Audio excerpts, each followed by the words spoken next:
Marshall Peak, Chapter 5889, The Second Battle. From this answer, it was clear that Dia Luo didn't have much confidence. Mo Na Yi was well aware of this as well. In fact, even Mo Na Yi did not have confidence even if he personally took action. Unfortunately, since the situation had come to this, what more could he say? Actually, ever since the Four Gates 8 Palaces Great Pagoda array had lost its effect on Yang Kai, the Black Ink clan no longer had the ability to deal with him at all. This was also the reason why Mo Na Yi knew that the Black Ink clan in the No Return Pass would definitely be defeated. A powerful Ninth Order master, who could appear and disappear like a ghost and couldn't be killed or even contained, brought too much pressure to the Black Ink clan. Sighing, he could only say, "Do your best." Assisted by a dozen pseudo-royal lords, even if Dia Luo could not stop Yang Kai from entering the No-Return Pass, it shouldn't be a problem to keep him busy. As long as they could restrain him somewhat, the other pseudo-royal lords on the battlefield would be able to use their full strength and not have to worry about sneak attacks. This was also an acceptable outcome. After instructing Dia Luo, Mo Na Yi turned his head towards the depths of the void and coldly snorted, "This move again." Similar to what had happened 2 years ago, the human race army was attacking from left and right, while in the center, massive universe worlds could be seen flying over from a distance. The human race's strategy of using universe worlds to attack was too dirty and despicable, but it was an undeniable fact that although this strategy was simple, it was extremely effective. In the last battle, the human race had used this tactic to tear apart the Black Ink clan's defensive perimeter and open multiple gaps in their lines. After tasting the benefits, the human race was obviously going to use the same tactic again. The Black Ink clan had taken precautions this time, however, contracting their defensive line quite a bit compared to last time.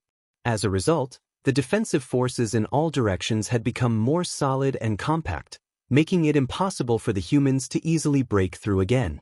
The human race obviously understood this point as well. Over the past 2 years, a number of human scouts had been constantly appearing at the periphery of the No-Return Pass, spying on the No-Return Pass. As such, the Black Ink clan's deployment and arrangements were no secret to the humans. Since the human race was employing the universe world attack strategy once again, they must have something to rely on. As the first universe world approached, Mo Na Yi quickly discovered that something was wrong. This was because he only saw one universe world shooting towards them. It wasn't like last time when many came flying over together, overwhelming the Black Ink clan forces in the area where they would strike. But what could one universe world do? Although seeing a universe world come shooting at them was extremely oppressive, a single pseudo-royal lord could easily destroy it with a single blow. After taking a closer look though, Mo Na Yi suddenly realized that there was indeed more than one universe world.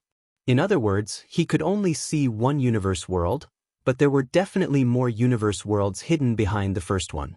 If all the universe worlds were lined up, shooting towards the No-Return Pass one after another, it would be possible to create the illusion of there being just one. It's a single-point attack.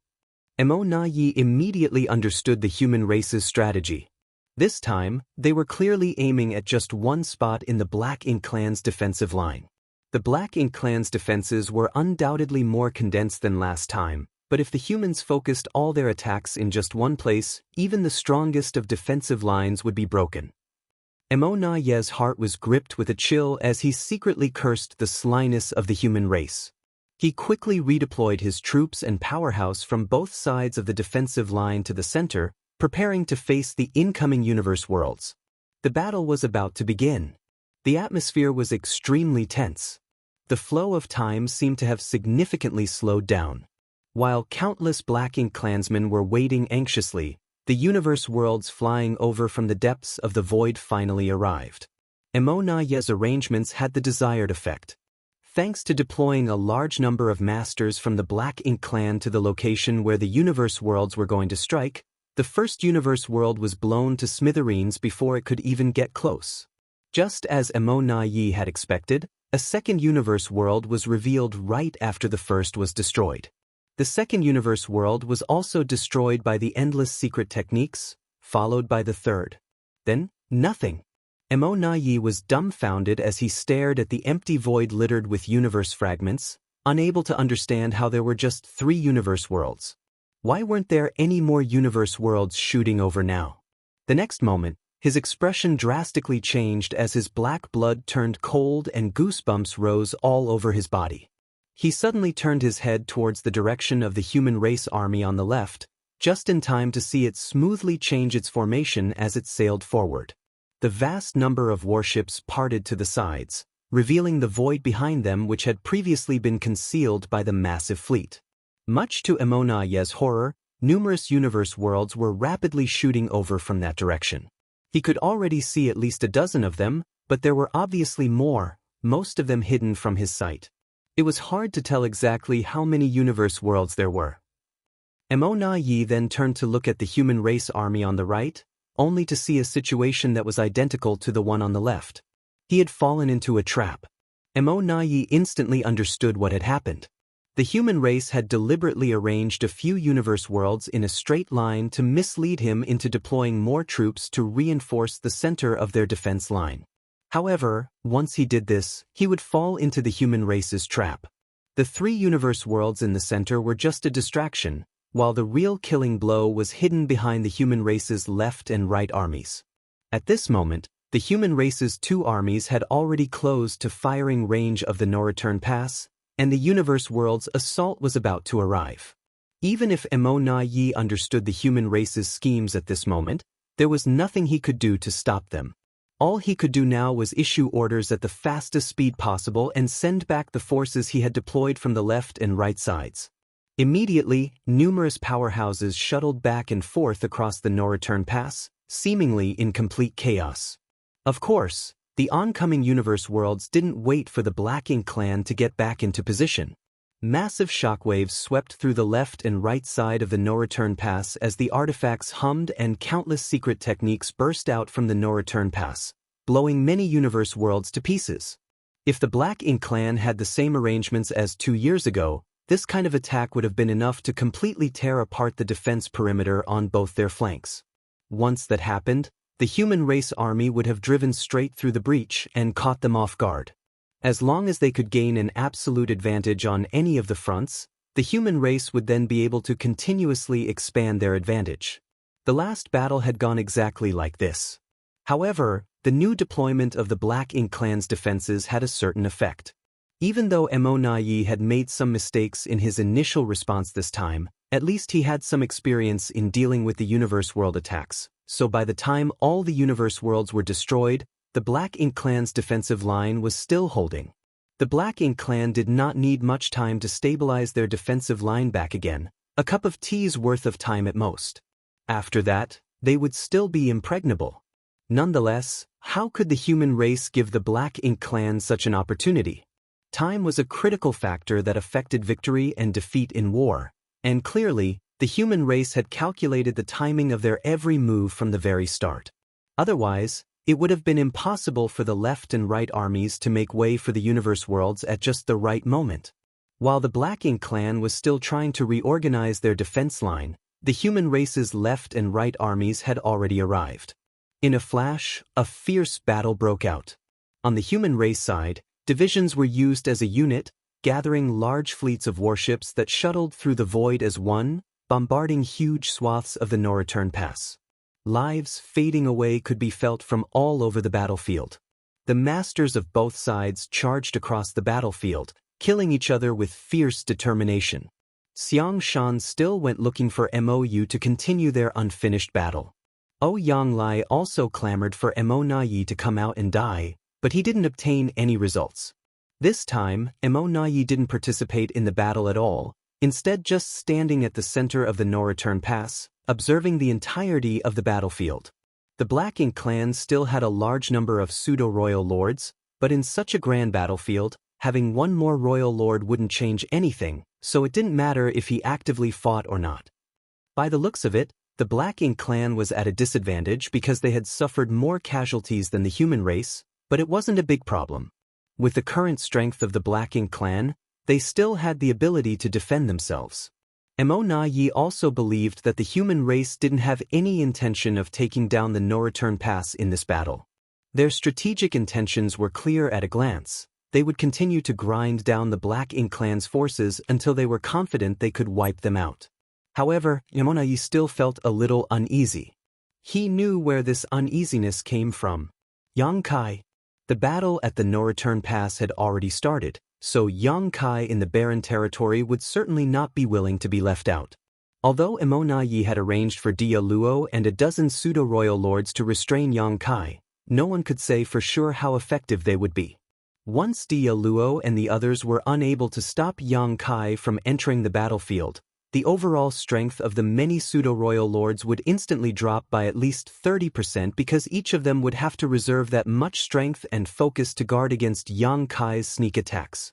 Under such dire circumstances, that would be a huge blow to the Black Ink Clan. As such, Yamonai was prepared to personally stop Yang Kai, which was one of the reasons why he had not participated in the battle.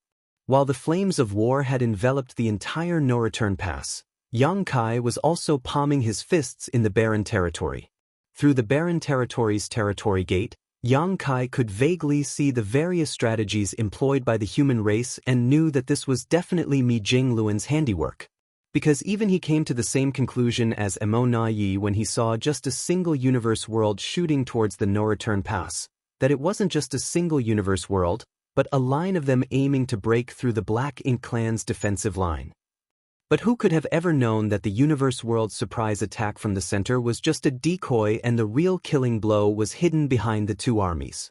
This method of deception was truly masterful.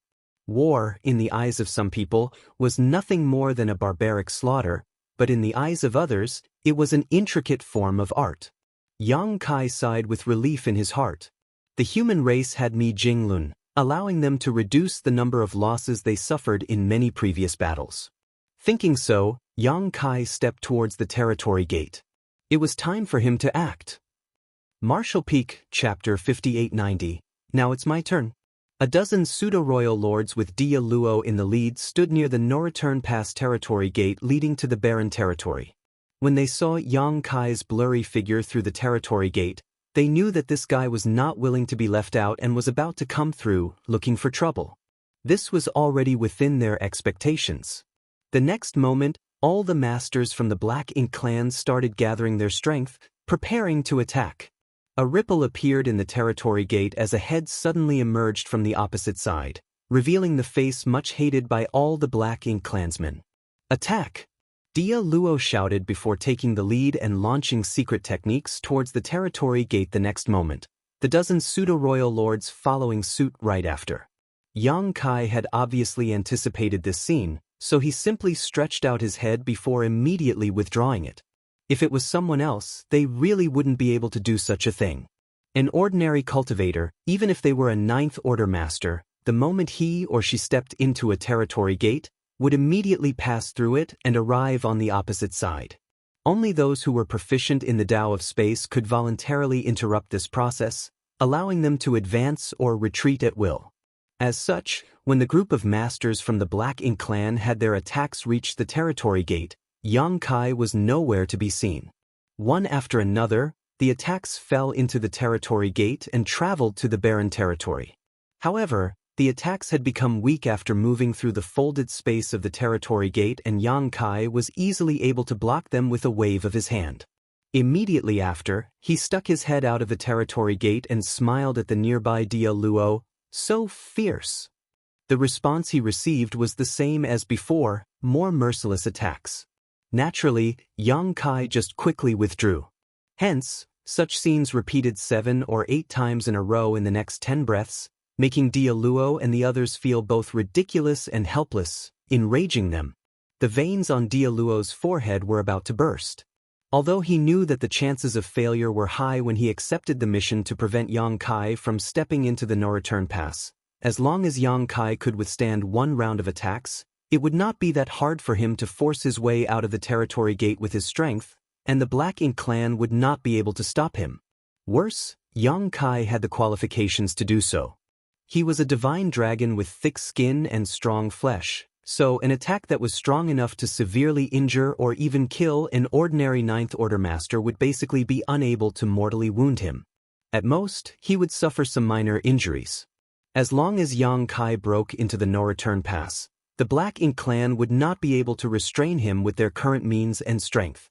Dia Luo had to at least inflict enough injuries on Yang Kai before he could break into the no-return pass. If he could do that, he would barely be able to give an explanation to Mo Na Yi. As the defending party, it should not have been difficult to accomplish this. However, he never imagined that Yang Kai could actually come up with such a shameless plan.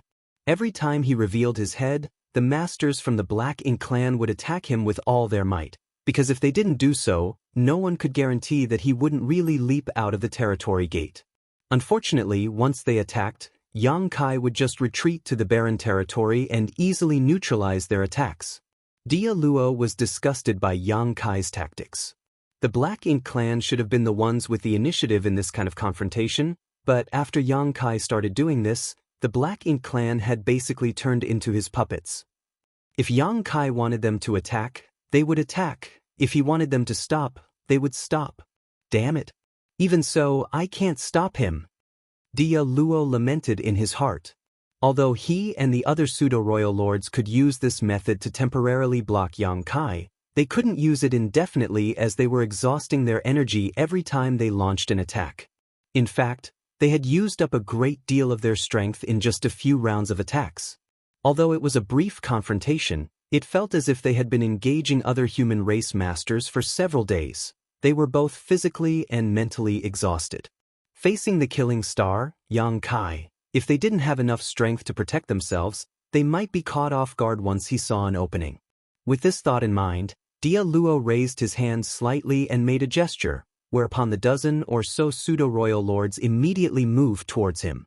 Soon, Yang Kai's head emerged from the territory gate again. There was no attack this time, so he wasn't in a hurry to withdraw and gazed at the nearby Dia Luo, grinning, not attacking again? Dia Luo remained silent, staring dead straight at Yang Kai and secretly circulating his strength.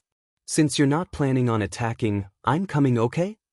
Yang Kai said as he took a step out of the territory gate. I'm really coming over. Yang Kai stated again with a teasing look on his face, as if he was playing some kind of interesting game. Dia Luo still didn't take any action while the pseudo-royal lords too remained silent. Good, Yang Kai didn't waste any more time and walked out of the territory gate before taking a long, deep breath. Clearly, he was in the void and there was nothing he could smell, but he still wore an intoxicated look on his face, as if he had arrived at a wonderful place that he could only dream about. Attack! Dia Luo really couldn't bear it any longer. Knowing that it was the best chance to strike, he took the lead and charged straight towards Yang Kai with the dozen pseudo-royal lords in tow. The next moment, powerful secret techniques rained down on Yang Kai one after another, instantly engulfing his figure and tearing it to shreds. Be that as it may, no joy could be found on Dia Luo's face, because he could tell at a glance that it was just an afterimage. His powerful divine sense swept out like a tide as he kept emitting his aura, locking onto Yang Kai's erratic movements. While at it, he also led the dozen pseudo-royal lords to chase after their target. The pseudo-royal lords' auras had also locked onto Yang Kai's figure and were constantly shelling the nearby space in order to prevent him from suddenly using his space secret techniques to escape. Everything that was happening here did not escape from Mo Na Yi's eyes, but after observing for a while and confirming that Dia Luo had Yang Kai pinned down, he finally relaxed a little. In truth, he had no choice but to let Dia Luo be in charge of dealing with Yang Kai. If possible, he would rather personally deal with Yang Kai, but the Black Ink clan army needed someone to coordinate it, so it was really out of his hands. Unless it was absolutely necessary, Mo Na Yi would not make a move, as it would just make him waste his strength. Although he had been a little worried about this matter, by the looks of it, Dia Luo was doing a pretty good job. Although there was nothing they could do to stop Yang Kai from stepping into the no-return pass, a momentary hiccup was nothing. As long as they could successfully restrain Yang Kai, tasking Dia Luo with this would be meaningful. After the last battle, Mo Na Yi had a rough estimate of Yang Kai's true strength. He knew that a newly promoted royal lord like Dia Luo was definitely not his opponent, but with a dozen pseudo-royal lords supporting him, it was impossible for Yang Kai to escape from their blockade. In fact, if Yang Kai wasn't careful enough, he might even get seriously injured. After watching for a while longer, Yang Kai's situation became more and more difficult. He was unable to use his instantaneous movement, and as the no-return pass was Black Ink Clan's home ground, he didn't just need to deal with Dia Luo and the dozen pseudo-royal lords. There were also many other pseudo-royal lords stationed near the high-rank Black Ink nests, charged with blocking the fallout from the battle to protect the Black Ink nests. Although they wouldn't participate in the pursuit, if Yang Kai passed by them, these pseudo-royal lords wouldn't mind attacking him once or twice. Yang Kai, who was getting attacked from every direction, had no choice but to flee like a rat. He was in such a tight spot that he had already summoned his space-time river and had it circling around him like a dragon. Many of the attacks landed on the river, causing it to rock and tremble. When this scene entered Dia Luo's eyes, he was a little bewildered. Logically speaking, Yang Kai shouldn't be so weak. He was even mentally prepared for a bitter battle, but after Yang Kai was surrounded by so many masters, all Yang Kai could do was take the beating. He rarely had the strength to fight back. Have his injuries not yet healed? Considering the severe wounds Yang Kai had suffered at the last moment in the battle 2 years ago, it was understandable if his injuries hadn't healed. In fact, Yang Kai's poor performance was not because of his injuries. After 2 years of recuperation, whether it was the damage to his physical body or the instability in his Dao strengths, he had already completely recovered. There were multiple reasons why this was happening. First, Yang Kai needed to conceal his true strength. Second, the number of small stone ray soldiers he had taken into his small universe in the chaotic dead territory was simply too great, with them numbering more than 100 million. Even with his small universe's foundation, this many small stone ray soldiers had become a burden. In other words, he was dealing with all these masters while carrying this burden. This made it hard for him to smoothly circulate his world force, which prevented him from displaying his full strength. Lastly, he was also making some arrangements, diverting some of his attention to deliver a great gift to the Black Ink Clan. And at this moment his preparations were almost complete. The next moment, Dia Luo was shocked, because Yang Kai, who had been fleeing all this time, suddenly switched his strategy. The space-time river that had been hovering around him suddenly swept out and covered a vast area of the void. Everyone within the range of the space-time river, including Yang Kai, Dia Luo, and the dozen or so pseudo-royal lords, became isolated. At the same time, Yang Kai changed directions and charged straight towards the Black Ink Clan masters. "Be careful!" a pseudo-royal lord shouted. As the distance between them rapidly shortened, Yang Kai stretched out his hands towards the Black Ink Clan masters instead of taking out his Azure Dragon Spear. The next moment, the marks on the back of his hands started glowing. Alarm bells immediately started ringing in Dia Luo's heart, faintly feeling that something extremely bad was about to happen. Although he had no idea what to expect, Yang Kai's abnormal actions were definitely part of some sinister plot. Without wasting any more time mulling over it, he simply shouted, "Attack!" He immediately charged at Yang Kai, leading the dozen pseudo-royal lords in a brutal, all-out assault. "You bastards have had your fun attacking me for so long. Now, it's my turn." Yang Kai roared as suddenly, the space-time river which had enveloped a vast stretch of void suddenly disappeared without a trace. The next moment, a shocking scene appeared in front of all the Black Ink clansmen in the No-Return Pass. After the space-time river disappeared, an enormous number of stone man-like creatures appeared where the waters had originally been. Martial Peak, Chapter 5891, Light will eventually expel darkness. The small stone race were all born with sharp and distinct edges. They appeared simple and stupid, as if they could not harm even a fly. Nonetheless, the moment they appeared, all the Black Ink clansmen at the No-Return Pass who saw this felt their scalps go numb. After fighting the human race for so many years, how could the Black Ink clan not recognize these strange creatures? The human race had used these creatures to fight against the Black Ink clan on many battlefields, and had often achieved good results. When these strange creatures appeared, one of the pseudo-royal lords immediately shouted, "Small stone race." His voice was trembling because he had never seen so many small stone ray soldiers in one place. The size of the space-time river was extremely large, and using its cover, Yang Kai had summoned 2 million small stone ray soldiers. Although Yang Kai had actually summoned an even larger number of small stone race in the past, the strength of this small stone race group was far beyond any he had ever brought out before. During his journey to the chaotic dead territory, Yang Kai had carefully selected each small stone race soldier, with even the weakest of them being equivalent to a third-order master.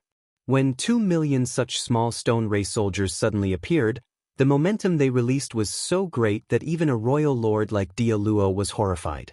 Worse yet, with the 2 glows on the back of Yang Kai's hands, Dia Luo immediately understood what was about to happen. His pupils instantly shrank as he screamed, "Retreat!"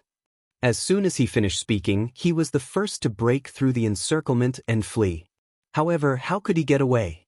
The 2 million small stone race soldiers were deployed evenly by the space-time river, tightly blockading this part of the void. Furthermore, Yang Kai went a step further and froze the local space using his space principles. In a flash, every Black Ink clan powerhouse felt a great resistance around them, hindering their movements. Of course, this kind of resistance was not enough to immobilize them for long. If they had just 3 breaths of time, they would be able to escape from the small stone race army's encirclement. However, while 3 breaths was normally just a blink of the eye to such masters, in this instance, 3 breaths was an eternity which separated life and death, making it impossible to cross. Light will eventually expel darkness, Yang Kai declared in a low voice, clenching his fists. As he did so, intense yellow and blue glows suddenly emerged from the bodies of the 2 million small stone race soldiers, filling the void in the blink of an eye. The yellow and blue lights converged and fused together, blooming into a dazzling white light. The pure white glow was not eye-catching at first, but in an instant, it started rapidly expanding like a great sun which had exploded. Time seemed to freeze inside the no-return pass, but a moment later, shrill cries broke the despairing silence. Shrouded in the white light, every Black Ink clansman, whether it was Dia Luo, the pseudo-royal lords, or even the lowly Black Ink serfs, were howling in pain. Even the distant Black Ink clansmen who were bathed in this white light were shrieking in horror. Purifying light had always been the greatest nemesis of Black Ink strength, and the Black Ink clan's power was basically entirely derived from Black Ink strength. When the Black Ink clansmen were exposed to the purifying light, the pain they felt was no different from an ordinary human's thrown into a boiling pot of oil. This kind of torture was simply unbearable. While the pure white light was blooming, Yang Kai didn't remain idle. His figure shuttled through the battlefield like he was walking in his backyard, appearing and disappearing like a ghost, and each time he flickered, a powerful aura would disappear. After 10 breaths, the pure white light finally faded away. At this moment, the originally chaotic battlefield had been cleared away. In the void, Yang Kai stood alone, holding a hideous head in his hand. The cut on the head was uneven. It didn't appear to have been made by a sharp weapon, but rather looked like it had been torn apart with his bare hands. Jet black blood was still gushing out from the neck. More importantly, the head was very much alive. It was grimacing in pain, and a trace of confusion could be seen in its eyes, as if it was still a little dazed about its current state. Regardless, this trace of life was destined to disappear soon. On the battlefield, several other mutilated corpses were lifelessly floating about, all of them belonging to powerful pseudo-royal lords. The surviving pseudo-royal lords looked completely terrified, their eyes filled with horror. The reason they were able to survive was not because they were stronger than their dead comrades, but because they were luckier. Yang Kai simply didn't have time to kill them. Originally, the entire no-return pass was filled with a massive amount of Black Ink strength, giving the impression as if it was shrouded in one enormous Black Ink cloud. But at this moment, in this environment in which every nook and corner was filled with Black Ink strength, there was now a spherical zone where the Black Ink strength was completely purified. On this battlefield, although Yang Kai was alone, he was like an army of thousands, putting enormous pressure on the entire Black Ink clan. Standing right across him was Dia Luo, his face filled with fear. Mo Na Yi, who was supposed to be commanding the Black Ink clan army, was also standing beside him, staring at Yang Kai with a solemn expression. "Are you all right?" While Mo Na Yi was asking this, his eyes remained completely fixed on Yang Kai. As soon as Yang Kai activated the great sun and moon marks on the backs of his hands, Mo Yi realized what was about to happen and immediately rushed over to help. Fortunately, he had reacted fast enough, otherwise, it would not have ended well for Dia Luo. After the purifying light burst, Yang Kai casually took the lives of several pseudo-royal lords before directly attacking Dia Luo. Originally, he had planned to use this opportunity to eliminate a royal lord. Under the cover of the purifying light, Yang Kai was confident that he could accomplish it without anyone's notice. However, Mo Yi had come to interfere at the critical moment. This forced Yang Kai to fall back for the time being. It was still understandable to kill Dia Luo by borrowing the intense purifying light, but if he were to eliminate even Mo Yi, who had come to rescue the former, it would surely raise flags, which would cause the black ink giant spirit gods to become vigilant. As such, he could only kill 2 more pseudo-royal lords to vent his anger. Nonetheless, the current situation was still acceptable. Dia Luo had been enveloped by the purifying light, which had affected his strength. Furthermore, he was a newly promoted royal lord, so his foundation was probably unstable now. Unless the Black Ink clan used some kind of sacrificial secret technique to restore his strength, he wouldn't be much more useful than a pseudo-royal lord on the battlefield in the future. Half of the dozen pseudo-royal lords who had besieged Yang Kai had died, while the remaining half had their foundations severely damaged, causing their strength to plummet. Trading 2 million small stone race soldiers for the life of half a dozen pseudo-royal lords was an acceptable price. After staring at Mo Yi for a moment, Yang Kai coldly snorted before tossing the severed head away and taking a step forward, heading towards the no-return pass. Yang Kai's speed wasn't fast, but Mo Yi didn't seem to have any intention of stopping him. He did not even issue an order to stop him. He couldn't determine how many small stone race soldiers Yang Kai had left, and until he did, it would be unwise to continue provoking him. But the main reason was that the Black Ink clan no longer had the ability to restrain Yang Kai. Originally, they could still rely on Dia Luo, but now that the latter was injured, confronting Yang Kai would be tantamount to suicide. From the start, Mo Yi didn't want to have any kind of confrontation with Yang Kai. So, since he wanted to leave, all he could do was let him go. Thus, while the 2 armies were engaged in a fierce battle, Yang Kai leisurely made his way from the back of the Black Ink clan's defensive line to the battlefield without any hindrance. Immediately after, a scene appeared that sent all the Black Ink clan soldiers into despair. A portal to Yang Kai's small universe suddenly opened up as an endless small stone race army rushed out.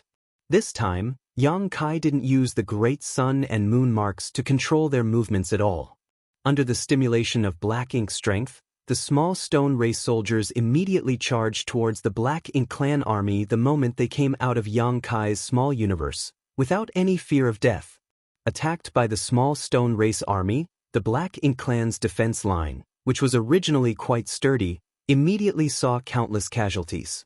Not long after, Yang Kai strolled along the defensive line, which resulted in small stone race armies appearing on every front. They didn't cooperate with the human race, each and every small stone race soldier simply acting like a killing tool without any sentience, attacking anyone or anything with Black Ink strength. Inside the no-return pass, Mo Yi watched the entire debacle from a distance, gloom and despair gripping his heart. Under the current circumstances, it was just a matter of time until the human race conquered the no-return pass. Only death and destruction was waiting for the Black Ink clansmen here. Be that as it may, Mo Yi had never been one to sit back and just wait for death. Even if he couldn't defend the no-return pass, he had to try his best to weaken the human race army so that they wouldn't have the strength to continue their crusade to the primordial heaven's source Grand Restriction.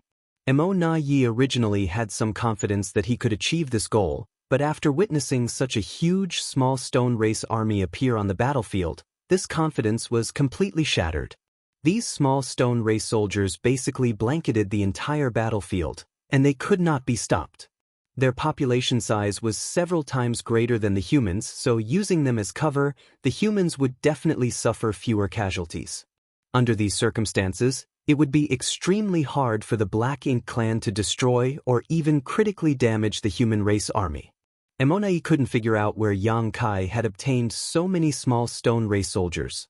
In fact, Mo had done some research on these strange beings known as the Small Stone Race, so he knew about their characteristics. The only thing he didn't understand was their origins. From some black ink disciples, he came to learn that the Small Stone Race was a special race brought out by Yang Kai. But where did Yang Kai get them from? Everything in the universe had a source. After suffering countless casualties over the thousands of years of war, the Small Stone Race had gradually faded from the Black Ink Clan site. So, Mo had never expected Yang Kai to bring so many Small Stone Race soldiers to the battlefield before today, catching them off guard. It's Yang Kai again. Every single turning point in the war between the human race and the Black Ink Clan is connected to him. Mo couldn't help but feel a little regretful. Had he known that Yang Kai had such a card up his sleeve, he would have insisted on keeping him here even if he had to sacrifice more pseudo-royal lords. But when he gave it another thought, Mo realized that nothing was going to change even if he somehow pinned Yang Kai down here. Sacrificing 2 million Small Stone Race soldiers, Yang Kai had managed to kill a few pseudo-royal lords and injure Dialuo. Even if they managed to pin him down, the Black Ink Clan would have to mentally prepare themselves for even heavier losses. Marshall Peak, Chapter 5892, Handover. What Mo couldn't figure out was why Yang Kai didn't use this method in the battle 2 years ago and instead chose to use it today. It was simply unreasonable. It would be even more unreasonable to say that Yang Kai had used some kind of method unknown to the Black Ink Clan in the past 2 years to produce so many Small Stone Race members. Although he really wanted to find out the reason, Mo didn't have the time to do so. As over 100 million Small Stone Race soldiers joined the battlefield, the Black Ink Clan's originally stable line of defense began to collapse. A large number of the Black Ink Clan soldiers fighting at the forefront fell, affecting the lives of even the masters behind them. Mo could only focus on the battle in front of him, issuing a stream of orders one after another, trying to kill as many enemies as possible while resisting the attacks of the human race and Small Stone Race. At the same time, he also didn't forget to pay attention to Yang Kai's movements. After Yang Kai had made his way to the battlefield, his presence had restrained all the pseudo-royal lords who had been fighting outside. The human race's tactic to deal with these pseudo-royal lords was basically to confront them using battle formations formed by 8th Order Masters. Although the human race had many 8th Order Masters, the Black Ink Clan had many pseudo-royal lords. Moreover, when 3 pseudo-royal lords assumed a simple 3 fortunes formation, they were easily able to restrain the several battle formations formed by 5 8th Order Masters. Although the human race could still use more 8th Order Masters, using any more of them would just make it even harder for them to effectively coordinate with each other. It would defeat the purpose and put them in jeopardy. As such, most of the battles between the top combatants of the 2 races were evenly matched. Only a small number of pseudo-royal lords could disrupt the balance, while it took far more 8th Order Masters to compensate. However, when Yang Kai disappeared after rushing out of the no-return pass and releasing a massive number of Small Stone Race soldiers, the situation abruptly changed. All the pseudo-royal lords who had stepped on the battlefield immediately fell into a disadvantageous position as they were now highly distracted, stretching their divine senses to the limit to monitor their surroundings, guarding against any sneak attacks. It wasn't until a pseudo-royal lord saw Yang Kai's figure appear at Pure Yang Pass that they all collectively breathed a sigh of relief. Yang Kai hadn't launched a sneak attack and had instead gone to Pure Yang Pass, which was undoubtedly good news for the Black Ink Clan on the battlefield. Be that as it may, they couldn't figure out why Yang Kai had gone to Pure Yang Pass at this time. Just like the last battle, Pure Yang Pass, the only great pass occupied by the human race, was located away from the battlefield, acting as a coordination center to control the overall situation. Mi Jinglun was standing on the city wall with a feather fan in his hand, like a weak scholar, quietly observing the battlefield and issuing precise orders. In a flash, Yang Kai appeared beside him. Mi Jinglun shot a glance at him and asked, "Did you go to the chaotic dead territory?" The Small Stone Race in the hands of the humans had almost been completely exhausted after all these years of war. Since Yang Kai could suddenly summon an army of 100 million Small Stone Race soldiers to participate in the siege of the No-Return Pass, It was obvious that he had been to chaotic dead territory. Yang Kai nodded. Isn't this too wasteful? Mi Jinglun asked, feeling a bit distressed. Since Yang Kai bestowed a large number of small stone race members to the various armies of the human race, these strange creatures had made great contributions in many battles.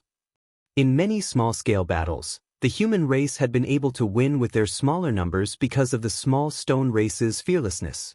Years of war had depleted the small stone race, and deprived the human race of this huge support. Mi Jingluan's heart ached when he witnessed Yang Kai throw so many of the small stone race members into the battlefield in one go. It had to be known that all these small stone race soldiers that were deployed on the battlefield could never be recovered, because they would fight until their bodies were crushed to pieces.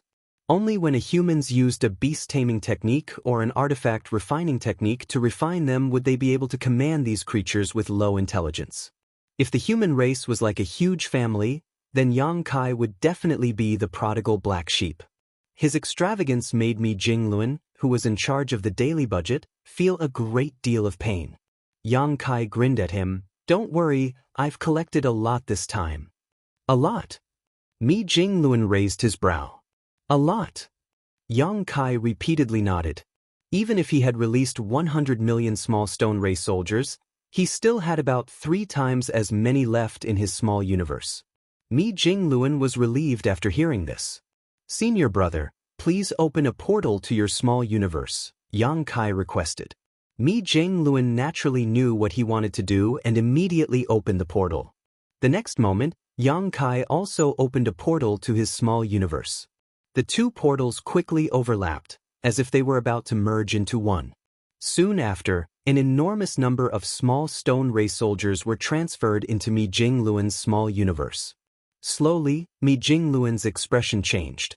Although he had some inkling from Yang Kai's answer that he had indeed brought back a lot of small stone race members, he had never expected this number to be so exaggerated. A moment later, Mi Jingluan raised his hand and stated, "Enough. I can't take it anymore." After all, his small universe's foundation was not as strong as Yang Kai's. He had almost reached its limit after accepting 100 million or so small stone race soldiers. At this moment, the circulation of his world force was strained so much that if he were to fight the Black Ink clan in this state, even a territory lord could take his life. How many more? Mi Jingluan asked. About twice as many as I gave you. Mi Jingluan was rendered speechless, wondering if Yang Kai had completely raided the Burning Light and Serene Glimmer's treasury this time. Otherwise, how could he have obtained so many small stone race members? Helpless, he could only send out a command, call Yang Lai and Wei Junyang back. A messenger immediately sent out the message. Somewhere on the battlefield, Yang Lai happened to be facing 3 pseudo-royal lords in a 3 fortunes formation. He was fighting to his heart's content, but after receiving the message, he was shocked and quickly withdrew from the battle, rushing towards Pure Yang Pass. Although the pseudo-royal lords wanted to stop him, how could they? They might gain an upper hand while fighting Yang Lai together, but if the latter wanted to escape, they were completely powerless to stop him. Somewhere else on the battlefield, Wei Junyang did the same. The two had no idea what had happened, but since Mi Jingluan had called them back during such a battle, it was obviously no small matter. The two arrived at Pure Yang Pass one after the other. When Mi Jingluan briefly explained everything, they finally understood why they were recalled. The small stone race soldiers couldn't just be let out in the open. The only option they had was to temporarily suppress them inside a 9th Order Master's small universe. After this battle was over, they would then be refined and used by the human race's soldiers. Yang Lai and Wei Junyang didn't delay things any further. Just like Mi Jingluan, each opened a portal to their small universes before Yang Kai transferred the small stone race to them. After the time it took for an incense stick to burn, Yang Kai finally breathed a sigh of relief, looking refreshed. His small universe had been under pressure ever since he left the chaotic dead territory, which finally disappeared until now. Of course, he had also kept a few small stone race masters for his own use, but he could easily afford to keep them without affecting himself. On the other hand, Mi Jingluan and the other two looked strained, as if they had eaten too much. Even their auras were unstably fluctuating. Oh, Yang Lai couldn't help but complain, "Please inform me in advance next time something like this happens." He was halfway through his fight with the pseudo-royal lords and was unhappy to be recalled just for something like this. Worse, after this, he could not participate in the following battle. Yang Kai grinned, "Just bear with it." While they were speaking, a figure flew out from the depths of Pure Yang Pass and landed in front of everyone, handing a large number of space rings to Mi Jinglun. "Supreme Commander Mi, all the supplies are in here." Mi Jinglun gestured casually to Yang Kai, "Give them to him." The man then handed the space rings to Yang Kai, who took them and swept them with his divine sense before nodding his acknowledgement. Quite efficient. The human race's supplies had almost been depleted after the last battle, so obviously, these resources had been mined over the past 2 years. The humans had scattered nearly 3 million soldiers throughout the Black Ink battlefield to mine resources, and with the universe temples as transfer points, their efficiency was naturally quite high. Of course, using the universe world assault tactic in this battle had also consumed a lot of resources. Otherwise, there would have been more. There were 2 reasons Yang Kai came to Mi Jinglun from the no-return pass. Firstly, he wanted to hand over the small stone race army, and secondly, he wanted to ask Mi Jinglun for some supplies, as well as hand over the yellow and blue crystals he had looted from the chaotic dead territory. After silently calculating for a moment, Yang Kai stated, "The next battle should still be fought after 2 years, yes?" The supplies in his hands were enough for him to last 2 years. If the human race launched a war after his supplies had depleted, he would be able to ask for them once again. This way, his cultivation would not be delayed and he could quickly reach the peak of the 9th Order Open Heaven realm. In the next war, the human race would have the assistance of a large number of small stone race soldiers, so the situation would definitely be different. Indeed. Mi Jinglun nodded his agreement. The human race would also need some time to recuperate after such a large battle. On top of that, mining supplies would also require time. An interval of 2 years was the absolute minimum. "How are the Void Guard doing?" Yang Kai asked again. According to the previous arrangements, the Void Guard led by Li Wu would be setting up space arrays leading to the Primordial Heaven Source Grand Restriction in advance in preparation for the future crusade. They were ordered to send a report every time they set up a new space array, so that the Supreme Headquarters had a good grasp of their situation. The Void was a dangerous place, especially the vast late ancient era battlefield, which was fraught with many unknown dangers. So, it was necessary to send reports back in a timely manner. "Everything is going smoothly," Mi Jinglun replied. "They have already laid out 8 space arrays." Yang Kai nodded his acknowledgement. It had only been 2 years since Li Wu and the others had set out, while the Primordial Heaven Source Grand Restriction was extremely far from here. Even if they went all out, it would take Li Wu and the others several years to reach the Primordial Heaven Source Grand Restriction. On top of that, they also had to stop and arrange space arrays while circumventing unknown dangers along the way. It would take them a while to complete this task. Yang Kai reckoned that they had only covered about 30% of the total distance at most. "I'll go and fight, everyone take care." Yang Kai didn't say anything else.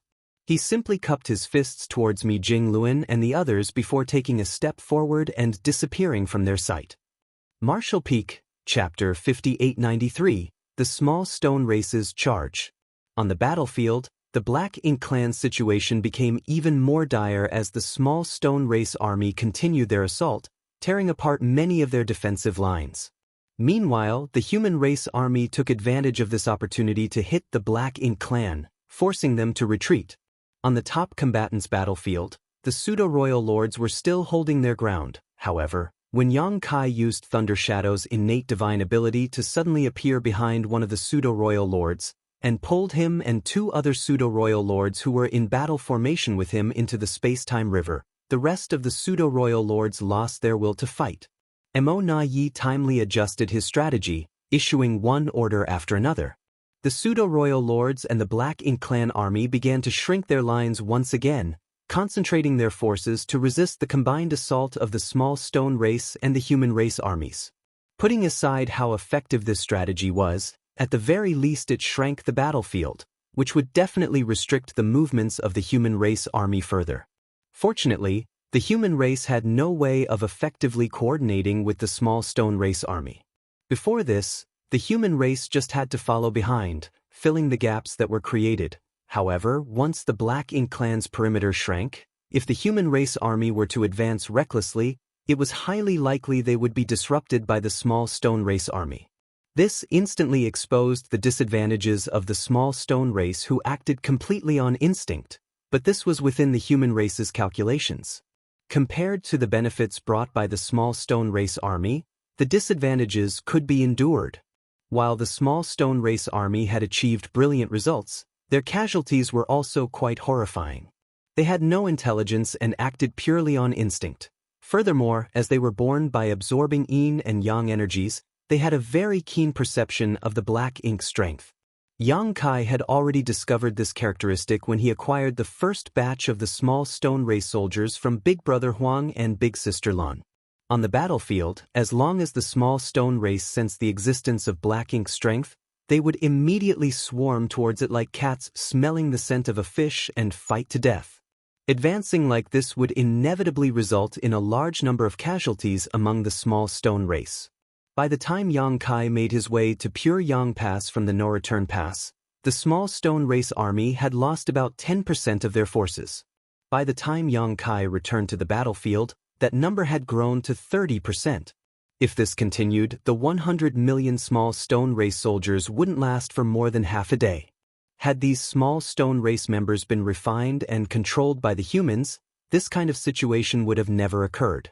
Unfortunately, Yang Kai had brought too many of them from the chaotic dead territory this time, so many that even if each person was given 10, they wouldn't be able to use all of them up. Rather than leaving many small stone race soldiers idle, it was better to deploy a massive batch to the battlefield to catch the Black Ink clan off guard. Although the small stone race army suffered heavy casualties, the results they produced were excellent. The Black Ink clan would have never imagined that such a variable would appear in the second attack of the human race on the No-Return Pass. Caught unprepared, all of their previous arrangements and contingencies had failed to achieve the desired effect. Without any strategy, the small stone race army that only knew how to charge forward and kill the enemy couldn't last long. Mi Jingluan had naturally noticed this long ago, so when he felt that the time was right, he ordered his troops to retreat. The human race army withdrew in an orderly manner, and during this entire process, the Black Ink clan could only helplessly watch.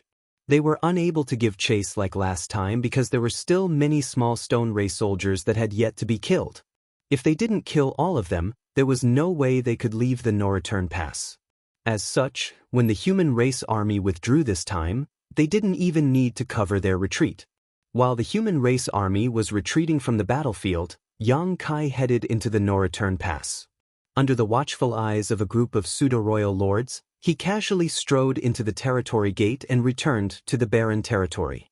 When Mo Na Yi witnessed this, his already unpleasant mood became much worse. Previously, Yang Kai had summoned 2 million small stone race soldiers and used them to condense a massive burst of purifying light, allowing him to kill several pseudo-royal lords and even injure Dia Luo. Immediately after, Yang Kai released 100 million small stone race soldiers directly onto the battlefield. Now, no one could guarantee that he did not have more small stone race soldiers on him, or rather, he definitely had many more. Combined with his fearsome personal strength, who would dare stand in his way? Even Mo Na Yi didn't dare to face him head-on anymore. The fact that Yang Kai did not do much on his way back to the barren territory already made Mo Na Yi give thanks to the Supreme One. It wasn't until the human race army had disappeared from their sight and Yang Kai had returned to the barren territory that the Black Ink clan's forces finally retaliated in anger, completely surrounding the small stone race army that only knew how to charge forward, then wiping them out. Of course, they still paid a price in order to achieve this. At this point, the human race's second attack on the No-Return Pass had come to an end. For the Black Ink clan, the result of this battle was even worse than the previous one. Last time, the human race had used the universe world bombardment tactic to catch the Black Ink clan off guard, causing them to suffer heavy losses. Although the effects of the universe world bombardment had been reduced during the second attack, the small stone race army brought by Yang Kai had become the hidden dagger that caused the Black Ink clan to suffer even greater losses than before. At the end of the last battle, the Black Ink clan still managed to chase after the retreating human race army, barely managing to save some face, but this time they were not even able to do that. Shrouded in a rich black ink strength, the no-return pass was filled with gloom as fear and despair ran rampant.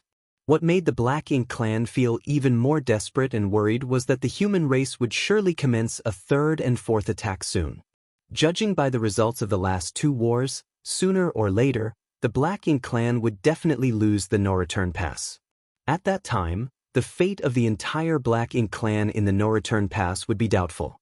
Thousands of years ago, when the Black Ink clan army broke out of the primordial heaven source Grand Restriction, conquered the no-return pass, assaulted the barren territory, and invaded the 3,000 worlds with an unstoppable momentum. Every Black Ink clansman was in high spirits back then. All of them felt that the 3,000 worlds was as good as defeated, and they were not far away from achieving the grand plan of unifying all beneath the heavens. Unfortunately, thousands of years later, the Black Ink clan was now trapped in the no-return pass while all momentum was not on the human race's side. After the battle, many pseudo-royal lords sought out Mo Na Yi, asking him what they should do in the future. Some of the pseudo-royal lords also tried to persuade Mo Na Yi and Mo Yu to lead the surviving Black Ink clansmen into the depths of the void. After all, it was not a good idea to just passively take a beating. If they were to retreat from the no-return pass and escape into the void, they might have a chance to survive. Without exception, all the pseudo-royal lords who had proposed this idea were harshly reprimanded by Mo Na Yi. After several examples were made, the pseudo-royal lords who had doubts didn't dare raise any objections. In truth, they also knew that if they left the no-return pass, the Black Ink clan would be in an even worse situation. They were just desperate to do something, anything to survive. In the barren territory, the space-time river had evolved into a pure temporal river with a 30-fold difference in the flow rate. Inside the river, Yang Kai was refining the various materials he had obtained from Mi Jingluan at a terrifying speed, steadily strengthening his small universe's foundation.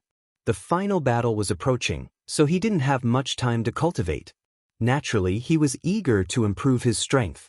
On the other side, after the battle, the human soldiers were all recuperating and refining the small stone race soldiers that had been distributed to them at the temporary camp of the human race. The few divine spirits who controlled the great sun and moon marks had also been given tens of thousands of small stone race soldiers each because they were able to control them to a certain extent using the great sun and moon marks and didn't need to spend any time or effort on refining them in advance. It could even be said that each of these divine spirits would be able to form an army on their own with these small stone race soldiers. In the next battle, they would definitely play an extraordinary role on the battlefield. At the same time, outside the primordial heaven source Grand Restriction, the huge suppressing Black Ink fortress sat in the void, facing the opening in the Grand Restriction. During the human race's first crusade, this opening had been made by Tsang, who had been guarding this place for millions of years. He had opened this gap mainly to alleviate the increasing pressure inside the primordial heaven source Grand Restriction. However, Mo was also waiting for this opportunity to escape, and its subsequent plans caused the entire situation to nearly spiral out of control. In the end, Tsang was forced to rely on the hidden card left behind by Mu, which put Mo into a deep sleep, finally sealing the gap in the Grand Restriction with his remaining strength. However, in that battle, the human race suffered a great loss due to their lack of intelligence on the inside of the primordial heavens source Grand Restriction. The human race were dealt heavy casualties under the pincer attack of two Black Ink giant spirit gods, and had no choice but to retreat. It was also after that battle that Tsang, who had been guarding the primordial heavens source Grand Restriction all alone for hundreds of thousands of years, had fallen. It was difficult to imagine how this martial ancestor had spent hundreds of thousands of years in solitude.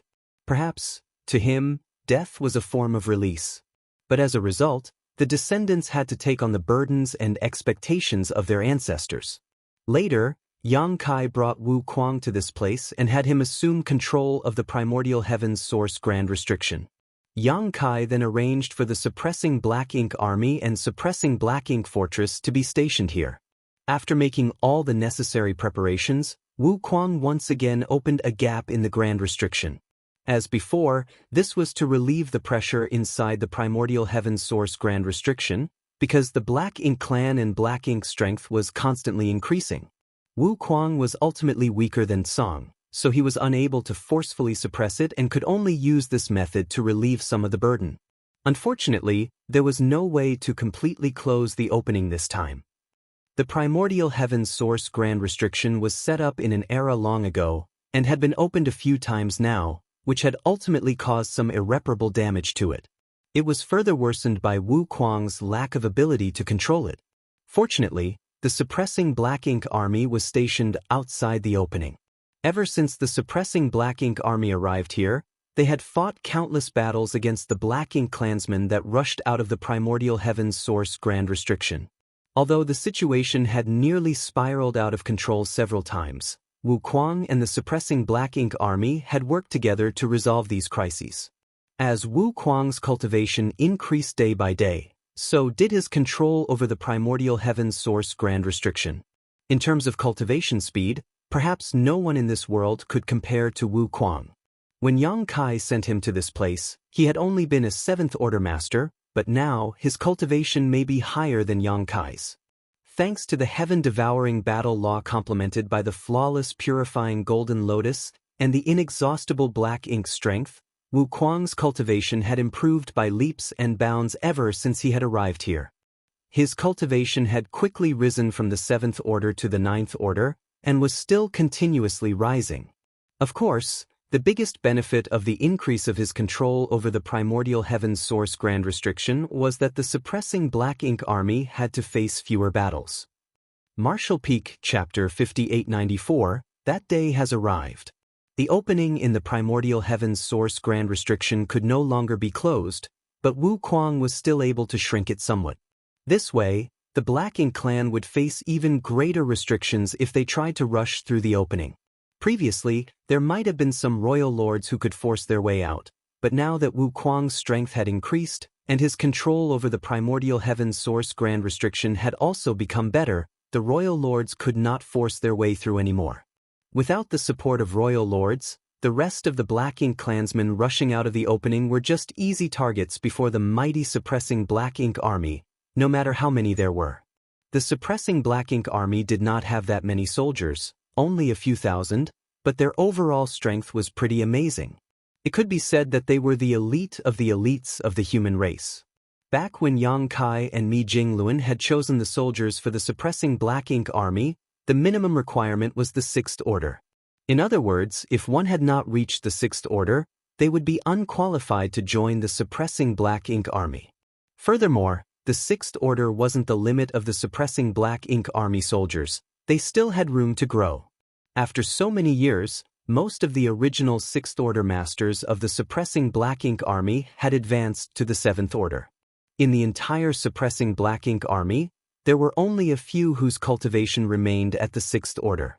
Besides, some of these 6th Order soldiers had reached the peak of the 6th Order and could break through at any moment.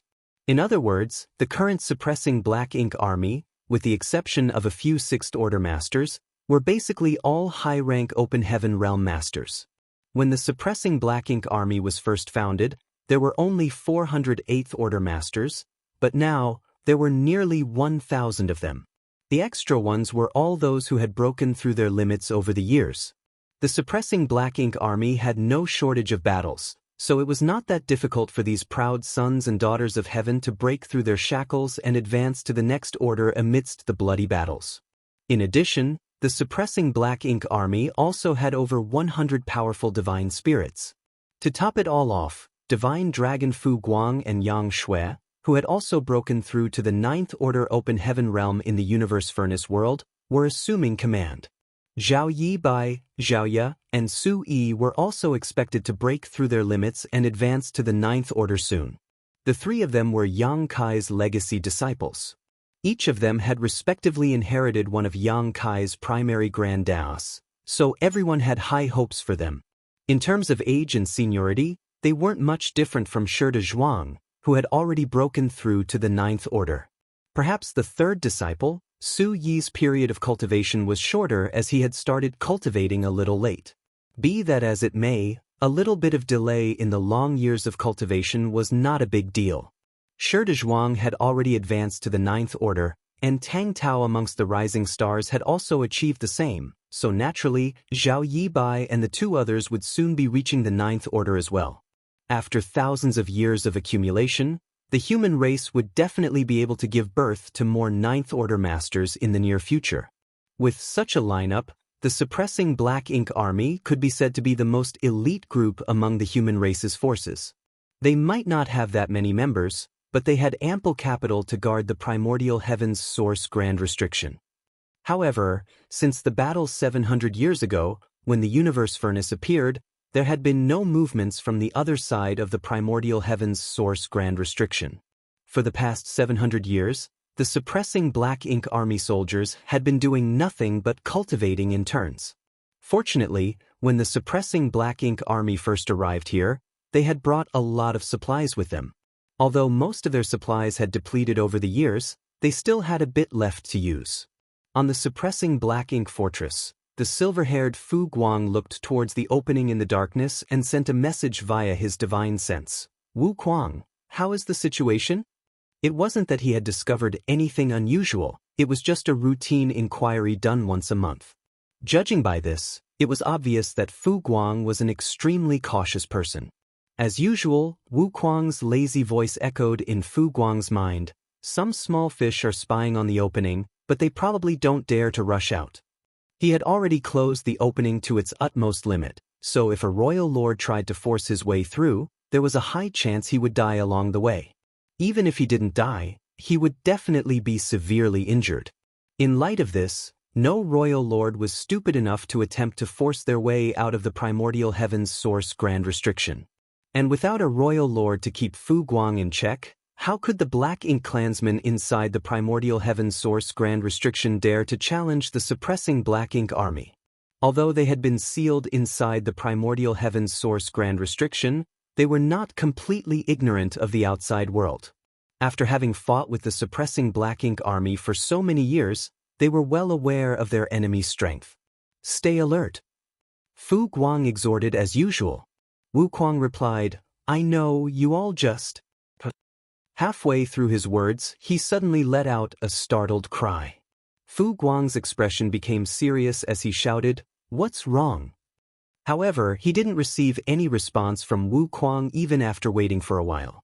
This had never happened before. Fu Guang's heart immediately jumped to his throat as a great sense of crisis suddenly enveloped him, prompting him to quickly check upon the primordial heaven's source grand restriction. The entire primordial heaven's source grand restriction was like an enormous beast lying in the void, covering a truly vast area. It was basically impossible to see its end at one glance. This dark area was completely imbued with Black Ink strength. If it wasn't for the primordial heaven's source grand restriction, it was very difficult to imagine just how far this endless darkness would have spread. Fu Guang could not see any change to the primordial heaven's source grand restriction, but his sense of unease grew stronger and stronger. He knew that something must have happened, otherwise, it was impossible for Wu Kuang to not give any response. Without hesitation, he shouted, Prepare for battle. The next moment, the entire suppressing Black Ink Army, whether they were cultivating or on guard duty, began to move. Spirit arrays lit up one after another and the soldiers took position before the artifacts. In just 10 breaths, the thousands of suppressing Black Ink Army soldiers were ready for battle. A storm was brewing. Yang Shui flashed over to Fu Guang's side and asked with a solemn look on her face, Senior, what happened? Fu Guang slowly shook his head in response, I don't know. Yang Shui's expression only became even more solemn upon hearing that. Since even Fu Guang had no idea what was going on, it was clear that the situation was already beyond their control. Where is Senior Wu Kuang? She asked again. He is not responding. Yang Shui knew that things weren't looking good. Wu Kuang was in charge of overseeing the primordial heaven source grand restriction, but he was not responding. Could it be that the primordial heaven source grand restriction had stopped functioning? If so, it would be a disaster for the human race. Just as she was thinking of heading to the primordial heaven's source Grand Restriction to investigate, Wu Kuang's voice came from the other side, sounding anxious and horrified. "It's awake! Be careful!" These sentences instantly made Fu Guang and Yang Xue's scalps go numb. They both knew what Wu Kuang was referring to. Mo, a supreme master from the primordial era, was the source of the Black Ink clan. It was the darkness born alongside the primordial light. It was basically immortal and indestructible. The suppressing Black Ink army had always been on guard against it. In the past, Song had forced Mo into a deep slumber at the last moment using the trump card left behind by Mu, but no one knew how long this method would last. The only thing they could foresee was that this method would become ineffective sooner or later. Once that day came, Mo would completely awaken. A supreme master of the primordial era like Mo, who was likely to be in the creation realm, was not someone the mere suppressing Black Ink army could stop. Even if the human race gathered all its strength, they might not be able to stop it. Once Mo woke up, no one could guarantee that the primordial heaven's source Grand Restriction would continue to suppress it. By the looks of it, Mo's awakening had a great impact on the primordial heaven's source Grand Restriction. Otherwise, they would not have lost contact with Wu Kuang for a short time. He must have been struggling with Mo for control of the Grand Restriction. In addition, the moment Wu Kuang issued the warning, the boundless darkness that had remained dormant in the void for 700 years suddenly started expanding, as if it had a life of its own. It looked as if a black balloon was being fiercely inflated. "Retreat!" Fu Guang shouted as horror filled his eyes. At the same time, he and Yang Xue joined forces to power the core of the suppressing Black Ink fortress, intending to drive this enormous artifact backwards. Unfortunately, the darkness was expanding at a horrible rate, and was already at the border of the suppressing Black Ink fortress before it could even start moving. A mighty dragon pressure broke out from Fu Guang as he promptly activated a Dragon Clan innate divine ability. Time principles started wildly surging around him, turning into dragon patterns that swam through the void as if they wanted to freeze time. Yang Xue took action at the same time. She too cultivated the Tao of Time, so when she cooperated with Fu Guang, they complemented each other perfectly. Be that as it may, it was to no avail. They could only manage to block the darkness from advancing for a moment before the entire suppressing Black Ink fortress was swallowed by it. Everyone in the suppressing Black Ink fortress, including Fu Guang and Yang Xue, felt their vision go dark, and soon after lost their sense of direction. Looking from a distance, the darkness was still expanding very fast, but then, complex patterns appeared on the edges of the darkness, glimmering and expanding before quickly forming a seal. Naturally, this was the power of the primordial heaven's source Grand Restriction, a mechanism jointly set up by 10 martial ancestors of the early ancient era. It was through this mechanism that they had been able to suppress Mo for countless years. The pattern started to shrink back, but it was unable to completely suppress the surging darkness. Gradually, a stalemate was formed between them. After an unknown period, the stalemate gradually stabilized, and so did the darkness that was seething like the ocean after a tsunami. It became completely calm. In comparison, the area enveloped in the boundless darkness was undoubtedly bigger than before, but under the seal of the primordial heaven's source Grand Restriction, the boundless darkness was unable to expand further. When everything was settled, Wu Kuang's angry and distraught voice suddenly reverberated across the void. "You dare try to trick me? I'll kill you sooner or later." From Wu Kuang's perspective, he had indeed been tricked. He had been controlling the primordial heaven's source Grand Restriction for so many years that, with his rise in cultivation, his control of the Grand Restriction also increased. Although he still wasn't as strong as Song's, it was already pretty good. He was also constantly monitoring Mo's condition. Up until today, he was certain that Mo was still asleep. By the looks of it though, he had been tricked by Mo. Apparently, Mo's condition had changed at some point, but it had been accumulating its strength. Today, it suddenly attacked, catching Wu Kuang off guard. And at that point, he discovered Mo's condition. When he realized that he had been tricked, he thought that Mo had woken up, so he warned Fu Guang. But all the current signs clearly indicated that Mo had not woken up, At least not completely. If Mo was in a deep slumber in the past, then at this moment, it was in a half-awake state. Just now, when it tried to seize control of the primordial heaven's source grand restriction from Wukong, it was only an instinctive reaction. Marshall Peak, Chapter 5895, The Change in the Grand Restriction. It was only an instinctive reaction while it was just half awake, but it had nearly caused Wukong to lose control of the primordial heaven's source grand restriction. From this, it could be seen that if Mo really woke up, the primordial heaven's source grand restriction would no longer be able to contain it. Once the primordial heaven's source grand restriction was broken, the boundless darkness would start spreading without restraint. At that time, the vast black ink battlefield would be flooded by the boundless darkness. Perhaps even the 3,000 worlds would be engulfed as well. Although the boundless darkness was no longer showing any signs of abnormality after being sealed by the primordial heaven's source grand restriction, after today's incident, no one knew when something similar would happen again. This incident undoubtedly indicated that Mo was not far from completely awakening. Inside the grand restriction, Wukong's heart was gripped with fear and worry. He had to inform Yang Kai as soon as possible about this so that the human race could take precautions. Otherwise, it would be too late by the time Mo was awake. However, he was powerless to do so. The primordial heaven's source grand restriction was extremely far away from the 3,000 worlds, so there were no effective means to communicate with each other. In the past, Yang Kai used to come here using some kind of mysterious method, but after the previous incident where a flaw had appeared in the grand restriction, there had been no news from him. It had already been nearly 1,000 years since then. From what Yang Shui had told him, Wukong knew that Yang Kai had broken through his shackles in the universe furnace and successfully reached the 9th Order Open Heaven realm. Be that as it may, that was of no help to the current situation. Before Wukong could come up with a solution, figures were already charging out the opening in the primordial heaven's source grand restriction. The auras radiating from these figures were extremely powerful. Surprisingly, all of them were innate territory lords. Seeing this, Wukong's heart sank. In the past, Wukong had worked in concert with the suppressing Black Ink army to block the Black Ink clan from escaping the grand restriction. Even royal lords found it hard to force their way out of the opening. For the past 700 years, the Black Ink clan had not dared to not make any rash movements with only a few small fries constantly monitoring the opening. But now that the suppressing Black Ink army had been swallowed by the boundless darkness, the threat on the outside of the opening had disappeared.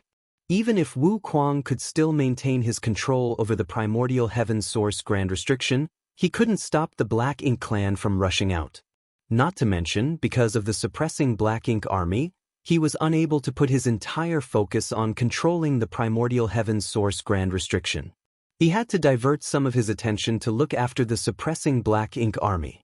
Having been swallowed into the primordial heaven source grand restriction by the darkness, it was tantamount to falling into the Black Ink clan's lair. Even if the suppressing Black Ink army had countless elites, without Wukong's protection, only death was waiting for them. With his protection, they could at least survive for a little while. The only silver lining was that Wukong's strength had greatly increased over the past few millennia and he was close to the peak of the 9th Order Open Heaven realm. Thanks to this, his control over the opening was stronger than ever. He was still able to prevent royal lords from making it through the opening, so the strongest Black Ink clansmen who could make it out were just the innate territory lords.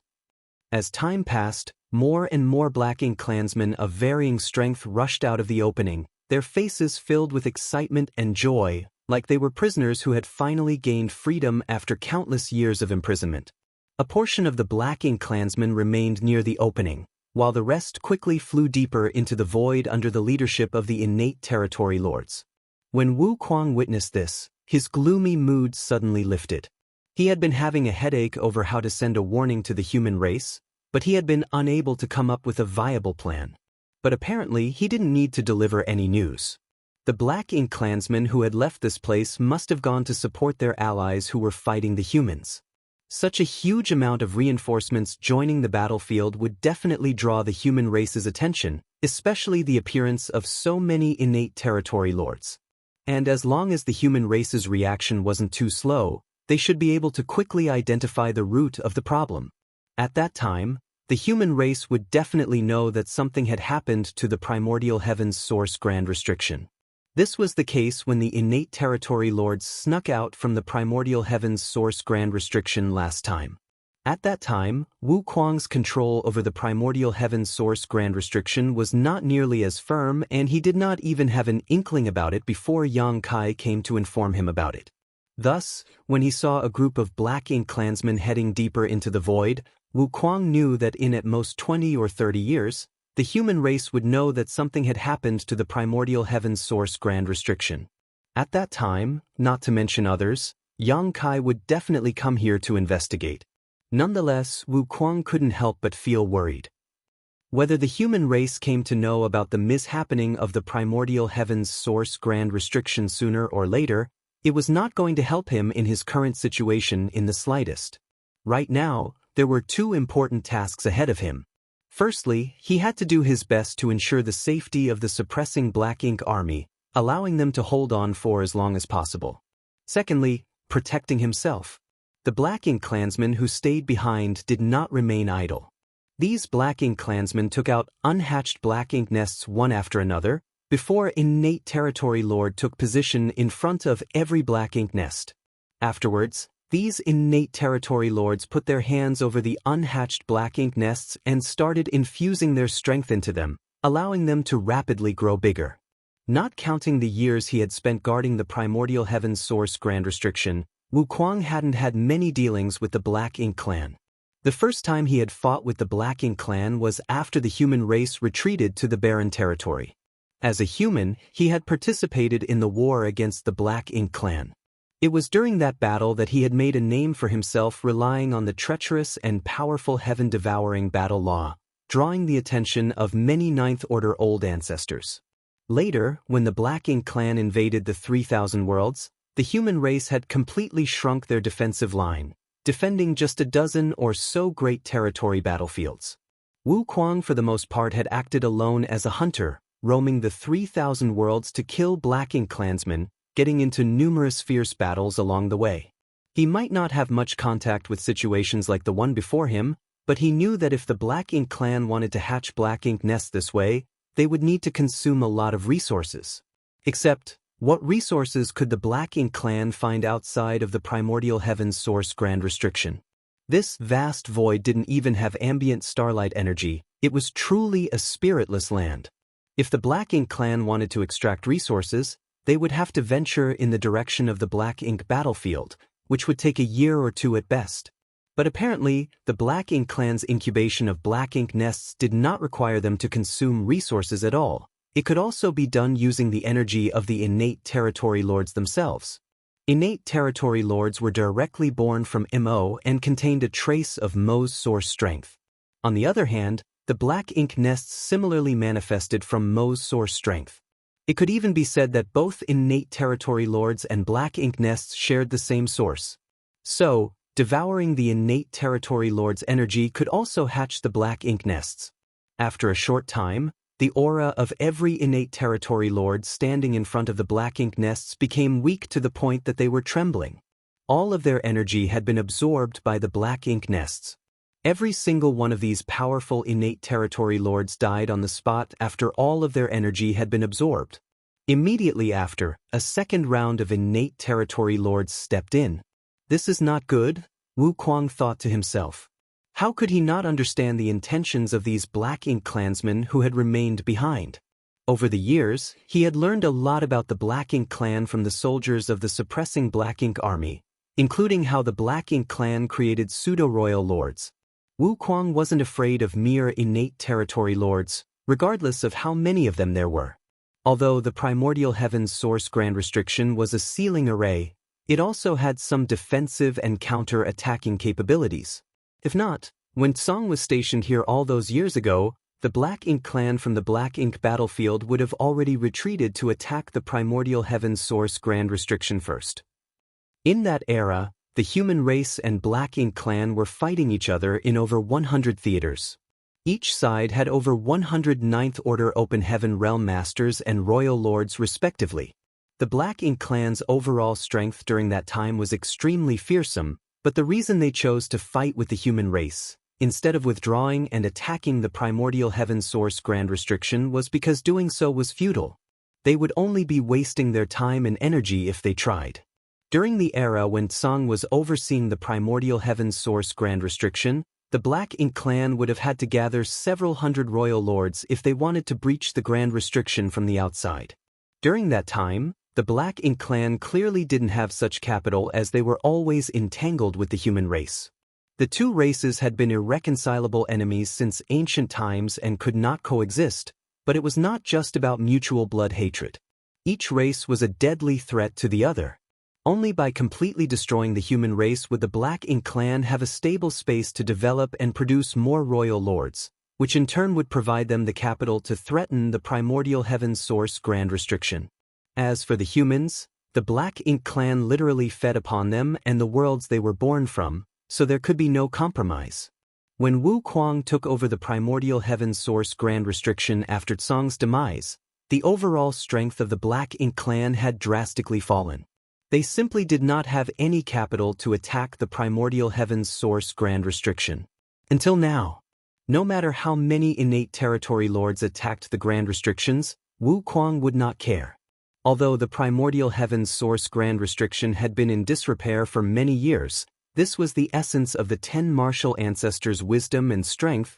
It was not so easy to breach. But if these innate territory lords became pseudo-royal lords, that would be another matter. The Black Ink clan did not need too many pseudo-royal lords either. Just 500 pseudo-royal lords working together would be able to pose a threat to the primordial heaven's source Grand Restriction. Once the primordial heaven's source Grand Restriction was breached from the outside, the situation would become extremely dire. So, when he witnessed the actions of these Black Ink clansmen, Wu Kuang knew that things had taken a turn for the worst. Nonetheless, he was in an absolutely passive position at the moment. Even if he could see through the intentions of the Black Ink clan, it was difficult for him to do anything about it. All he could do was wait and watch.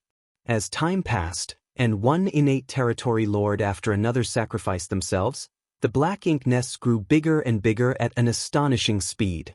Just as Wu Kuang had expected, these Black Ink nests were all high-rank Black Ink nests. In just a few days, almost 300 fully matured high-rank Black Ink nests stood tall outside of the primordial heaven source Grand Restriction. During this time, Black Ink clansmen kept pouring out from the opening in the primordial heaven's source Grand Restriction in a steady stream. Although the number of Black Ink clansmen coming out each time wasn't great, adding them all up made for a terrifying number. These newly emerged Black Ink clansmen also split into groups like before. Most of them flew towards the depths of the void, heading towards the 3,000 worlds, while the rest stayed behind to prepare to attack the primordial heaven's source Grand Restriction. Inside the primordial heaven's source Grand Restriction, Wu Kuang let out a sigh of relief after confirming the number of high-rank Black Ink nests. This number was still within the limits of what he could bear, but he did not underestimate the situation. After all, he still had to divert a portion of his attention to watch over the suppressing Black Ink army, which would make it difficult for him to respond to the attacks from outside of the Grand Restriction. In the face of adversity, having good news like this was not too bad. As a large number of Black Ink clansmen had rushed out from the primordial heaven's source Grand Restriction, things had become less dangerous for the suppressing Black Ink army. Now, as long as he was paying close attention to the movements of the royal lords, Wu Kuang could basically ensure the safety of the suppressing Black Ink army. Meanwhile, outside the primordial heaven's source Grand Restriction, after the high-rank Black Ink nests had been erected, the innate territory lords who had rushed out of the primordial heaven's source Grand Restriction began entering them one after another, willingly walking to their deaths with a smile. Martial Peak, Chapter 5896, Auspicious days are coming to an end.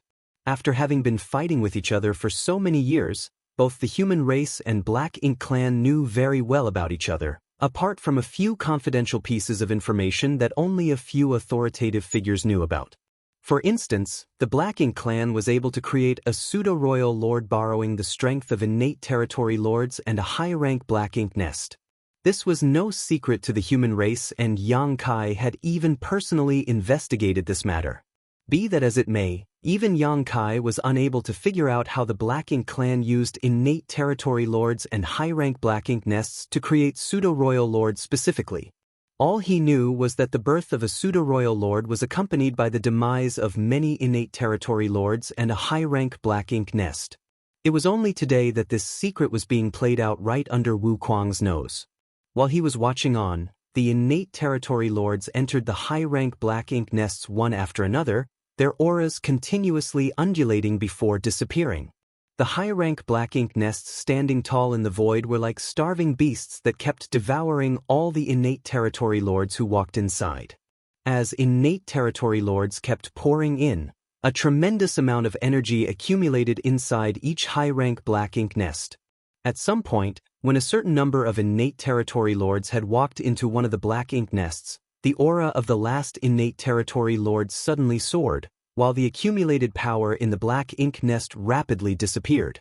After a while, the Black Ink nest collapsed and disappeared without a trace. Whereas the final innate territory lord had now become a pseudo-royal lord, their aura soaring to a whole new level. One pseudo-royal lord after another was born.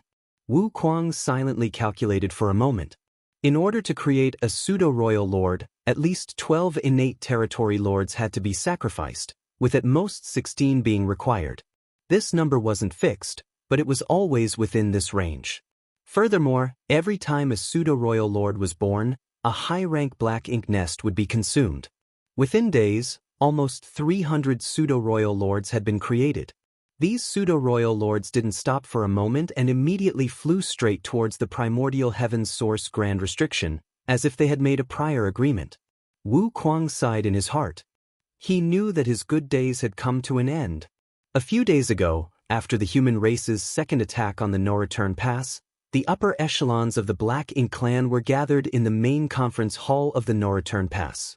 The 3 royal lords were standing in the forefront, while the pseudo-royal lords were lined up below. The atmosphere in the hall was heavy and gloomy. Over the past few years, the human race had attacked the Black Ink clan twice, and each time, the Black Ink clan had suffered great losses. The first time was one thing as the human race had caught the Black Ink clan off guard by attacking with universe worlds.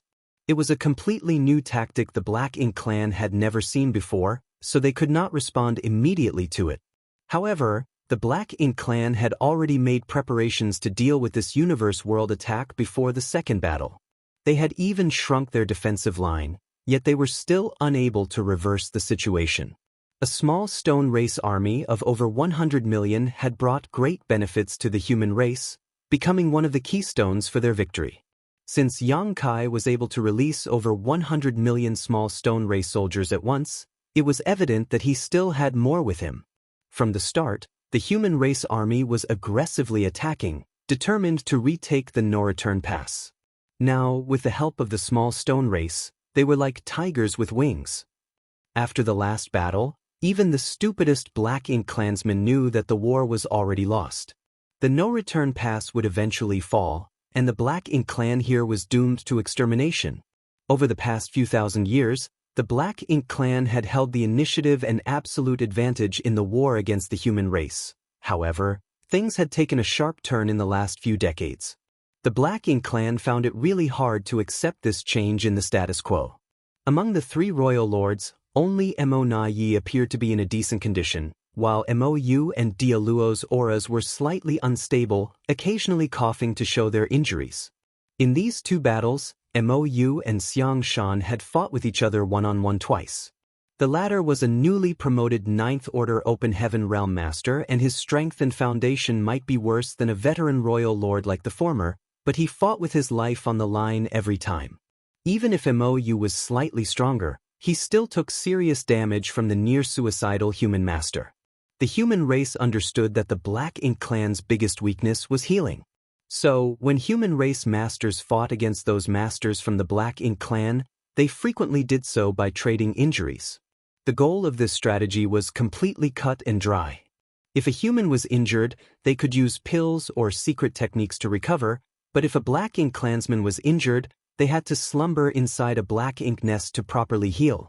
However, in the face of such a shameless strategy, there was nothing the Black Ink clan could do.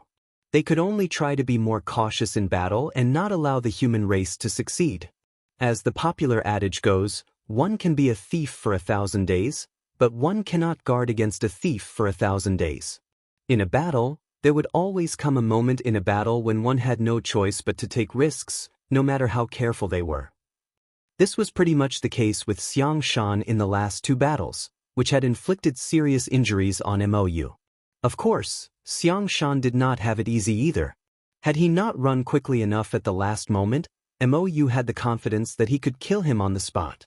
The veteran royal lord, Mou, could barely be considered to have beaten the newly promoted Ninth Order Open Heaven Realm Master, so his injuries were worth the price. In contrast, Dia Luo was rather miserable. His injuries were caused by the burst of intense purifying light Yang Kai had created when he summoned 2 million small stone ray soldiers under the cover of his space-time river.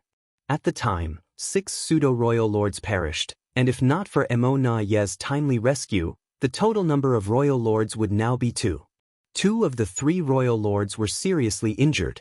Their condition could be described in just one word: miserable. The pseudo-royal lords were in an even more miserable state. At a glance, Mo found many familiar faces missing. Compared to the Grand Assembly over 20 years ago, there were 50 fewer pseudo-royal lords. In just 2 battles, 50 pseudo-royal lords had perished. This was an unprecedented loss. No matter how many pseudo-royal lords the Black Ink clan had, they would not be able to withstand such a rate of attrition. The human race did not need to engage the Black Ink clan many more times in such high-intensity battles. Perhaps the Black Ink clan would no longer be able to hold on after 3 more such fights.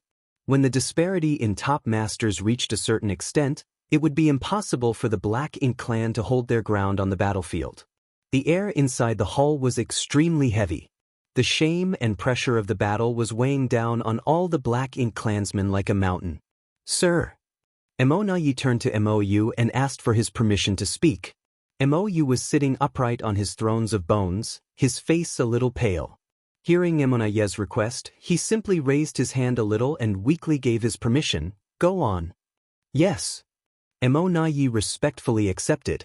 Although he was already a royal lord and had the qualifications to sit on the same level as Mou, he had always maintained a certain degree of deference and respect towards Mou. And why not? After all, Mou had given him enough trust for so many years. When Mo was still just a pseudo-royal lord, Mou had allowed him to take complete charge of the Black Ink clan's affairs. Although this was partly because Mou was not good at managing things, Mo was still quite grateful. A true king didn't need to do things personally, but rather knew how to use others to accomplish his goals. After responding to Mou, Mo stood up and swept his gaze over the many pseudo-royal lords. The faces of the pseudo-royal lords instantly went cold as they realized that Mo had made an important decision and was about to announce it.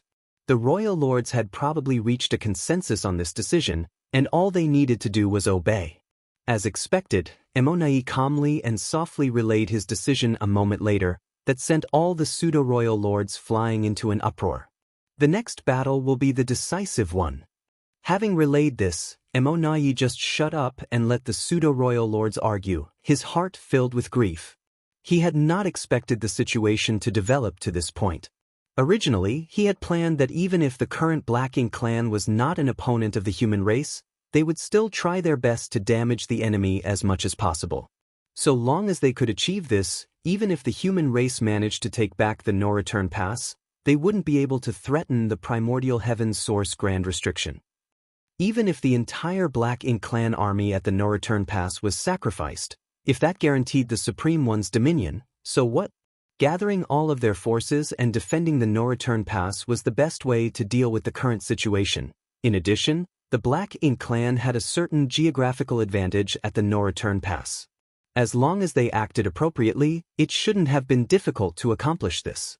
Unfortunately, the intensity and development of the battle had gone beyond imagination.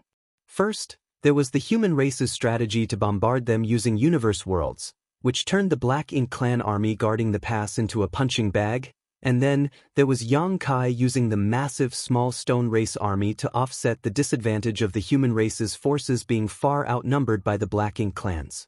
With all these unexpected external factors affecting the battle, the only result awaiting the Black Ink clansmen at the no-return pass was continuously being worn down by the humans while the humans wouldn't suffer much loss.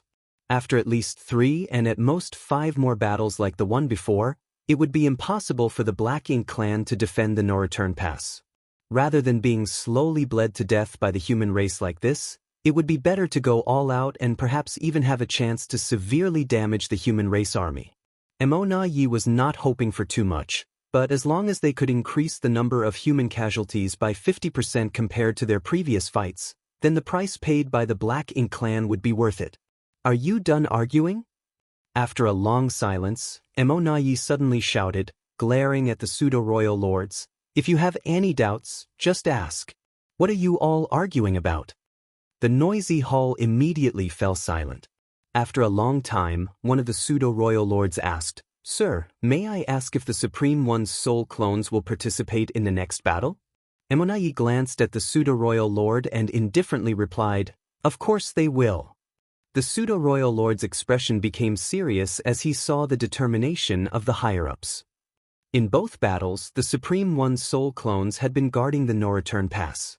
Although they did provide long-range support, they never left their positions because they had to deter the 2 giant spirit gods in the barren territory. So, their support was extremely limited. But if these 2 were to participate in this fight, it would become a true decisive battle. It was foreseeable that when the 2 giant spirit gods in the barren territory saw the Supreme One's soul clones' movements, they would respond in kind. Once they rushed over from the barren territory, the entire no-return pass would become a battlefield. At that time, the high-rank Black Ink nests placed here would be completely destroyed. Without the high-rank Black Ink nests, the Black Ink clan would be like a river without a source, a tree without roots. This was what it meant to go all out. It was the final battle. Marshall Peak, Chapter 5897, Complete Defensive Posture. This battle was both a crisis and an opportunity to the Black Ink clan. No matter the outcome, there was only one ultimate fate waiting for the Black Ink clansmen at the no-return pass, and that was to be exterminated by the human race. There was only one thing they could aim for: to weaken the humans as much as possible. If they succeeded, the human race would lose the ability to launch a crusade to the primordial heaven's source grand restriction. Even if they failed, they would still weaken the human race, so whether they wanted to or not, the Black Ink clan had no choice but to go all out. In light of the current situation, the Black Ink clan still had a good chance of severely wounding the human race army. In the last 2 battles, the Supreme One's 2 soul clones had remained motionless. If the human race launched another attack, they might not have considered the possibility of these 2 also participating in the battle. At that time, as long as the 2 soul clones made a move at the right time, the human race army would suffer a huge blow. Of course, the 2 giant spirit gods in the barren territory would arrive shortly after, but that was now an inevitability, so it did not matter. Furthermore, it wasn't that Mo Yi had no plans to deal with these 2 giant spirit gods. He was confident that with enough pseudo-royal lords, they could hold off those 2 giant spirit gods for a brief moment, which would give Supreme One's soul clones enough time to bring unimaginable losses to the human race army. In the main hall, only one pseudo-royal lord asked a question, and after obtaining the answer, the pseudo-royal lords no longer spoke. Since the Supreme One's soul clones were preparing for war, the next battle would definitely be the last for the Black Ink clansmen at the no-return pass. Mo Yi continued, "Judging by the timetable of the last 2 battles initiated by the human race, the next one will probably happen 2 years from now. The decisive battle is imminent, but both Sir Mou and Dia Luo are injured, putting them at a disadvantage. In order to ensure that the final battle will proceed smoothly, the 2 of them must quickly recover." Saying so, he swept his eyes over the pseudo-royal lords below. "So, I need your help. Who is willing to sacrifice everything for the Supreme One?" Whether it was Mou or Dia Luo, both had suffered heavy injuries. If they wanted to fully recover, they would have to slumber inside Black Ink nests for several decades to a century. Of course, The human race would not give them so much time, so they had to resort to other methods to quickly restore these two royal lords. Back in the universe furnace, when Mo Na Yi fought with Yang Kai, he was cornered in a hopeless situation, but just as Yang Kai was about to kill him, Meng Ke sacrificed himself using the source fusion technique, integrating his strength into Mo Na Yi, which ultimately helped the latter recover and escape. This was a secret technique that only the pseudo-royal lords and innate territory lords could use. As pseudo-royal lords were born with the help of the source fusion technique, they could use the source fusion technique to infuse their strength into other Black Ink clansmen to help them recover. Under normal circumstances, the Black Ink clan would never choose to sacrifice pseudo-royal lords, but desperate times called for desperate measures. They had no choice but to do so. A royal lord in perfect condition would naturally be able to play a greater role in the upcoming battle than a pseudo-royal lord. After Mo Na Yi presented this question, all the pseudo-royal lords remained muted. This was also within his expectations. After all, not every pseudo-royal lord had the same courage and resolve as Meng Quebec. Furthermore, the reason Meng Ke helped Mo Na Yi at that time was because he knew he was already doomed to die, so he wanted to make his death meaningful. This time, when Mo Na Yi asked if they were willing to die for the two royal lords, even the Black Ink clansmen, who were known for their extreme loyalty to the Supreme One, had to think twice about it. Although he had already expected this, Mo Na Yi was still displeased when it actually transpired before him. Thus, he coldly snorted before rebuking, "It seems that you still have to weigh things in your loyalty to the Supreme One. Since that's the case, I will be the one to decide." Apparently, he was prepared for this and casually picked out two severely wounded pseudo-royal lords. The two pseudo-royal lords who had been pointed out were naturally depressed. Nonetheless, they didn't offer any resistance and immediately accepted their orders. They knew that they were picked because even if they participated in the next battle, they wouldn't be able to play much of a role due to their severe injuries. After picking two pseudo-royal lords, Mo Na Yi seemed to be a little dispirited as he stated, waving everyone away, "Go and prepare yourselves. Everything will be decided in the next battle." All the pseudo-royal lords bowed and were about to withdraw when suddenly, a profound wave of energy suddenly spread from somewhere in the no-return pass, quickly enveloping the entire hall. The next moment, a scene involuntarily emerged in the royal lords and even the pseudo-royal lords' minds. They saw a massive shadow slumbering in the void, along with a massive number of Black Ink clansmen swarming out of the gap in the giant shadow. The Black Ink clansmen who had rushed out of the gap split into two teams. One team flew off into the depths of the void while the other stayed behind to hatch high-rank Black Ink nests.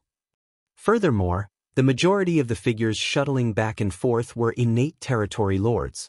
The pseudo-royal lords who were about to withdraw were all dumbfounded, and the same went for the three royal lords.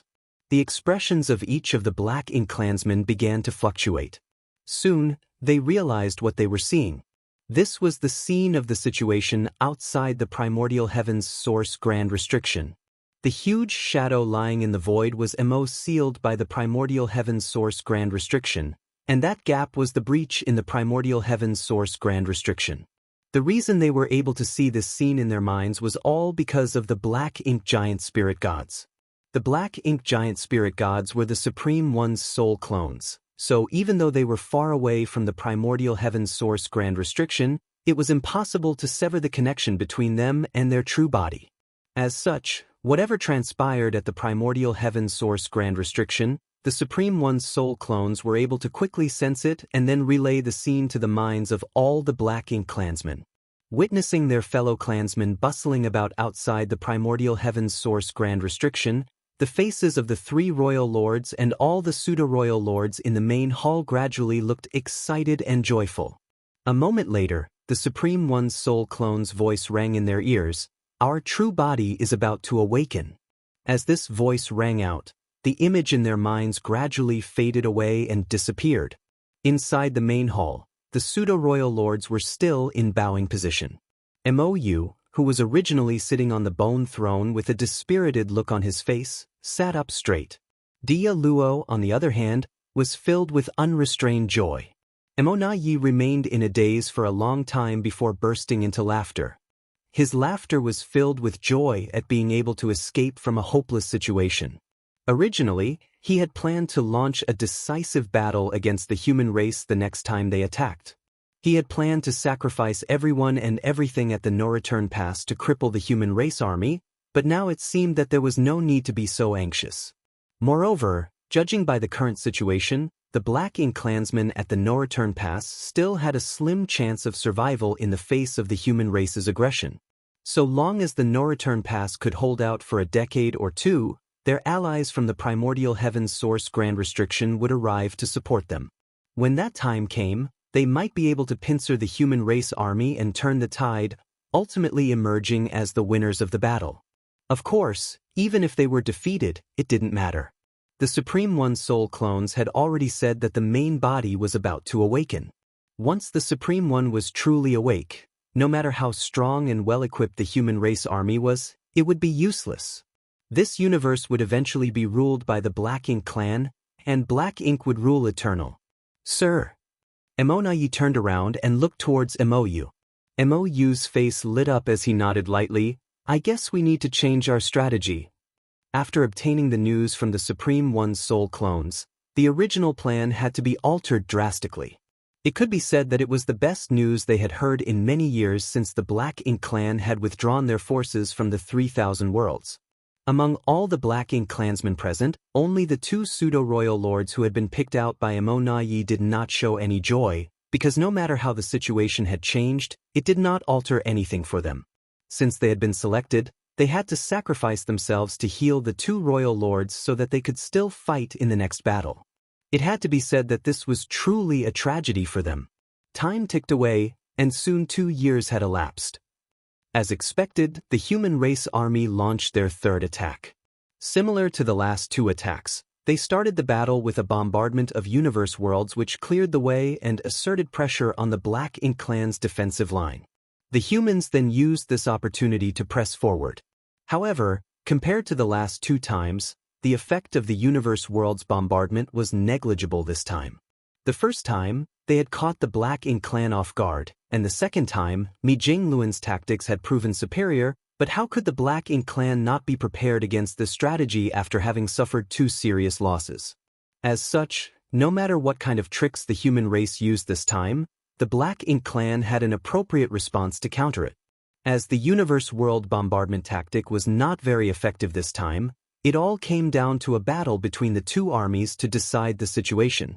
Fortunately, every human race soldier had refined some small stone race soldiers over the past 2 years.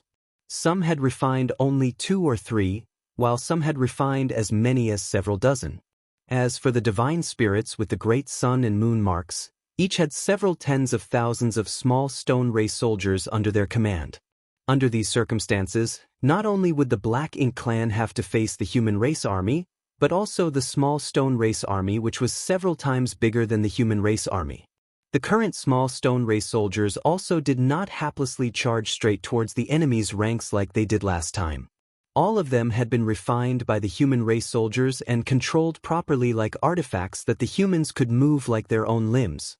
As such, the pressure on the Black Ink clan army was enormous. Yang Kai was also awakened by air from his cultivation and rushed into the territory gate to participate in the battle.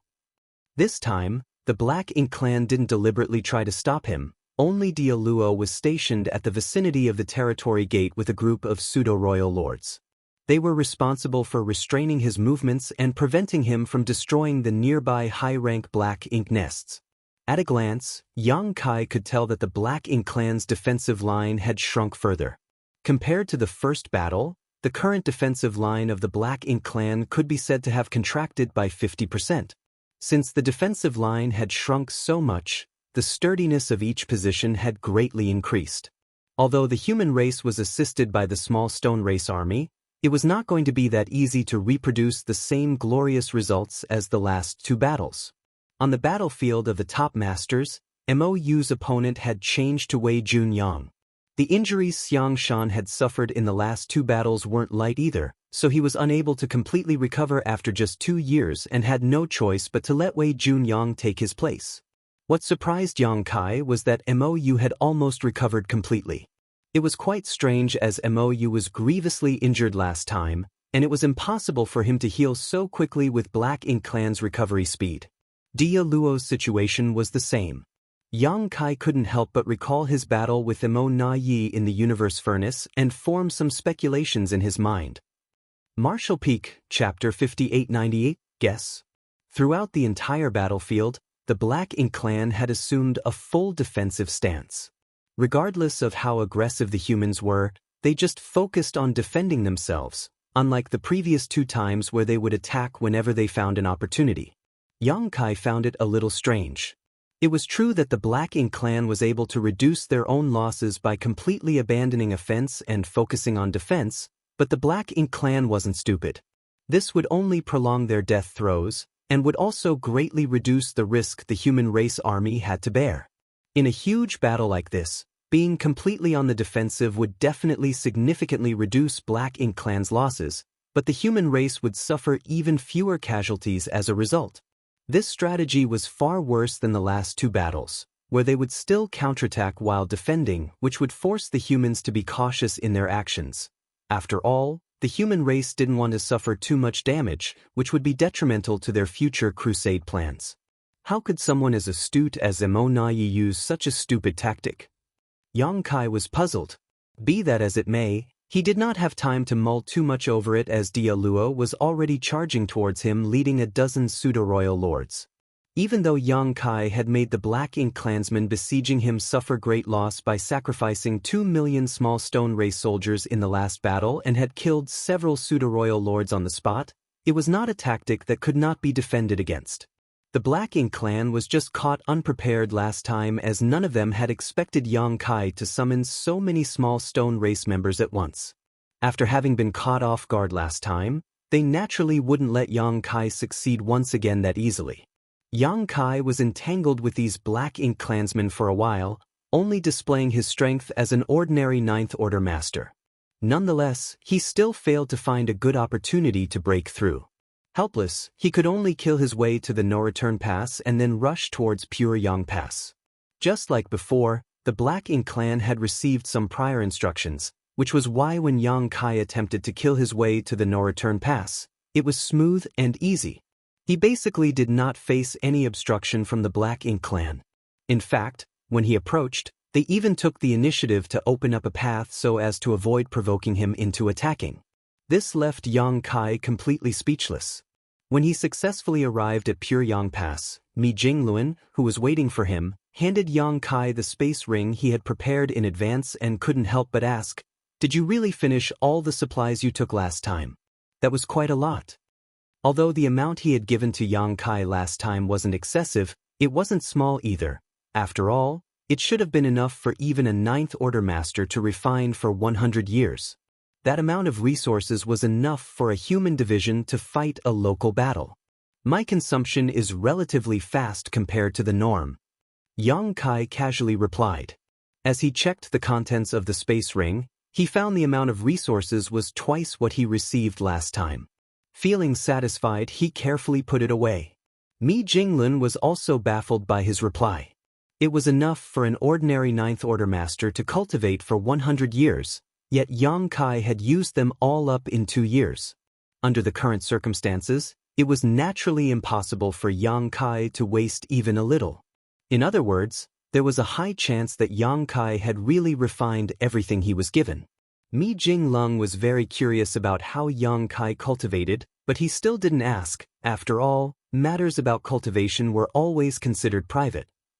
Yang Kai's crazy consumption of resources was also not a bad thing for the human race as it meant he was rapidly increasing his strength. The Black Ink clan seems to have changed their strategy. Mi Jingluan changed the subject. What do you think?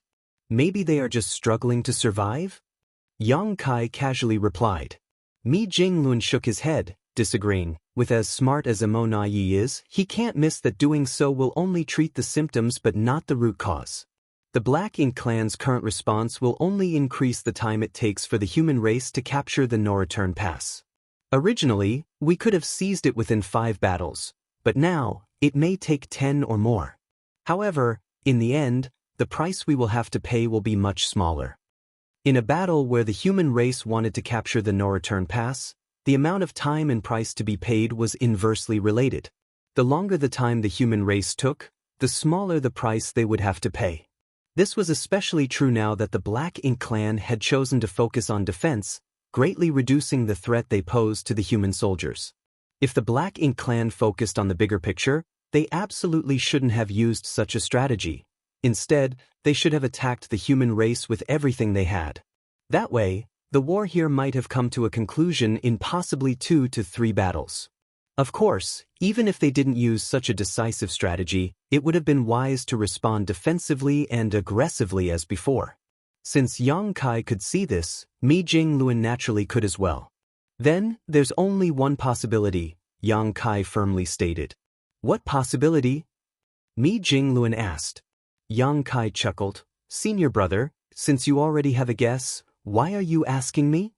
Mi Jingluan waved him off. Just tell me, I want to know if we're thinking the same thing.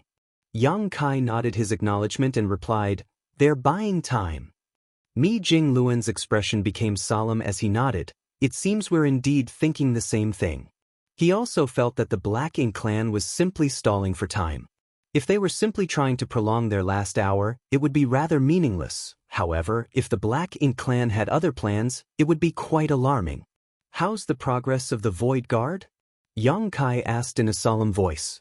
They are about halfway there, with nothing unexpected. Ask them to remain vigilant. Mi Jingluan's expression slightly changed. Junior brother, you mean that the primordial heaven source grand restriction? Yang Kai added. I hope not, but the Black Ink clan's current strategy is quite worrying. He turned his head towards the depths of the void as a hint of concern flickered across his face.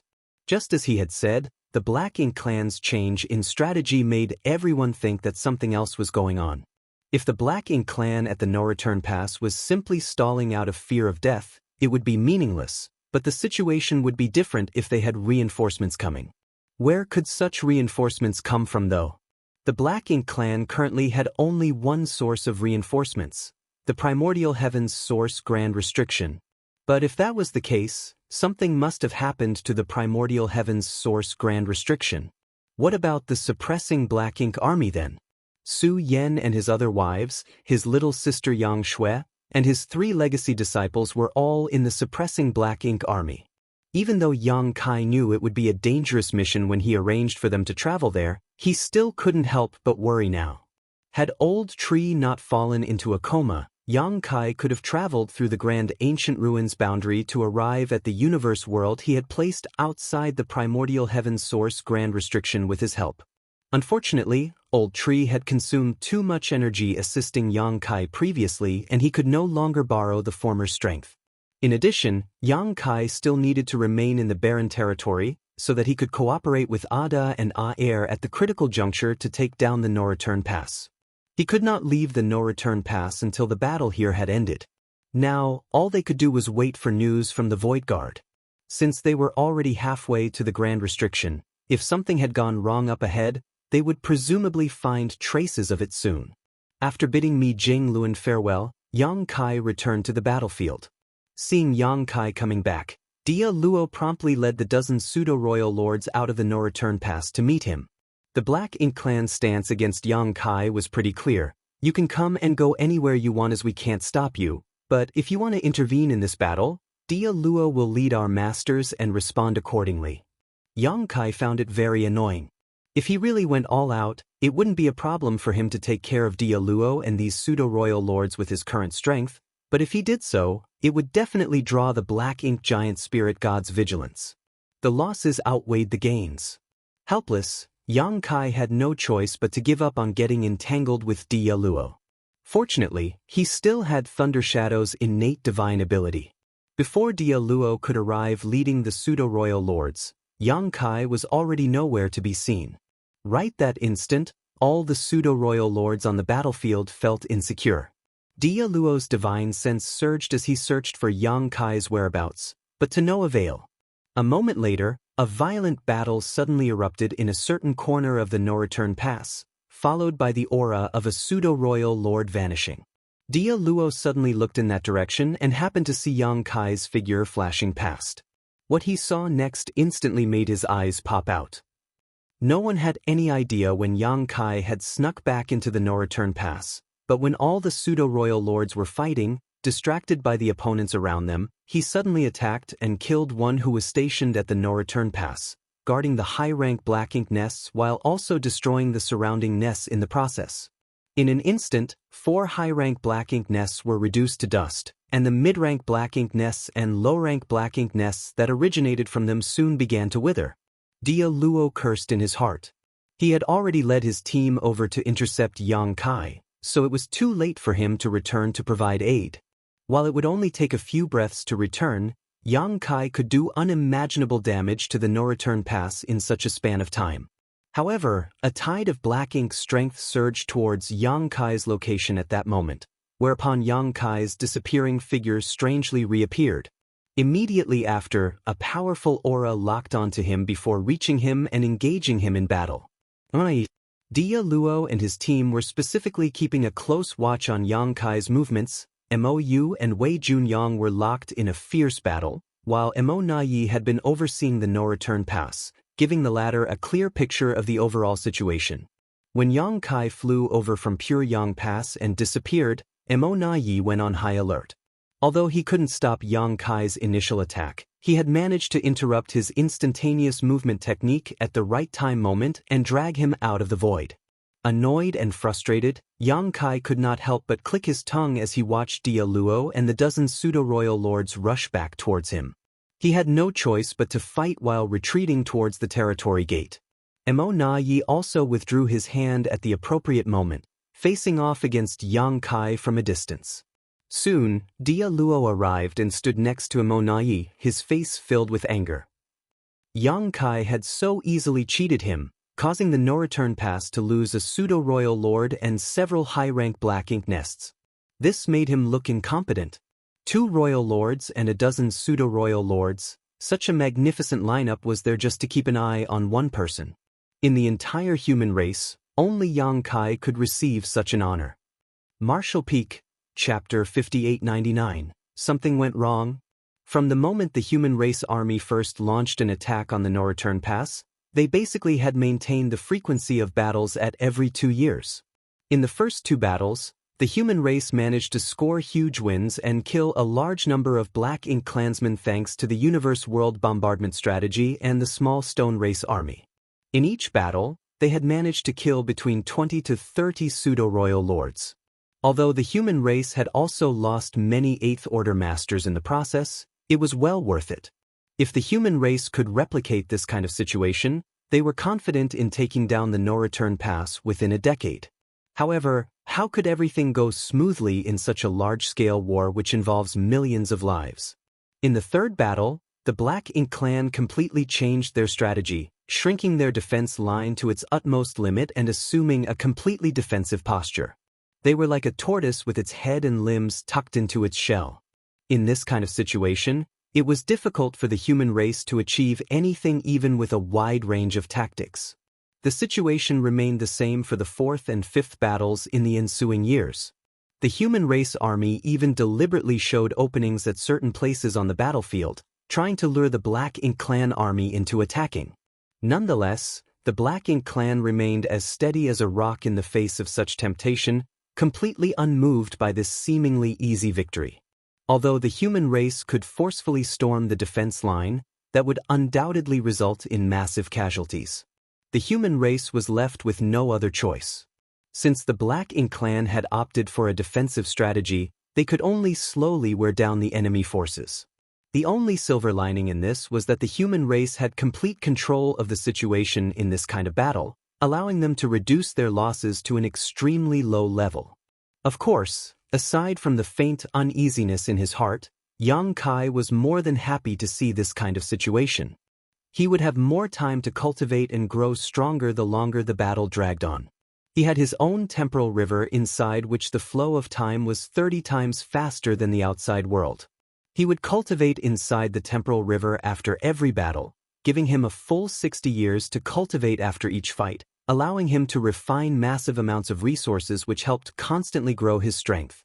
In the 10th year of the human race army's campaign against the no-return pass, After the sixth battle ended, Yang Kai was refining and cultivating in his temporal river which stretched across the void just like before. But suddenly, a tremor came from outside, waking Yang Kai up. This was the signal he had agreed upon with giant spirit god Aer. As he was completely absorbed in cultivation inside the temporal river, Yang Kai knew nothing about the outside world and had to be informed by Aer. Every time the human race launched an attack on the no-return pass, Aer had used this method to awaken him. Feeling this familiar signal, Yang Kai quickly ended his cultivation and rushed out from the river. Seeing him emerge, the nearby Aer pointed towards the territory gate. As Yang Kai turned his head and gazed through the territory gate, he noticed faint traces of a battle on the other side. He had seen this scene many times already. Every time the human race launched an attack, he would enter the no-return pass from the barren territory and single-handedly restrain many masters from the Black Ink clan. Except, a frown had appeared on his brow this time, because it was not yet time to attack. Although he was absorbed in cultivation inside the temporal river, he could still feel the passage of time. In the past, he had been able to cultivate for roughly 60 years before the human race launched another assault. However, only 10 years had passed inside the river of time this time. In other words, it had only been 4 months since the last battle. This had never happened before. Yang Kai's expression couldn't help but become grave as he realized that something unforeseen had occurred. Otherwise, the human race wouldn't have rashly changed their strategy. In a flash, he rushed towards the territory gate, but he didn't forget to turn around and warn Aer before disappearing. Keep an eye on those two. If they dare to leave, you must promptly come over. Aer repeatedly nodded, agreeing in a resonant voice. Ada also chimed in, but Yang Kai believed that he didn't really understand it. Just like the past few times, the moment Yang Kai stepped out of the territory gate, a dozen or so powerful auras locked onto him. With Dia Luo in the lead, a dozen pseudo-royal lords gathered around him, standing in combat readiness. Yang Kai had to fight with these guys in every battle, but because he had always been hiding his strength, he had never been able to do anything to them. Nonetheless, he had still managed to kill a few pseudo-royal lords after so many battles of wits and courage, so it wasn't a complete loss. Their main goal was to restrain Yang Kai to deprive him of the opportunity to launch a sneak attack on the other pseudo-royal lords. Furthermore, they were also afraid of Yang Kai's method of sacrificing small stone race soldiers, so they rarely had any direct confrontation with him. Most of the time, they would only use their auras to interfere, attacking him from a distance. However, things were different this time around. The moment Yang Kai appeared, Dia Luo shouted, "Attack!" Unexpectedly, they were the first to charge at Yang Kai. Although the dozen pseudo-royal lords were clearly afraid of Yang Kai, they still braced themselves and followed after Dia Luo. The reason for this change was because of the human race army's strange movements. For the past 10 years, the humans had launched a battle every 2 years, with no exceptions. But this time, the human race army had actually launched an attack on the no-return pass just 4 months after the last battle. Obviously, something had gone wrong. There must be a reason for this deviation. Mo Na Yi, who commanded and deployed the Black Ink clan army, might not be able to figure out what the human race was up to, but it didn't stop him from changing his strategy. While keeping their original defensive strategy unchanged, he ordered Dia Luo and his squad to try their best to stop Yang Kai from meeting up with the human race's higher-ups. This was quite a difficult task, and if possible, Dia Luo would have declined this mission. In the past, all they had to do was restrain Yang Kai. So long as they were careful enough, they wouldn't be in too much danger. But this time, they would have to face him head-on if they wanted to prevent Yang Kai from meeting with the human race's upper echelons. This was not only a difficult task, but also a very dangerous one. Dia Luo still vividly remembered his first encounter with Yang Kai, and how he was severely injured by the latter. Nonetheless, this mission had to be carried out by him. Mou was entangled by Wei Junyang and was unable to escape. Mo Na Yi was responsible for coordinating the army and couldn't easily take action. Only he, the most inexperienced royal lord, could and had to face the killing star. Fortunately, Mo Na Yi had also assured that if the situation became critical, he would come to assist him at a moment's notice. A battle instantly broke out, the aftershocks spreading in all directions. Fortunately, there were still pseudo-royal lords guarding the no-return pass. Otherwise, a large number of black ink nests would have been destroyed. Having fought with Yang Kai many times already, Dia Luo was well aware of his opponent's strength. This killing star was far stronger than any other Ninth Order master, and even with so many pseudo-royal lords working together, this battle was still extremely difficult. When Yang Kai summoned the small stone race army and activated Purifying Light, Dia Luo and the pseudo-royal lords who had been on guard promptly scattered and fled. A glaring light flashed and enveloped the entire sky, but by the time it faded away, Yang Kai's figure had already disappeared. Seeing this, Dia Luo, who was still very much on guard, let out a sigh of relief.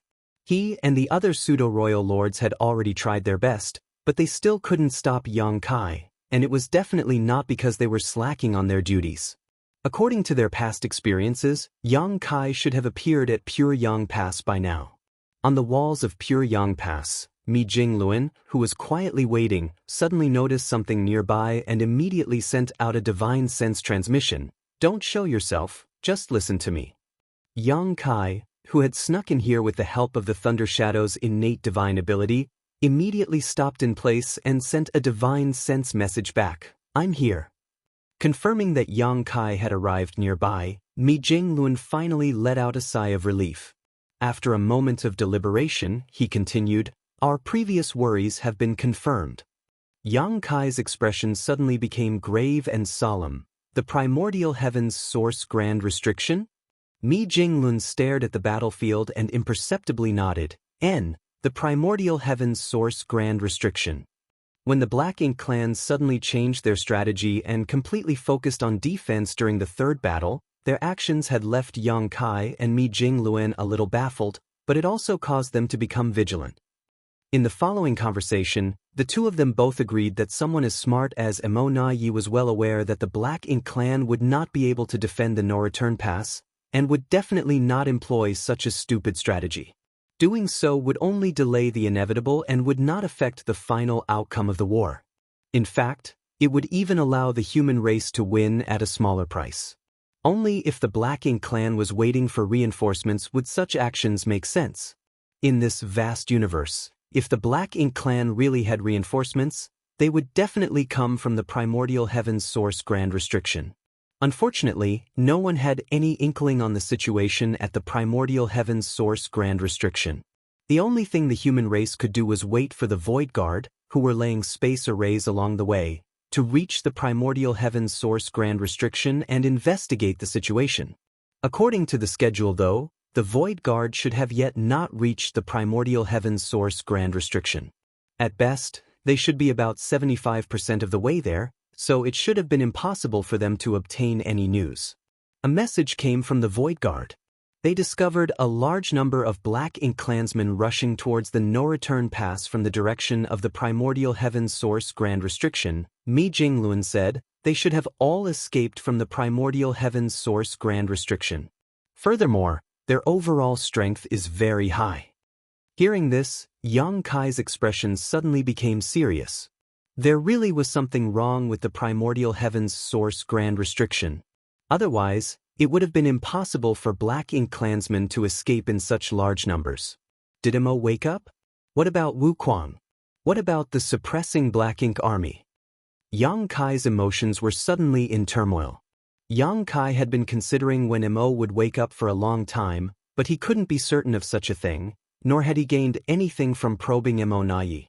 Perhaps Emo Na Yi himself didn't know any more than he did. Right now, Yang Kai could not rely on the World Tree, so even if he wanted to go to the primordial heaven source grand restriction to assess the situation, he couldn't. His previous worries had come true, and the favorable situation of the human race had suddenly become uncertain. Suppressing his chaotic thoughts, Yang Kai stated, the problem with the primordial heaven source grand restriction should have occurred 5 or 6 years ago. Marshall Peak, Chapter 5900, Investigation? It should be, Mi Jingluan nodded lightly. During the third battle, the Black Ink clan suddenly changed their strategy and went into full defensive mode, which Yang Kai and Mi Jinglun found quite strange. However, if the Black Ink clan at the No-Return Pass got word from the Primordial Heaven Source Grand Restriction that help was on the way, everything would make sense. Since they knew about the reinforcements coming from the Primordial Heaven's Source Grand Restriction, they had opted for an all-out defensive strategy. As long as they could hold on until reinforcements arrived, they might be able to execute a pincer attack on the human race and catch them off guard, thereby turning the tables on them. It wasn't hard for the Black Ink clan to get the news about the Primordial Heaven's Source Grand Restriction. Black Ink nests not only had the ability to spawn Black Ink clansmen, but this strange thing also held another advantage in transmitting information that could not be matched by any other known means. Judging by the situation, the Black Ink clan's response was undoubtedly correct. As long as they continued to defend at the No-Return Pass, they would be able to hold out for more than a decade until reinforcements arrived. The only way this wouldn't happen is if the human race decided to launch an all-out attack to take down the No-Return Pass at all costs before their reinforcements arrived. Does that mean that the Void Guard encountered the Black Ink clan's reinforcements? Was there a clash? Yang Kai asked. Mi Jinglun quickly replied, not for the time being. The Void Guard don't have many people, but each of them is a master who would be prudent in their actions. On the other hand, the Black Ink clan army is marching straight ahead, heading right towards their goal without trying to hide themselves. After the Void Guard discovered the situation, they immediately sent back a warning and then began monitoring the progress of the Black Ink clan reinforcements. However, the deployment of the space arrays will be delayed because of this. This was something that couldn't be helped. According to the original plan, the Void Guard under Li Wuyi's lead would set up space arrays all along the way to the Primordial Heaven's Source Grand Restriction. This way would make it much more convenient for the human race to attack the Primordial Heaven's Source Grand Restriction after conquering the No-Return Pass, saving them all the time which would have been wasted in transit. But now that they had encountered the Black Ink clan reinforcements halfway, setting up the space arrays had to be delayed. In fact, they even had to remove their own traces to prevent the Black Ink clan reinforcements from discovering anything. The moment Mi Jinglun received the Void Guard's message, he realized the gravity of the situation and immediately launched the 7th attack. If he didn't, he wouldn't be able to contact Yang Kai. It could be said that the reason this battle was happening was because Mi Jinglun wanted to contact Yang Kai. As for dealing damage to the No-Return Pass, that was inconsequential today. Yang Kai sank into contemplation. Something must have happened to the Primordial Heaven's Source Grand Restriction, but no one knows exactly what. The only thing that's apparent from the current situation is that the suppressing Black Ink army is in trouble, otherwise, they wouldn't have allowed Black Ink clansmen to escape. In the worst-case scenario, Mo is completely awake and has broken out of the Primordial Heaven's Source Grand Restriction, while the suppressing Black Ink army has been completely wiped out. Suppressing the worry and pain in his heart, Yang Kai tried his best to find a glimmer of clarity in this chaotic situation. After a long time, he finally spoke. It should still take the Black Ink clan reinforcements over a decade more to arrive at the No-Return Pass, so the situation isn't that bad. But what will come, Mi Jinglun softly replied. We must seize the No-Return Pass before the Black Ink clan reinforcements arrive. Otherwise, once they get here and the Black Ink clan at the No-Return Pass make a move, we will be facing attacks on 2 fronts. If that really happened, not to mention attacking the Primordial Heaven's Source Grand Restriction, it would be difficult to say whether the human race army would be able to make it out alive. Be that as it may, it was extremely difficult to take down the No-Return Pass in the current situation. The entirety of the No-Return Pass had been set up like a tortoise shell by Mo Na Yi, with no gap for the human race to exploit. Even after so many battles, the Black Ink clan had only suffered some superficial wounds. Mi Jinglun continued, on the bright side, the enemy is in the open while we are in the dark. Yang Kai nodded. This is indeed an advantage. It might not even have occurred to the Black Ink clan reinforcements that their movements have been exposed. One had to admit that establishing a special organization like the Void Guard before the war and making them lay space arrays along the way in advance was truly a stroke of luck. If it weren't for the fact that the Void Guard had set out in advance and accidentally encountered the Black Ink clan reinforcements along the way, Perhaps the enemy would have arrived without the human race's knowledge. That would have been a total disaster. Senior brother, Yang Kai called out, I want to check on these reinforcements. You're going personally? Mi Jinglun was slightly taken aback. I've already sent someone to investigate. Yang Kai asserted, I can only rest assured after checking them personally. I need to verify some things. I hope the situation hasn't reached a critical point yet. Mi Jinglun thought about it for a moment before acceding. Okay, but if you don't show your face for a long time, there is no guarantee that Emona Yi won't notice your absence. That's fine, but senior brother still needs to devise a new strategy and prolong the battle until my return. Once I'm back we can end things here for the moment. That won't be a problem, Mi Jinglun readily agreed. Right now, the Black Ink clan is only focusing on defense. The initiative is in our hands, so we can decide when to end the fighting. I'll have to trouble you with this then, senior brother. As Yang Kai finished speaking, he surged his strength and flew away. A moment later, he arrived at the temporary human race camp located 3 days away, where there was a universe temple with a space array. Noticing Yang Kai's arrival, the 2 void guards who were stationed here were both stunned, as there shouldn't have been a reason for him to appear here at this time. Be that as it may, they didn't ask any questions. They just readied the space array under Yang Kai's instructions and let him teleport away. With each teleportation, Yang Kai went deeper and deeper into the Black Ink battlefield. The Void Guard had left behind dozens of universe temples in the void over the years, and each was within the range of the previous space array. Each universe temple was further hidden by a grand array. So, in this vast void, if one did not specifically search for it, it would be difficult to find any traces of the space arrays. Furthermore, even if one of the universe temples was destroyed for some unknown reason, it was not that big of a problem. The Void Guard still had spare universe temples with them and they could easily rush to the damaged location and re-establish the link. Having said that, this kind of long-distance teleportation using the universe temples was a little taxing on ordinary cultivators. If one's cultivation wasn't sufficient, they would need to rest for a while after a few subsequent teleportations. In addition, the space arrays themselves would also need frequent maintenance for such intense usage. Fortunately, it was not that troublesome for Yang Kai as he was proficient in the Tao of space, so this kind of teleportation posed no pressure to him. After dozens of teleportations, Yang Kai arrived at the leading temple less than 3 days later. There were quite a few Void Guards stationed there, numbering in dozens. Originally, they were tasked with arranging more space arrays further up ahead, but due to some unforeseen circumstances along the way, they had all been stuck here. Seeing Yang Kai, everyone who had been a little anxious all this time seemed to have found their pillar of support.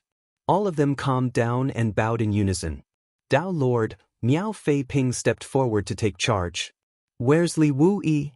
Yang Kai looked around but didn't see Li Wu Yi anywhere. Miao Fei Ping quickly explained, Senior Brother Li is monitoring the movements of the Black Ink clan reinforcements with a few junior brothers. Yang Kai nodded his acknowledgement. Is the other party aware of you?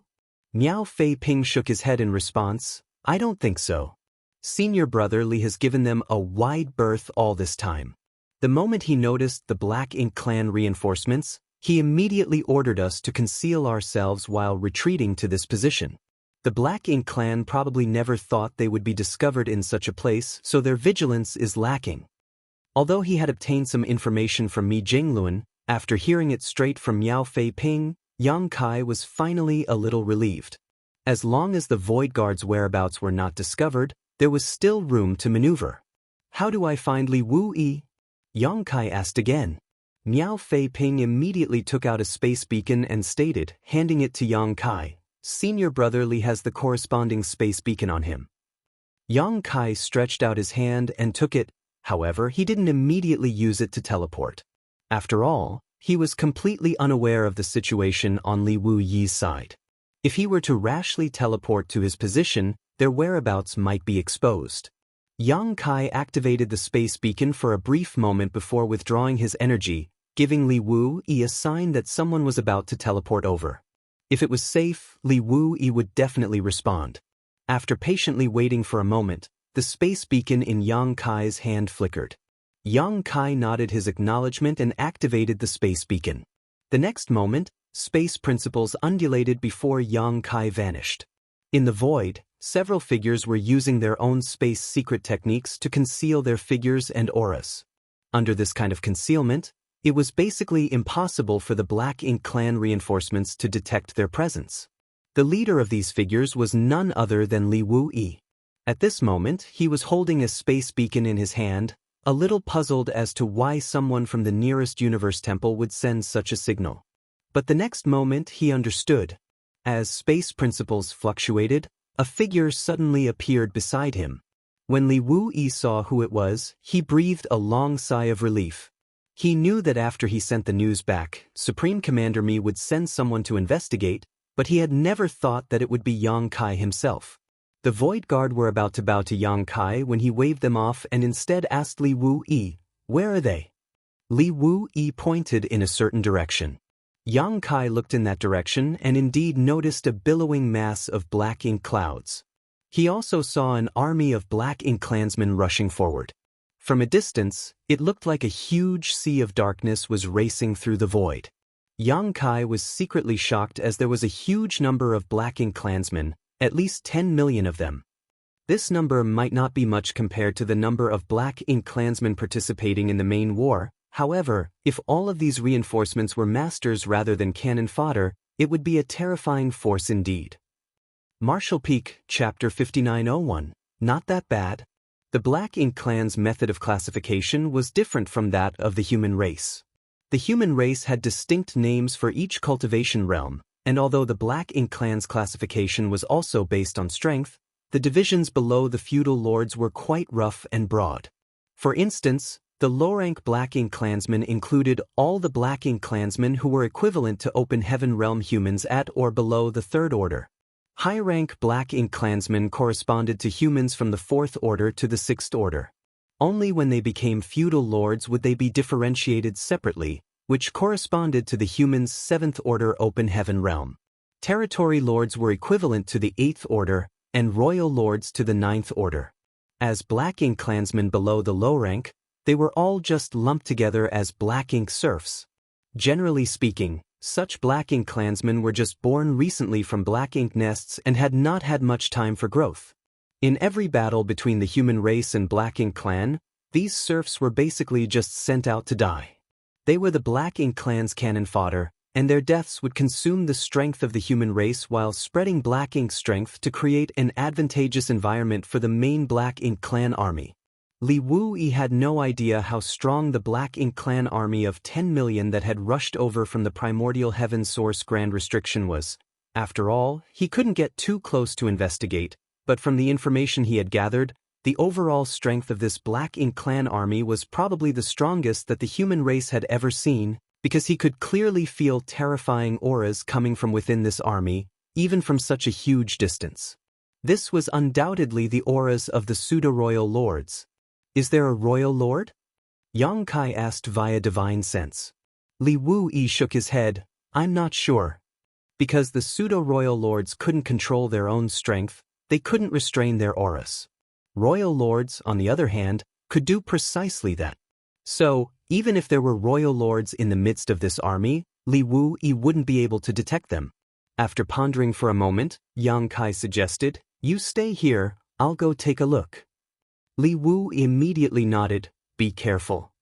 He was well aware of Yang Kai's capabilities, so there was nothing to worry about. In addition, with the help of Thunder Shadow's innate divine ability, it could be said that no one was more suited for scouting than Yang Kai.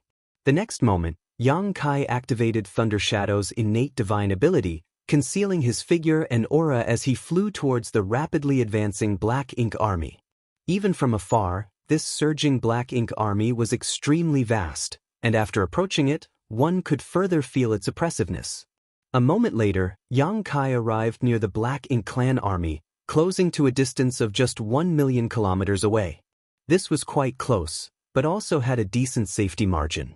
Before confirming whether there was a royal lord present in this Black Ink clan army or not, this was already the limit.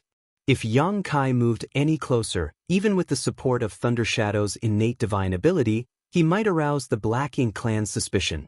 The billowing black ink tide rapidly flowed across Yang Kai's field of vision, and upon closely investigating, Yang Kai was secretly shocked. From a distance, Yang Kai only knew that there were many pseudo-royal lords in this army, but it was difficult to estimate exactly how many there were. However, Yang Kai could clearly feel them at such a close distance. There were almost 300 pseudo-royal lords. An army of 10 million with 300 pseudo-royal lords. Such a lineup was comparable to the entire Black Ink clan in the 3000 worlds when it was at its peak.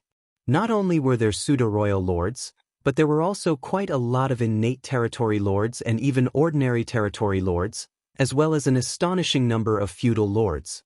Yang Kai didn't find a single low-rank Black Ink clansman. Even the weakest soldiers here were high-rank Black Ink clansmen. This discovery made his heart a little heavy.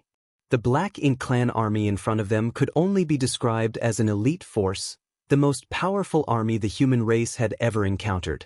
Even the Black Ink clan army currently defending the no-return pass was inferior to this army. Are there any true royal lords? Yang Kai continued to observe. The reason he had personally come here to investigate was to find out about this matter, as it was of utmost importance to the future of the human race. Although the auras radiating from the pseudo-royal lords were almost the same as those of the real royal lords, if one observed carefully enough, they would still be able to distinguish the two. The auras of the pseudo-royal lords and the royal lords were almost the same in terms of the strength, but the pseudo-royal lords' auras fluctuated quite a lot, unlike true royal lords. Someone like Yang Kai, who often dealt with royal lords and pseudo-royal lords, could tell the difference at a glance. Maintaining a distance of 1 million kilometers, Yang Kai kept pace with the huge Black Ink clan army while constantly observing. It took about half a day for Yang Kai to finally conclude his observation.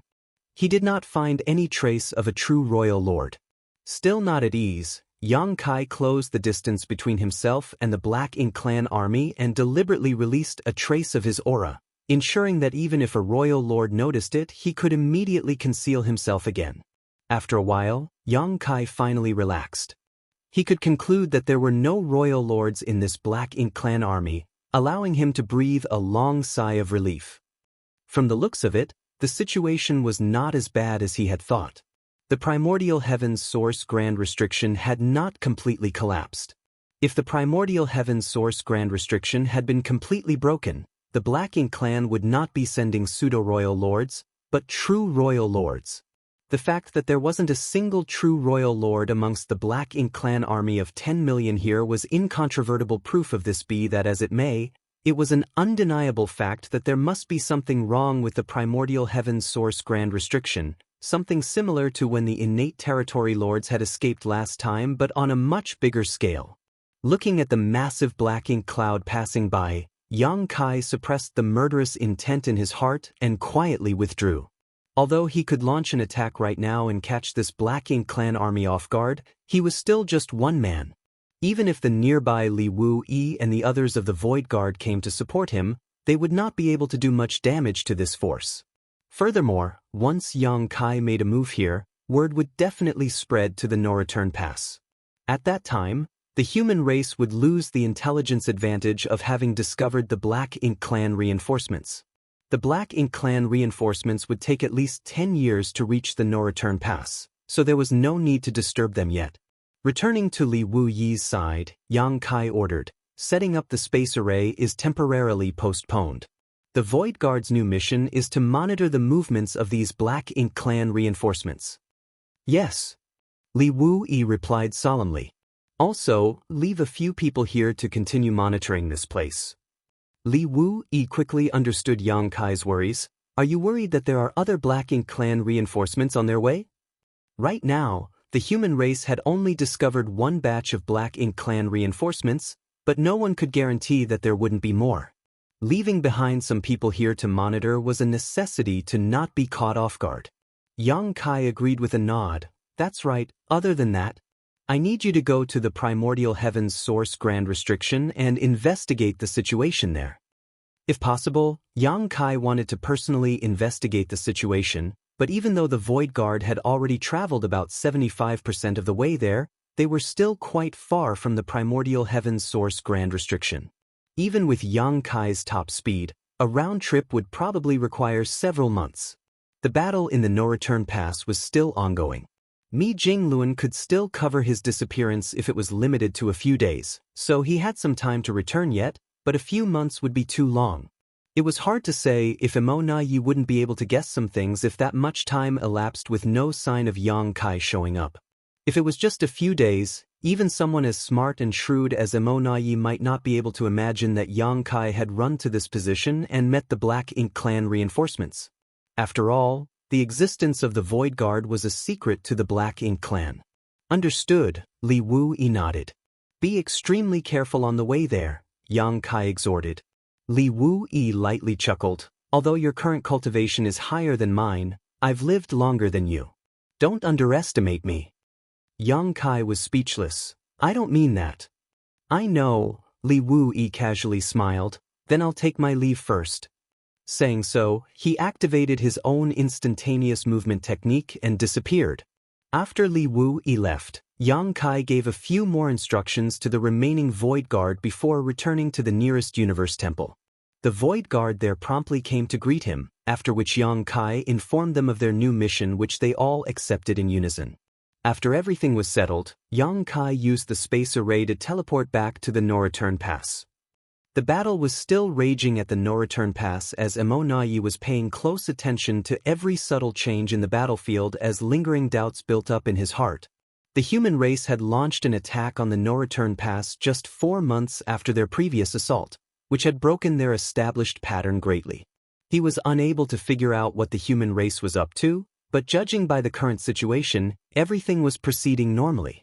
The human race was attacking the no-return pass as usual, and the Black Ink Clan was defending as usual, just like the previous several battles. However, Emona Yi always had a nagging feeling that a layer of fog was clouding his vision, and behind this fog was a truth he couldn't figure out. Nonetheless, no matter how much he thought about it, he couldn't dispel this fog. The reason behind this was the lack of information. The human race had already sighted the Black Ink Clan reinforcements, and the Void Guard were now closely monitoring them. The Black Ink Clan, on the other hand, believed that they had hidden themselves well. Even if Emona Yi was incredibly shrewd, it would have never occurred to him that the human race would actually have a special organization like the Void Guard that was setting up space arrays leading to the primordial heaven source grand restriction since 10 years ago.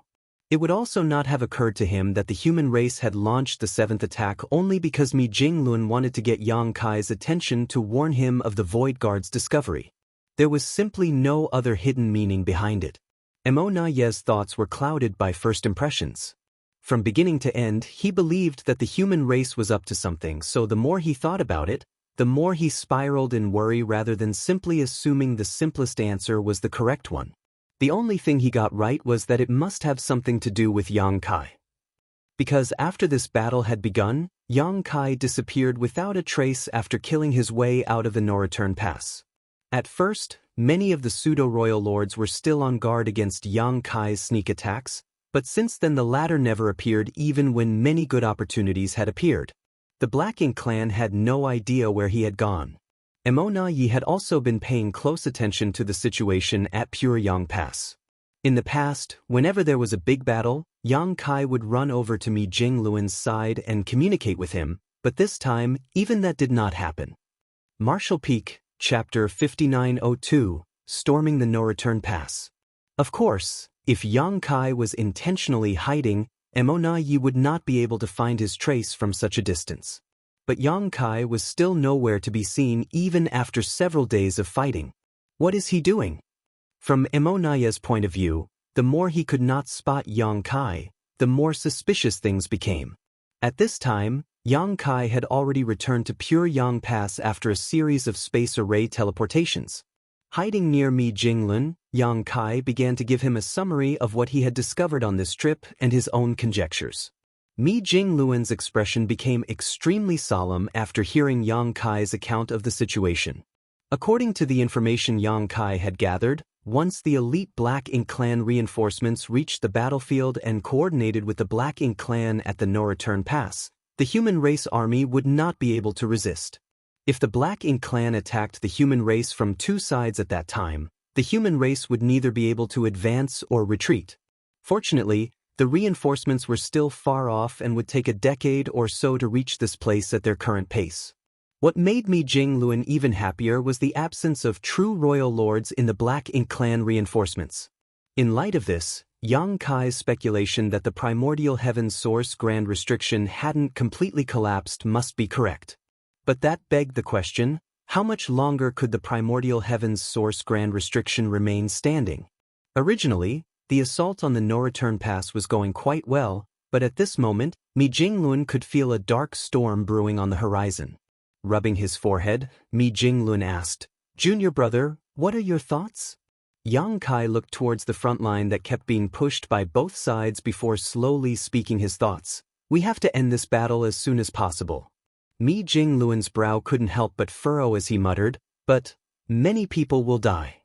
Yang Kai looked down. The longer this battle drags on, the greater the hidden dangers of the primordial heaven's source grand restriction will become.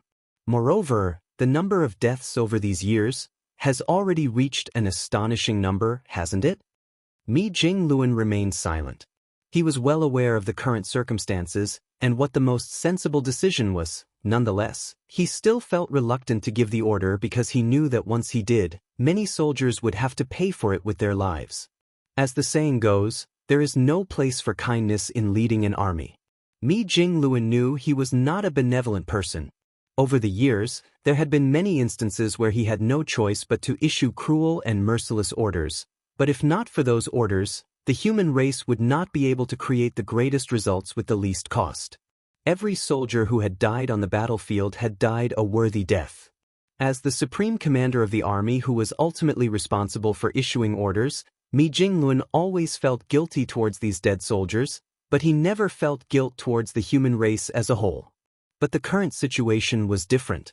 If he issued this order, millions of brave human soldiers would surely die. That was an enormous number. The weight of this was so heavy that even someone like Mi Jingluan found it difficult to bear. However, the source of the Black Ink clan disaster was not the no-return pass, but the primordial heaven's source grand restriction. Although the human race could maintain this kind of offense and take down the no-return pass in a decade or so with only minimal sacrifices, who could say that nothing would happen to the primordial heaven's source grand restriction within those 10 years? If something irreversible happened at the primordial heaven's source grand restriction over the next decade, even if the human race managed to capture the no-return pass, it would prove meaningless. At that time, the losses would be even greater. Mi Jingluan clearly understood all of this, but he could not get over the fact that all they needed was another 10 years. The war between the human race and the Black Ink clan had raged for millions of years. Compared to that, 10 years was a blink of an eye. However, at this critical juncture, 10 years became an unbearable delay. Even Mi Jingluan, who had always appeared as a cultured and scholarly gentleman in front of the world, couldn't help but curse in his heart to alleviate his frustration. Right now, the only silver lining for the human race army was that the Black Ink clan had been greatly weakened after having fought 6 battles over the past decade. Not to mention anything else, just the number of pseudo-royal lords who had fallen in this decade had already crossed the 100 mark, while the number of feudal lords and territory lords who had perished was many times that number. The main reason for this was because the Black Ink clan had suffered massive casualties in the first 2 battles. In the later battles, the Black Ink clan had always been on defense, so their losses weren't as significant, but they still suffered some. As such, if the human race really decided to launch an all-out attack, throwing all caution to the wind, it shouldn't be a problem to take down the no-return pass. How do we deal with the Black Ink giant spirit gods? Mi Jingluan asked, suppressing his chaotic thoughts. If they wanted to occupy the no-return pass, they would ultimately have to confront the Black Ink giant spirit gods. They could not avoid this hurdle. During these past 10 years, whether it was the human race or the Black Ink clan, both sides had never fully committed their forces to the battle, always holding back their trump cards. The Black Ink clan needed to stall for time for their reinforcements to arrive. The human race, on the other hand, wanted to minimize their casualties as much as possible, but at the same time, they didn't want to expand the scale of the battle to the point where the Black Ink giant spirit gods would be dragged in. With their mutual interest aligned, the strongest masters acted with restraint. Because of their geographical advantage, the Black Ink giant spirit gods would occasionally provide timely but limited assistance to the Black Ink clan. Ada and Aer, on the other hand, simply watched from across the territory gate. I'll cooperate with Ada and Aer. I can't say that I can kill them, but it's possible to pin them down, Yang Kai replied. Mi Jingluan nodded his acknowledgement upon hearing this. If Yang Kai really managed to accomplish this feat, the human race's casualties would be significantly reduced. After the humans had routed the Black Ink clan at the No-Return Pass, they could easily take care of the Black Ink giant spirit gods. Senior brother, have you made your decision? Yang Kai asked. Mi Jinglun stared at the battlefield for a long time before aguishly lamenting, how did things develop to this point? Yang Kai remained silent. A moment later, Mi Jinglun stated in a grim and heavy voice, now that it has come to this, we can only go all out. Fortunately, he had not remained idle and unprepared these years. In a battle, a qualified commander could anticipate all scenarios and make preparations for every contingency. Of course, Mi Jingluan had never expected reinforcements to be on their way from the primordial heaven's source Grand Restriction, so he had devised what to do if the human race was forced to take down the No-Return Pass in a short time. Having been forced to this step, all he needed to do was to put the appropriate strategy into action. Of course, just because Mi Jingluan had planned for this, didn't mean things would go as he anticipated. No one had expected that the curtains to the final battle of the human race's attack on the No-Return Pass would open this way.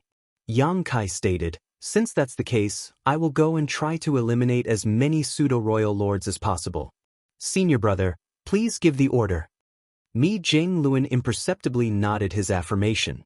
The next moment, Yang Kai's aura vanished, whereupon Mi Jingluan raised his hand slightly.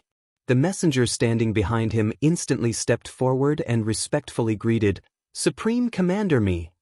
Mi Jingluan's low voice rang out, relay my orders to all armies. The messenger's expression became serious as perked up his ears, attentively listening. However, Mi Jingluan remained silent for a long time before the messenger finally heard Mi Jingluan's firm and determined voice. Prepare to storm the No-Return Pass.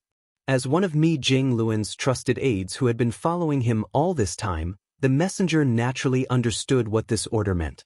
His expression immediately became stern, and although he was filled with shock, he didn't hesitate to relay this order to every commander on the battlefield. As a qualified messenger, he didn't need to question the decisions of the Supreme Commander, he just needed to convey the orders he was given without error. Having finished relaying Mi Jingluan's order, the Seventh Order messenger raised his head and looked towards the battlefield. The next thing reflected in his eyes was the human race warships nimbly shuttling back and forth on the battlefield, as well as a sky alight with the brilliance of various secret techniques and artifacts. He cupped his fists and requested in an earnest voice, Supreme Commander Mi, I want to participate in the battle. All this time, he had been responsible for relaying Mi Jingluan's orders.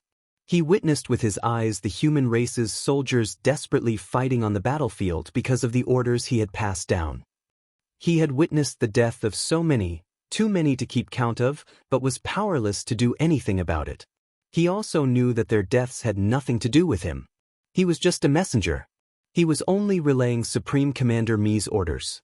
As for the ensuing casualties and consequences of the orders, it was totally unrelated to him. Be that as it may, not everything in this world could be convinced with logic, such as the human heart. On the eve of the worst battle to have been fought in history, the messenger decided to follow his heart and make his request to the Supreme Commander. Mi Jingluan didn't even turn his head, and only spewed a single word, granted. The messenger bowed in gratitude. Within the walls of the No-Return Pass, Emona Yi was observing the battlefield with a furrow on his brow. His powerful cultivation and vast divine sense allowed him to clearly perceive the situation of the entire battlefield with a single flash of thought. He had seldom left the No-Return Pass to join the fighting over the years, but it was thanks to his leadership that the Black Ink clan army had managed to repel the human race at the smallest cost on every occasion. This battle was no different from the previous ones.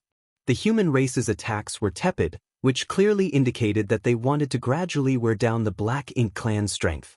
So, Although it had been several days since the battle began, the losses suffered by the Black Ink clan were still within acceptable limits. As for the human race, ever since the third battle, the price paid by the humans in each battle could only be considered insignificant. This was because the Black Ink clan had never thought of making any move on the human race. Under Emonaye's command, all the Black Ink clan's forces were focused on defense. As such, it was very difficult for them to deal much damage to the humans. There were only two unusual points about this battle. Firstly, the humans had launched this battle far ahead of their usual schedule, breaking the pattern which had been maintained for the past 10 years. And secondly, Yang Kai was nowhere to be seen. After Yang Kai had killed his way out of the barren territory, there had been no sightings of him. This was a very strange and unprecedented event. In the previous battles, Yang Kai would always run out to attack the pseudo-royal lords, forcing Dia Luo and his team of 12 pseudo-royal lords to rush to rescue, which was quite annoying. But this time, Yang Kai had not made a move even after so many days. Emonaye couldn't even figure out what Yang Kai was doing at this moment. This kind of unknown variable had caused Emonaye's heart to be filled with anxiety. After all, this was Yang Kai, who had always used extraordinary means to do unbelievable things. Just as he was thinking so, a powerful aura suddenly erupted at a certain spot on the battlefield. This instantly caused Emonaye's heart to clench as he turned his head to look in that direction, only to see a massive river flowing across the void, sweeping towards the battlefield like a whip.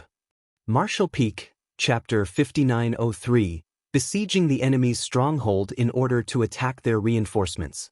Sensing this powerful yet familiar aura, Emonaye was first overjoyed, but was immediately taken aback. What made him happy was that Yang Kai had finally appeared. He had been hiding in the shadows all this time and hadn't done anything at all, so contrary to what might seem reasonable, his absence put a great deal of pressure on the Black Ink clan. If he made a move, the Black Ink clan could respond appropriately, so, when he noticed Yang Kai's aura, Emonaye was finally relieved. What surprised him was that the target Yang Kai had chosen this time was actually Mou, a veteran royal lord. Yang Kai had made several moves throughout several battles, but each time he did so, his target had always been the pseudo-royal lords.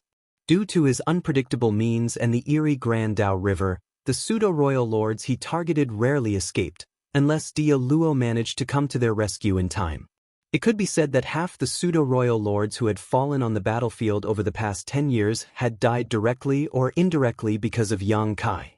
He had almost single-handedly killed so many pseudo-royal lords to the point they were unable to lift their heads.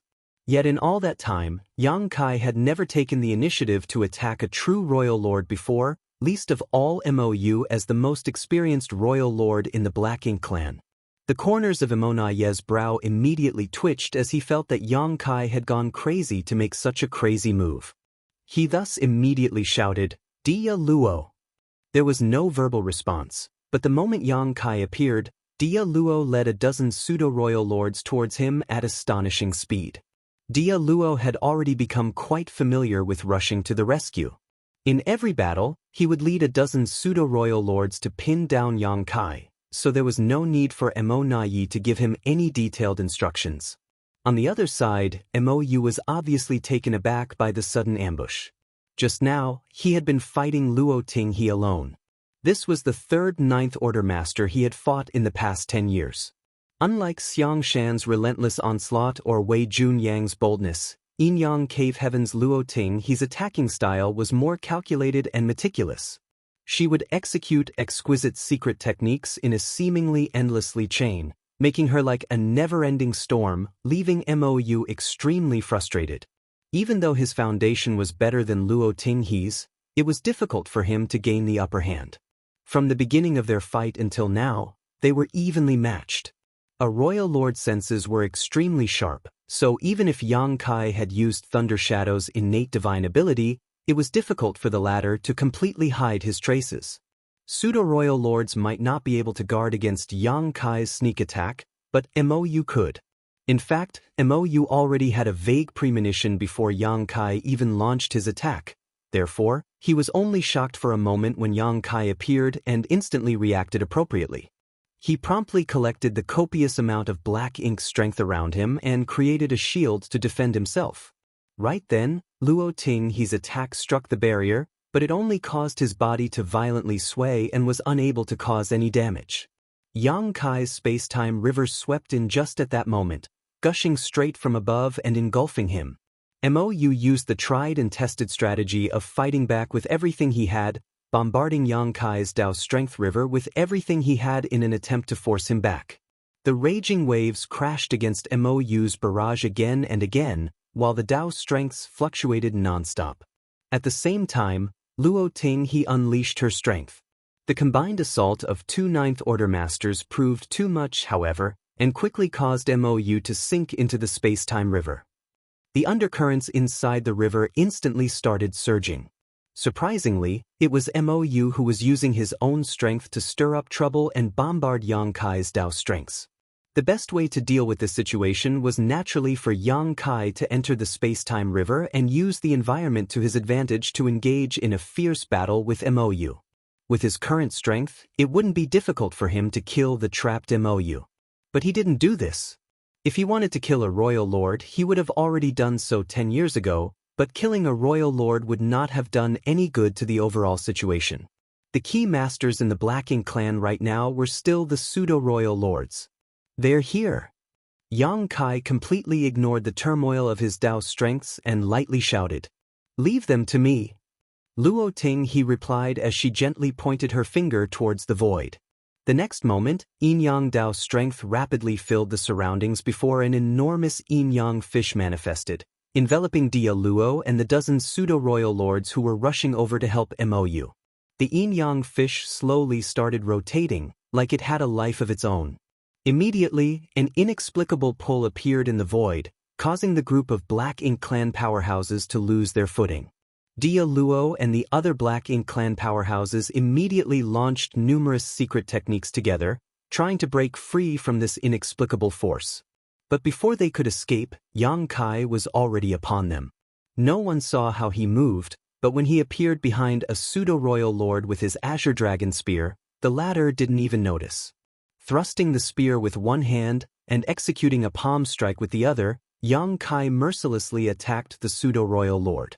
Immediately, an inexplicable burst of energy appeared in the void, as if something had been cut off. This pseudo-royal lord's expression immediately changed, because the moment Yang Kai threw out his palm, his aura connection with the other two pseudo-royal lords in his battle formation was severed. With the aura connection severed, the Three Fortunes formation instantly collapsed. "Be careful!"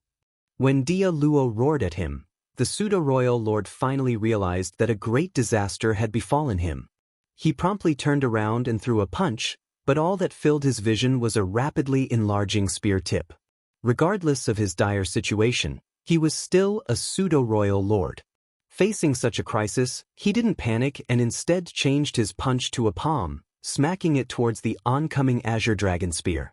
At the same time, he tilted his head to avoid this fatal blow. However, that was where things ended for him. Caught inside the yin-yang fish, his movements were significantly restricted, and to top it off, he was being targeted by Yang Kai. How could things possibly end well for him?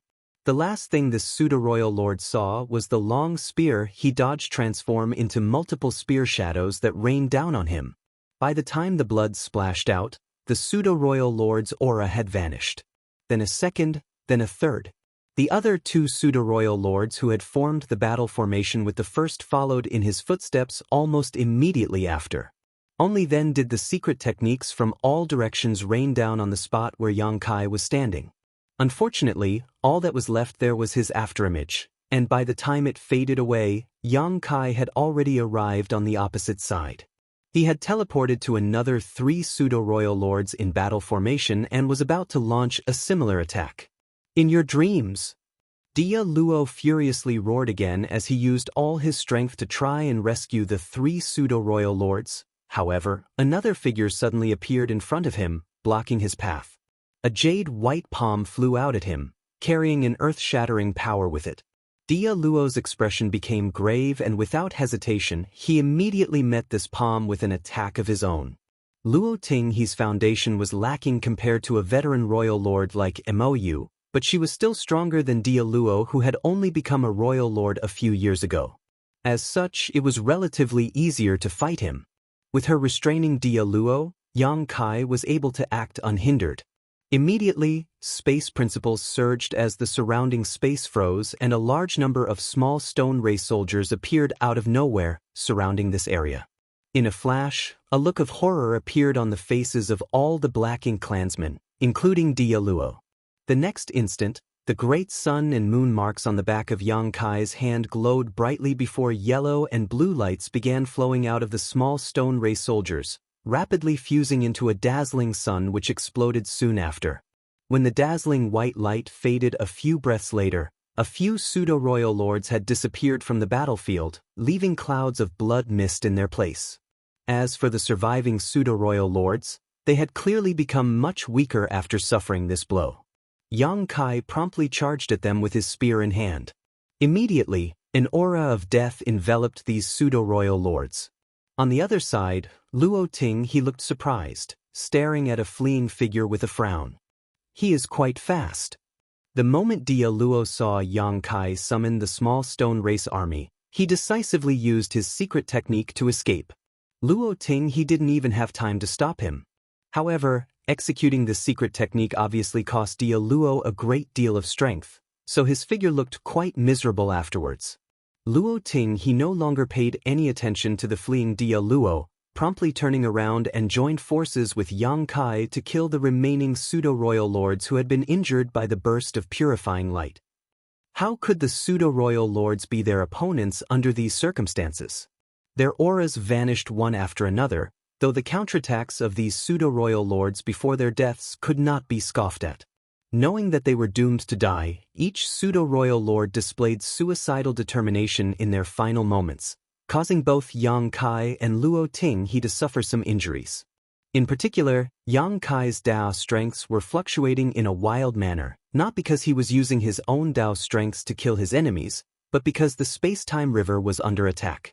After dealing with all the pseudo-royal lords, Yang Kai shouted, "I'll leave him to you." A moment after he shouted, a figure rushed out from the space-time river. It was none other than Mou, who had been swallowed by the space-time river earlier. Although he had been trapped inside, Mou had not suffered any physical injuries. His aura, on the other hand, was a little weaker than before, though this did not affect his combat strength much. When Mou saw the tragic sight before him, a cold and frigid look took over his face, but before he could do anything, Luo Tinghe rushed him and the two resumed their original battle. Yang Kai, on the other hand, didn't even spare Mou a glance. He raised his hand towards the space-time river, grabbing it like it was a whip, then used instantaneous movement, disappearing into the void. He didn't attack Mou with Luo Tinghe. Unless Yang Kai exposed his true strength, it wouldn't be easy to kill a veteran royal lord. Furthermore, it was more convenient to sneak attack the pseudo-royal lords than to kill a tough nut like Mou. At the no-return pass, Monaye's face turned ashen. He had never expected that his strategy against Yang Kai would be broken so easily. Yang Kai sneak attacked Mou, but clearly he never had any intention of fighting him. His true goal was the pseudo-royal lords led by Dia Luo.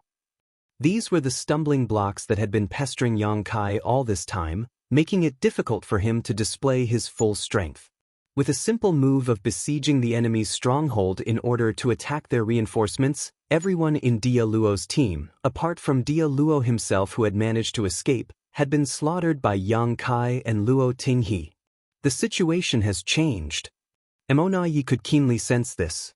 Yang Kai had never done something like this before.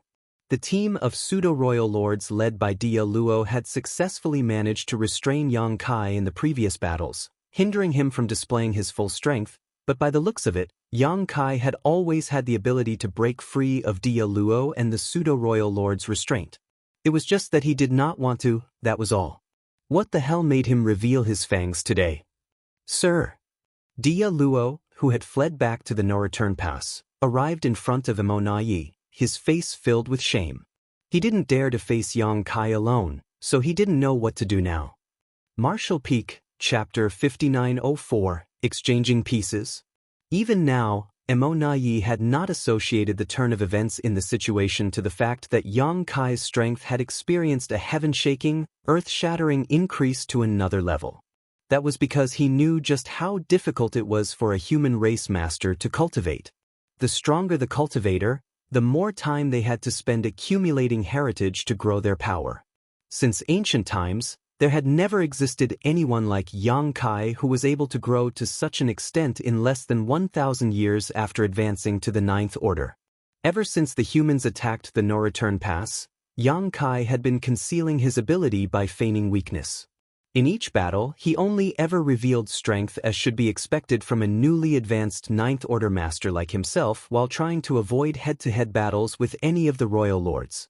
From Mo Na Yi's perspective, Yang Kai may be stronger than when he just advanced back then in the Universe Furnace world, but such growth was still acceptable.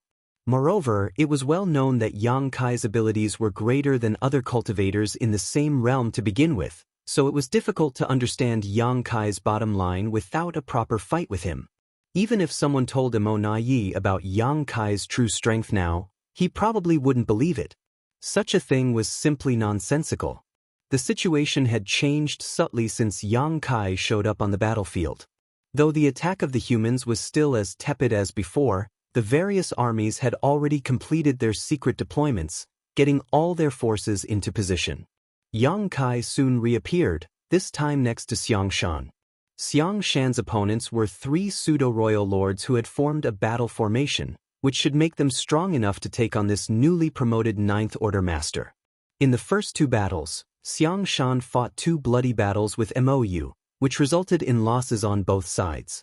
Mou had a unique method of healing, so he could recover quickly through the sacrifice of a pseudo-royal lord, but Xiang Shan could not recover as easily. Even with the use of healing pills, it would still take him some time, so his injuries have not been restored completely even until now, causing him to fall into a disadvantage against the 3 pseudo-royal lords from time to time as they fought. This was especially noticeable during the days when Yang Kai had disappeared, as Xiang Shan was almost one-sidedly suppressed by these 3 pseudo-royal lords without having any ability to fight back. But since Yang Kai's emergence, the situation had turned around.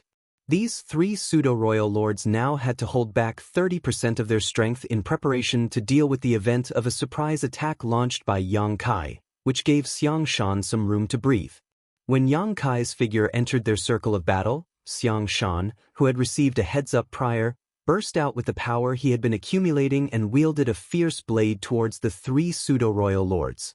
His murderous intent spread almost palpably, and even the space around the 3 pseudo-royal lords seemed to freeze, horrifying them all. They had constantly been on guard against Yang Kai, but they never thought that this killing star would target them on such a vast battlefield. Their luck was simply the worst. When the killing star attacked, Xiang Shan suddenly burst out once more, instantly disrupting the rhythm of the 3 Black Ink clan masters. In merely a moment of their panic and loss, life or death had been decided. The long spear was like a dragon, whereas the blade light was biting cold. Yang Kai and Xiang Shan's figures passed by each other like the blades of a pair of shears, instantly cutting through the aura of the 3 pseudo-royal lords. When the powerful auras extinguished, Xiang Shan spat out a mouthful of blood and looked much weaker than before. Yang Kai's body also incurred a few wounds, obviously from the pseudo-royal lord's final struggle before death. At around the same time on the other side of the battlefield, an amazing aura burst out, accompanied by the annihilation of several powerful auras. It was not the fall of Black Ink clan masters, but 8th Order humans. Yang Kai's head snapped over, only to see a turbulent black ink cloud moving about. More than a dozen figures had gathered in a large black tide that slaughtered everything in its way. Even in their battle formations, the 8th Order masters could hardly put up a fight. The reason for that was that there were traces of Mo Na Yi and Dia Luo's involvement in this tide, whereas the rest were all pseudo-royals. Almost at the same time as when Yang Kai looked over, Mo Na Yi turned his head over as well. Their gazes suddenly met, and they could both see the coldness in each other's eyes. Yang Kai instantly understood Mo Na Yi's intention and praised him inwardly. What a cruel and determined heart this guy has. Moments ago, When Dia Luo fled back to the no-return pass and returned crestfallen to Emo Na Ye's side, Emo Na Ye made a snap decision at that moment. An extremely radical one at that. On his command, a dozen pseudo-royal lords, who were standing by to defend the black ink nests, flew out in a group under Dia Luo's lead, heading straight towards the battlefield. Emo Na Yi gave up the idea of tracking Yang Kai since he knew that he would only end up being pulled around by the nose by him that way. This fellow was a master in the Tao of space who could appear and disappear like a ghost. Trying to pin down his tracks would only waste time. The only way to change their passive position to an active one was to give up on defending and attacking instead. If you want to kill our pseudo-royal lords, then I'll go and kill your 8th Order masters. Let's see who will give in first and go to stop the other. This was Emo Na Ye's decision. Nobody could stop Yang Kai if he wanted to sneak up on them and stir trouble. Emo Na Ye deeply recognized that he lacked that ability now. Dia Luo had already failed, so in that case, he would just ignore Yang Kai for now and eliminate opponents he could kill. He would slaughter until the humans ached and despaired, then even if they were to lose some pseudo-royal lords in battle, their deaths would have been worth it. At the very least, it was better than losing them to Yang Kai's sneak attacks while gaining nothing in return. The result was remarkable. With 2 royal lords personally leading the charge and a team of a dozen pseudo-royal lords behind them, they could easily break up the battle which had reached a stalemate, and within just a few breaths, at least 28th Order masters on the human race's side fell. This was not enough to make up for the loss of 3 pseudo-royal lords, but it was enough to make the humans real. What will you choose? Emo Na Yi looked at Yang Kai from a distance, waiting quietly to see his response, but his hands did not stay idle. He continued leading his men towards the next battlefield, moving with momentum like splitting bamboo wherever they went. Very soon, Yang Kai's answer was revealed to them. That was because Yang Kai's figure suddenly disappeared from his vision, and Xiang Shan, who had been standing together with Yang Kai before, also came flying in their direction. All of them were alerted at this change, and their powerful divine senses were swiftly extended in all directions to guard against a possible sneak attack that could come at any moment. However, rather than Yang Kai, whom they had expected to come, they were met with another person instead. As the supreme commander of the army, it's not a prideful thing to attend a battle personally. Following the emergence of that voice, a figure stopped in the middle of the void. With a light raise of his feather fan, a fierce wind suddenly rose up, turning into a sharp blade that could even cut through space. Mi Jinglun.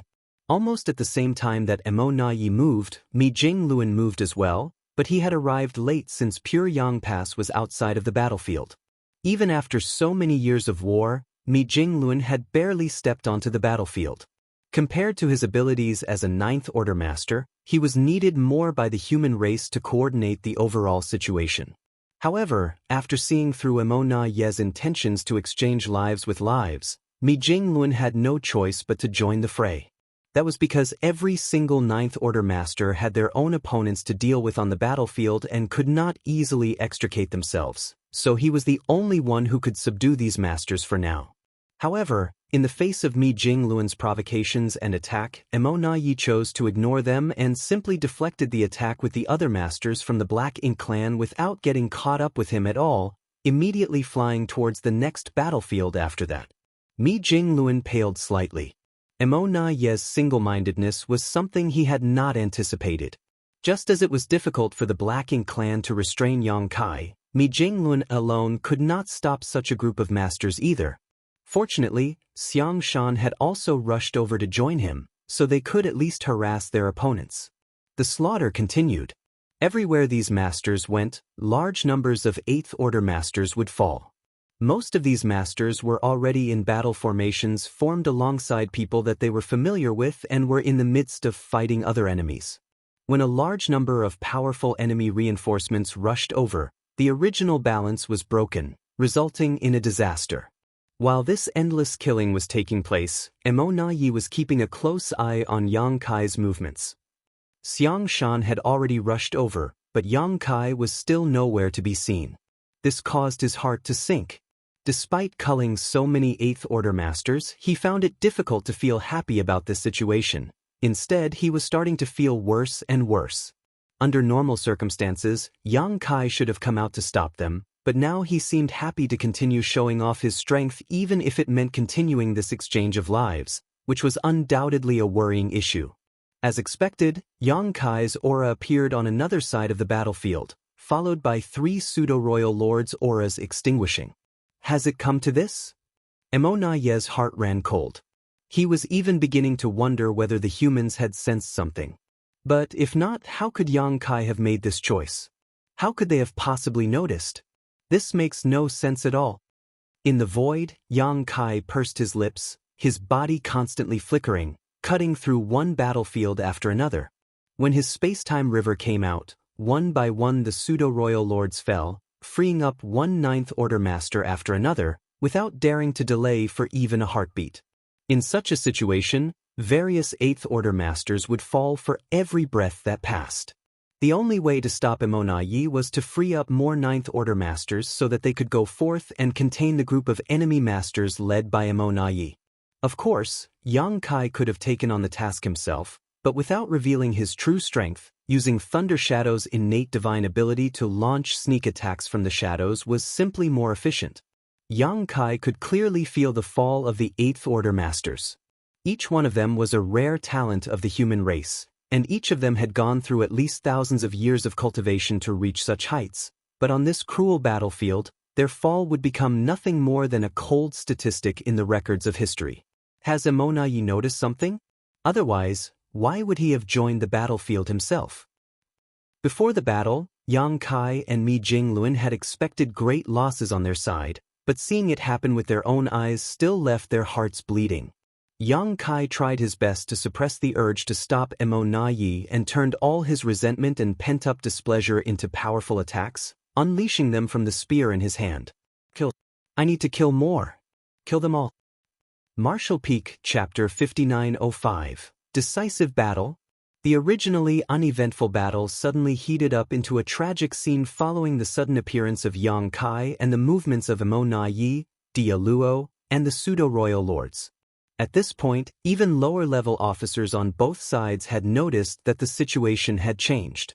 The top masters on both sides seemed to be competing on who could kill faster and who could kill more. All over the battlefield, the fall of pseudo-royal lords and Eighth Order masters could be felt. In terms of killing efficacy, the Black Ink clan was undoubtedly better. A killing squad led by 2 royal lords with a dozen pseudo-royal lords in tow was extremely powerful.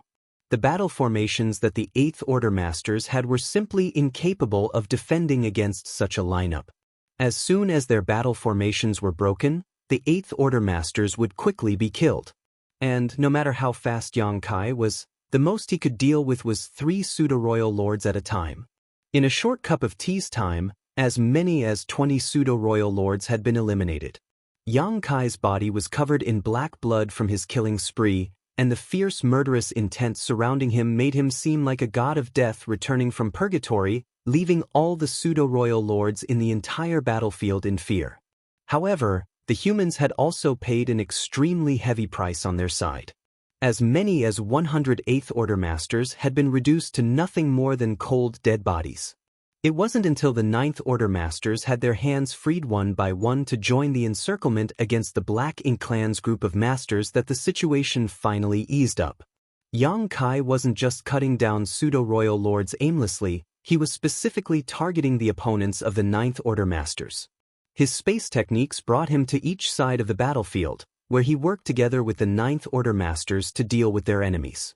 Once the last Ninth Order master swept over, the top masters on the human race's side formed an encirclement around the mighty Black Ink clan killing squad. It was only now that Mi Jinglun could finally breathe a sigh of relief. In the void, Mi Jinglun, Xiang Shan, O Yang Lai, Wei Junyang, Xiao Xiao, Wu Qing, Shi Dezhuang, and Tang Tao all stood. 8 Ninth Order masters were sealing the Black Ink clan team from all directions. It could be said that all Ninth Order masters, excluding Yang Kai, who was roaming around and picking off enemies, Luo Tinghe, who was facing off against Mou alone, as well as Yang Shui and Wu Kuang, who were all the way over at the Primordial Heaven Source Grand Restriction, had all come together. This was the heritage accumulated by the human race over thousands of years. It was not very strong and very much lacking when compared to them at their peak, but this was a sign of hope for the rise of the human race. The fierce battle stopped at some point. The 8 Ninth Order Masters circulated their auras to suppress and seal this zone to ensure that regardless of where their opponents tried to escape from, they would be met with a fierce flurry of attacks. However, they were in no hurry to attack. The humans may occupy the absolute upper hand on the surface, but the slightest mistake in a fight of this level could bring about dire consequences. Both sides were constantly probing each other, looking for a breakthrough point. "You're not running away?" Mi Jingluan gave Emo Yi a strange look. Before the Ninth Order Masters gathered in turn to surround them, this group had taken every opportunity to escape, but clearly Emo Yi showed no such initiative and allowed the humans to encircle them, which puzzled Mi Jingluan. "Run away?" Emo Yi answered his question with another question as he looked askance at him. Even though he knew that he was on the weaker side right now, his attitude remained firm. Mi Jingluan did not answer. Emo Yi went on, "There's something that I can't understand, so I will appreciate it if Supreme Commander Mi can explain it to me." On the battlefield, Yang Kai's aura was constantly appearing and disappearing, and every time that happened, a number of pseudo-royal lords would face unfortunate ends. Emo Yi's team was restrained, yet Yang Kai could freely go on a slaughter spree. From the human's perspective, stalling for some time seemed to be a good idea. That way, Yang Kai could better weaken the Black Ink clan side. Thus, Mi Jingluan obliged, "So there exists something that puzzles you in this world?" These words were not just meant to ridicule. As the supreme commanders of their respective sides, the fight between Mi Jingluan and Emo Yi was not just something that played out over the past year or two. Both of them had a thorough understanding of each other. Putting aside where they stand and seeing him merely as an opponent, Mi Jingluan thought highly of Emo Yi in that regard.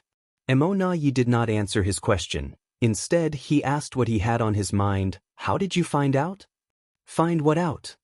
Mi Jingluan answered casually while putting on a confused look at the right moment. Emo Yi kept a firm gaze on him. "Even though you are able to conceal it well, Supreme Commander Mi, Brother Yang here is not as good at pretending, so why ask me that question when you already know the answer?" Next to them, Yang bristled. "What did I do? If you want to talk, just talk, why drag me into it?" Yang was displeased. Emo Yi turned to look at him. "Your expression changed when I was asking my question earlier. That proves you know what I'm talking about. Am I not allowed to be nervous during such a critical moment?" Yang roared. Emo Yi could not be bothered to answer, so he turned back to Mi Jingluan. "Over the years, the human race's attacks on the no-return pass have maintained the same frequency, but this time, your attack happened far before the expected time. Moreover, Brother Yang has ignored us so openly. He could have saved those 8th Order Masters, yet he continued culling our pseudo-royal lords instead.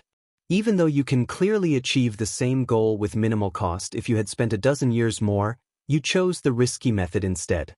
It's as if you're all in a hurry to reclaim the no-return pass." Meanwhile, everything that was said was just flying over the heads of Dia Luo and the many pseudo-royal lords. None of them had any idea what Emo Yi was talking about. All they knew was that things were likely to be disastrous this time. The Black Ink clan had 2 royal lords and a dozen pseudo-royal lords in this group, but the humans had 8 Ninth Order Masters. In terms of true strength, the Black Ink clan was at a complete disadvantage. They were curious to know the answer to Mi Jingluan's earlier question. Why didn't they run away when they could have? As a result, they were now surrounded in this place. Each one of them was feeling uneasy about this situation, and it was inevitable that a sense of dissatisfaction arose against Emo Yi. "Why is that?" Emo Yi spoke, but he did not mean it as a question. He answered, "There's only one possibility, and it is that you humans have found out about it. That's why you're in a hurry to end the battle at the no-return pass, and you'd rather pay a heavy price now to make that happen. Am I right, Supreme Commander Mi?" Mi Jingluan shook his head. "I don't know what you're talking about." Emo Yi sighed. "So be it. If Supreme Commander Mi does not wish to answer, then I will refrain from asking. This should be the deciding battle, right? I admit this came as quite a surprise, and our side is not prepared yet, but it seems you are not either. Who would have thought that this battle would end up this way? But Supreme Commander me, even though my Black Ink clan is in decline right now, claiming the no-return pass won't be that easy.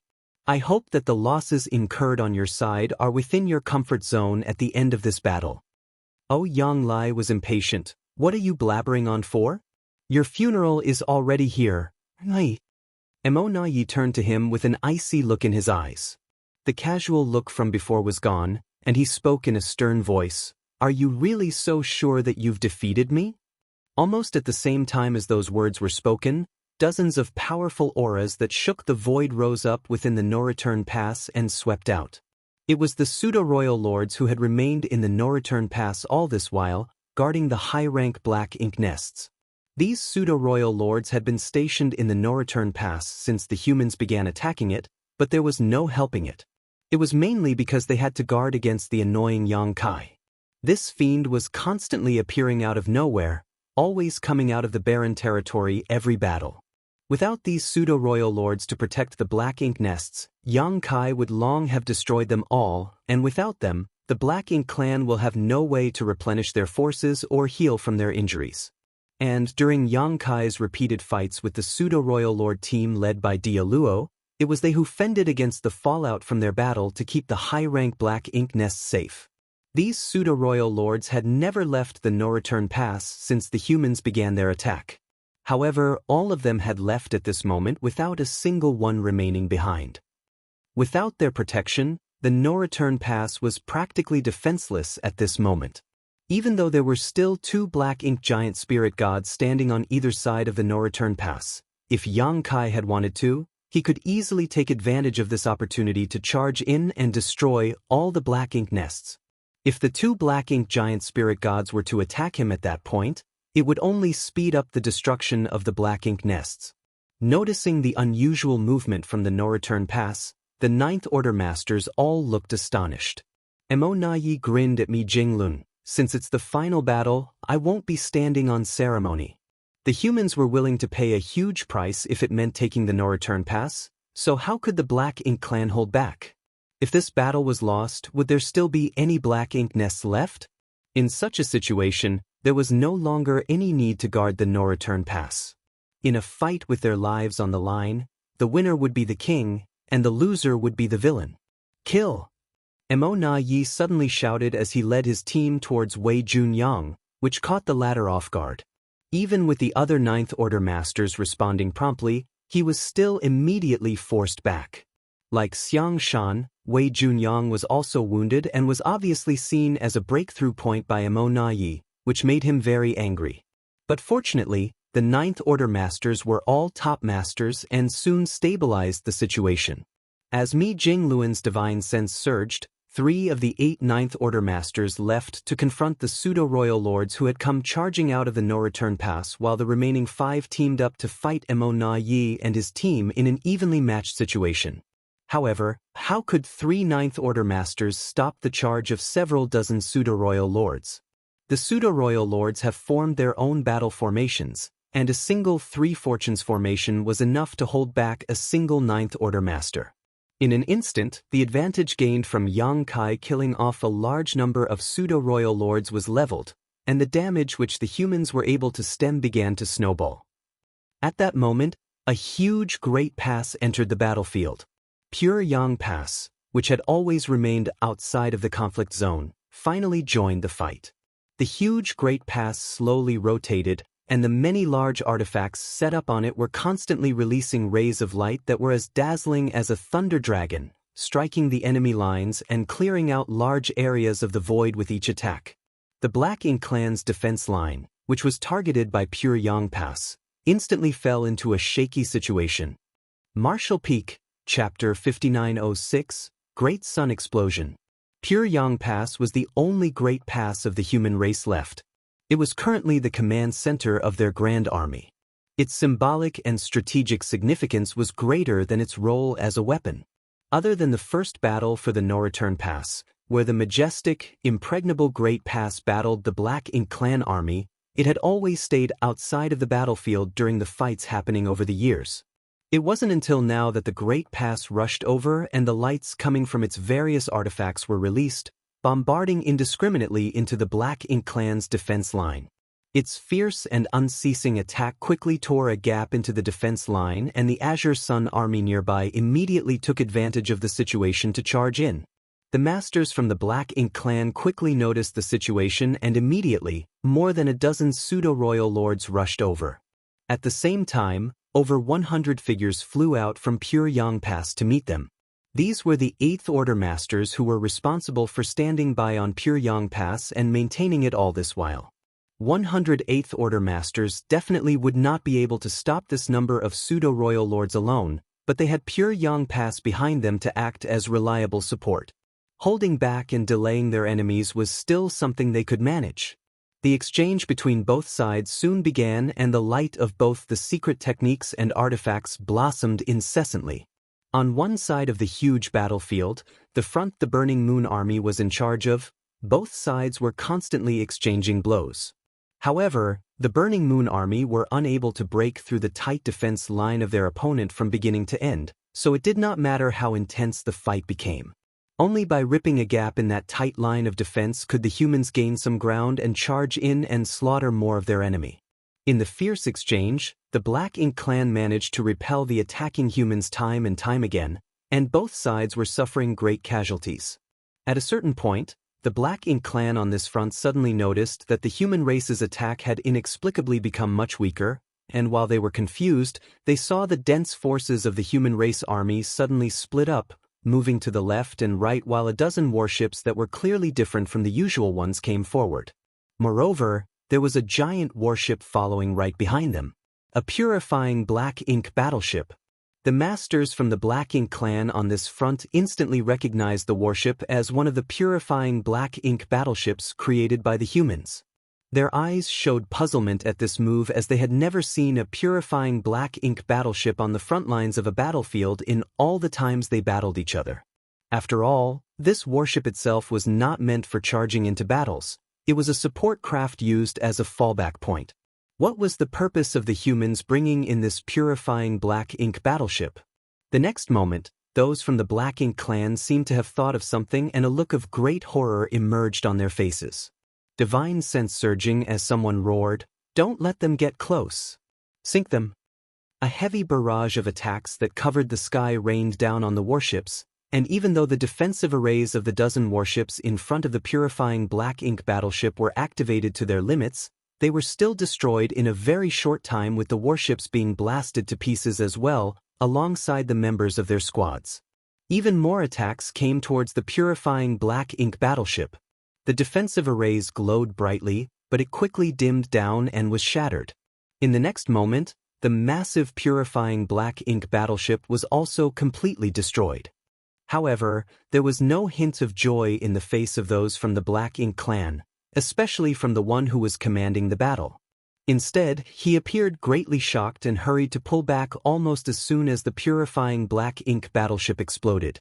Like a great sun shining in all directions, the purifying Black Ink battleship exploded, its dazzling light illuminating the void like daylight. The light gradually dissipated, and a large circular area in the battlefield, which was originally filled with Black Ink strength, was now presented clearly in everyone's vision. All of the Black Ink strength there had been purified, and the Black Ink clansmen struck by the light were all howling in pain. Some of the weaker ones had even died on the spot. Even those who quickly retreated earlier still failed to escape being struck by the purifying light in the end, and now the rich Black Ink strength their bodies was leaking out uncontrollably as if they had been tossed into a wok of hot oil. The pain was so intense that their expressions became distorted. Even more to their horror was the fact that their strength was dropping sharply as their Black Ink strength leaked out. When the Black Ink clan commander turned his head and looked back, he saw the human race's army charging in, and his heart went cold. He knew that this defense line was as good as gone. The same scene of a great sun exploding was playing out in every corner of the battlefield. The continuous bursts of light were the greatest nightmare of all Black Ink clansmen. This was the final battle to conquer the no-return pass. Even Emonayi dared to go all in on this fight, so as the attackers, how could the humans not rise to meet the occasion? As soon as Mi Jingluan gave the order to attack the no-return pass, A secret directive was sent out to every army. Use the purifying light sealed in the purifying black ink battleships to force open the Black Ink clan's defense line. The humans had many purifying black ink battleships in their arsenal, with each division having at least one of its own. The total number of such warships they had with purifying light sealed in them had already exceeded 1,000. The Black Ink clan's defense was indeed solid. Even if the humans could break through it with a forceful attack, they would still have to pay a heavy price. But with the purifying black ink battleships leading the way, the casualties incurred by the humans could be greatly reduced. The soldiers were gone if they died, but they could produce more purifying black ink battleships if they were destroyed. There was no way Mi Jinglun couldn't recognize such a simple thing. This was a tactic that he had thought of long ago, but he would not use it simply before his hand was forced. Building 1,000 purifying black ink battleships was not exactly an easy task. However, if they wanted to launch an attack on the no-return pass when they had not made full preparations, this was the only method they could employ. Over 1,000 purifying black ink battleships exploded in less than a half cup of tea's time, each one purifying a vast area. No matter how strong the Black Ink clan's defenses were, they were helpless against this power that perfectly restrained them. The once tight defense line was now filled with wide gaps, and the various armies of the humans, who had long been preparing for this moment, rushed forward at the opportune moment. They fortified their positions, increased their troops, expanded their advantage, and slaughtered their enemies. In less than half an hour, the Black Ink clan was in clear decline. It was practically a miracle that they were able to achieve such immense results in such a vast battlefield, and within only a short time, but time was running out for the humans now. The explosion of such a large number of purifying black ink battleships meant that the humans can no longer rely on the purifying light sealed within those battleships to disperse black ink strength that invaded their bodies. Now, the soldiers could only rely on the purifying black ink pills they brought in advance to protect their small universes. But the purifying black ink pills had limited medicinal efficacies, so this battle had to be fought and won quickly. Many factors could affect the outcome in war, including the determination of the soldiers on both sides and the strength of their forces. However, the most significant determining factor was still the top masters of both sides, the giant spirit gods and black ink giant spirit gods. Even if the humans could wipe out the Black Ink clan army entirely, it would be useless if they could not take down the black ink giant spirit gods. A creation of Mo was a threat to the humans that the pseudo-royal lords could not compare with. Yang Kai continued his endless slaughter on the battlefield, his figure swift and elusive. Everywhere he passed, the auras of pseudo-royal lords vanished. Since the start of the battle, as many as 30 pseudo-royal lords had already died at his hands. This was the battle where he killed the most pseudo-royal lords. The high-intensity battle left his body covered in blood and his aura unstable. The final struggle made by the pseudo-royal lords before their deaths was not something that could be ignored. However, his efforts were able to reduce the casualties for his people by a great margin. Mo Nai burned all bridges when he realized that this was going to be the final, decisive fight, commanding all the pseudo-royal lords standing by at the no-return pass to come out as well, completely giving up on defending the no-return pass. Despite how many Eighth Order masters the humans had, they were still somewhat powerless when faced with these groups of pseudo-royal lords in battle formations. Many Eighth Order masters suffered miserable fates under their hands. However, as Yang Kai continued to slaughter the pseudo-royal lords, the situation finally took a turn for the better. At this moment, the Eighth Order masters also gradually stabilized their positions, got into their own battle formations, divided their opponents, and clashed with the pseudo-royal lords. And with Yang Kai continuing his hunt, the humans could slowly gain an advantage when it came to top combat power. However, Yang Kai was not satisfied because the two black ink giant spirit gods had not made a single move from beginning to end. They were still just guarding the no-return pass. If the black ink giant spirit gods did not make a move, Yang Kai did not dare to reveal his true strength either. If they continued fighting like this, their casualties would continue to increase, and even if they captured the no-return pass in the end, it would be difficult to make the cost of the fallen masters worth it. Fortunately, After the total collapse of the Black Ink clan's defense line and further expansion of casualties, the two Black Ink giant spirit gods who had been standing by finally could not sit still any longer. A deep sigh seemed to come from the void, causing every living being on the battlefield to tremble. Immediately afterwards, the two enormous creatures guarding the left and right sides of the no-return pass moved. They each arrived at the forefront of the battlefield with just a single step, and with a casual wave of their hands, both humans and Black Ink clansmen were silently reduced to paste. It was not that they didn't want to avoid Black Ink clan members, but their bodies were simply too large. Once they launched their attacks, the area it passed through was too wide to achieve precise control. In an instant, both the human race and Black Ink clan armies scattered wherever the two Black Ink giant spirit gods went. At the same time, in the barren territory, Ada and Aer, who had been paying attention to the situation here, became excited. Ada pointed to the territory gate. "Do we go now?" Aer stood up and quickly nodded. "N." Before leaving, their little friend had told them that if those two big guys dared to move, they should rush in. Previously, those two big guys had been remaining motionless, so Ada and Aer could only stare at them. Now, it was undoubtedly time for them to descend the mountain. Beat them up. Ada's face was full of killing intent. After his declaration, he took a deep breath and suddenly shrunk his towering and massive body, transforming into a small giant. Next to him, Aer did the same. Within 10 breaths of the two Black Ink giant spirit gods taking action, the two giant spirit gods stepped out of the territory gate connecting the barren territory and the Black Ink battlefield. Marshall Peak, Chapter 5907, Chance. After the giant spirit gods, shrunken to the size of small giants, stepped out of the territory gate, their body expanded rapidly back to their original size. Then, they charged and crashed thunderously into the no-return pass. The massive remnant great passes shook and the aftershocks swept out in all directions. The Black Ink nests, which the Black Ink clan had been carefully tending to all these years, instantly shattered into dust. If this scene had occurred a few days ago, it would have undoubtedly been a great heartache to the Black Ink clan, but at this moment, none of them had the heart to care about such things anymore. The Black Ink clan had brought out all their strength and the entire no-return pass had become an empty shell. This battle was the one to decide the life or death of the Black Ink clan in the no-return pass. If they won, they could continue to survive, but if they lost, everything would end for them, so who would still care about the Black Ink nests? The two giant spirit gods raised their feet and started running through the no-return pass. However, it only took 2 or 3 steps before they reached the battlefield where they flew straight towards the two Black Ink giant spirit gods.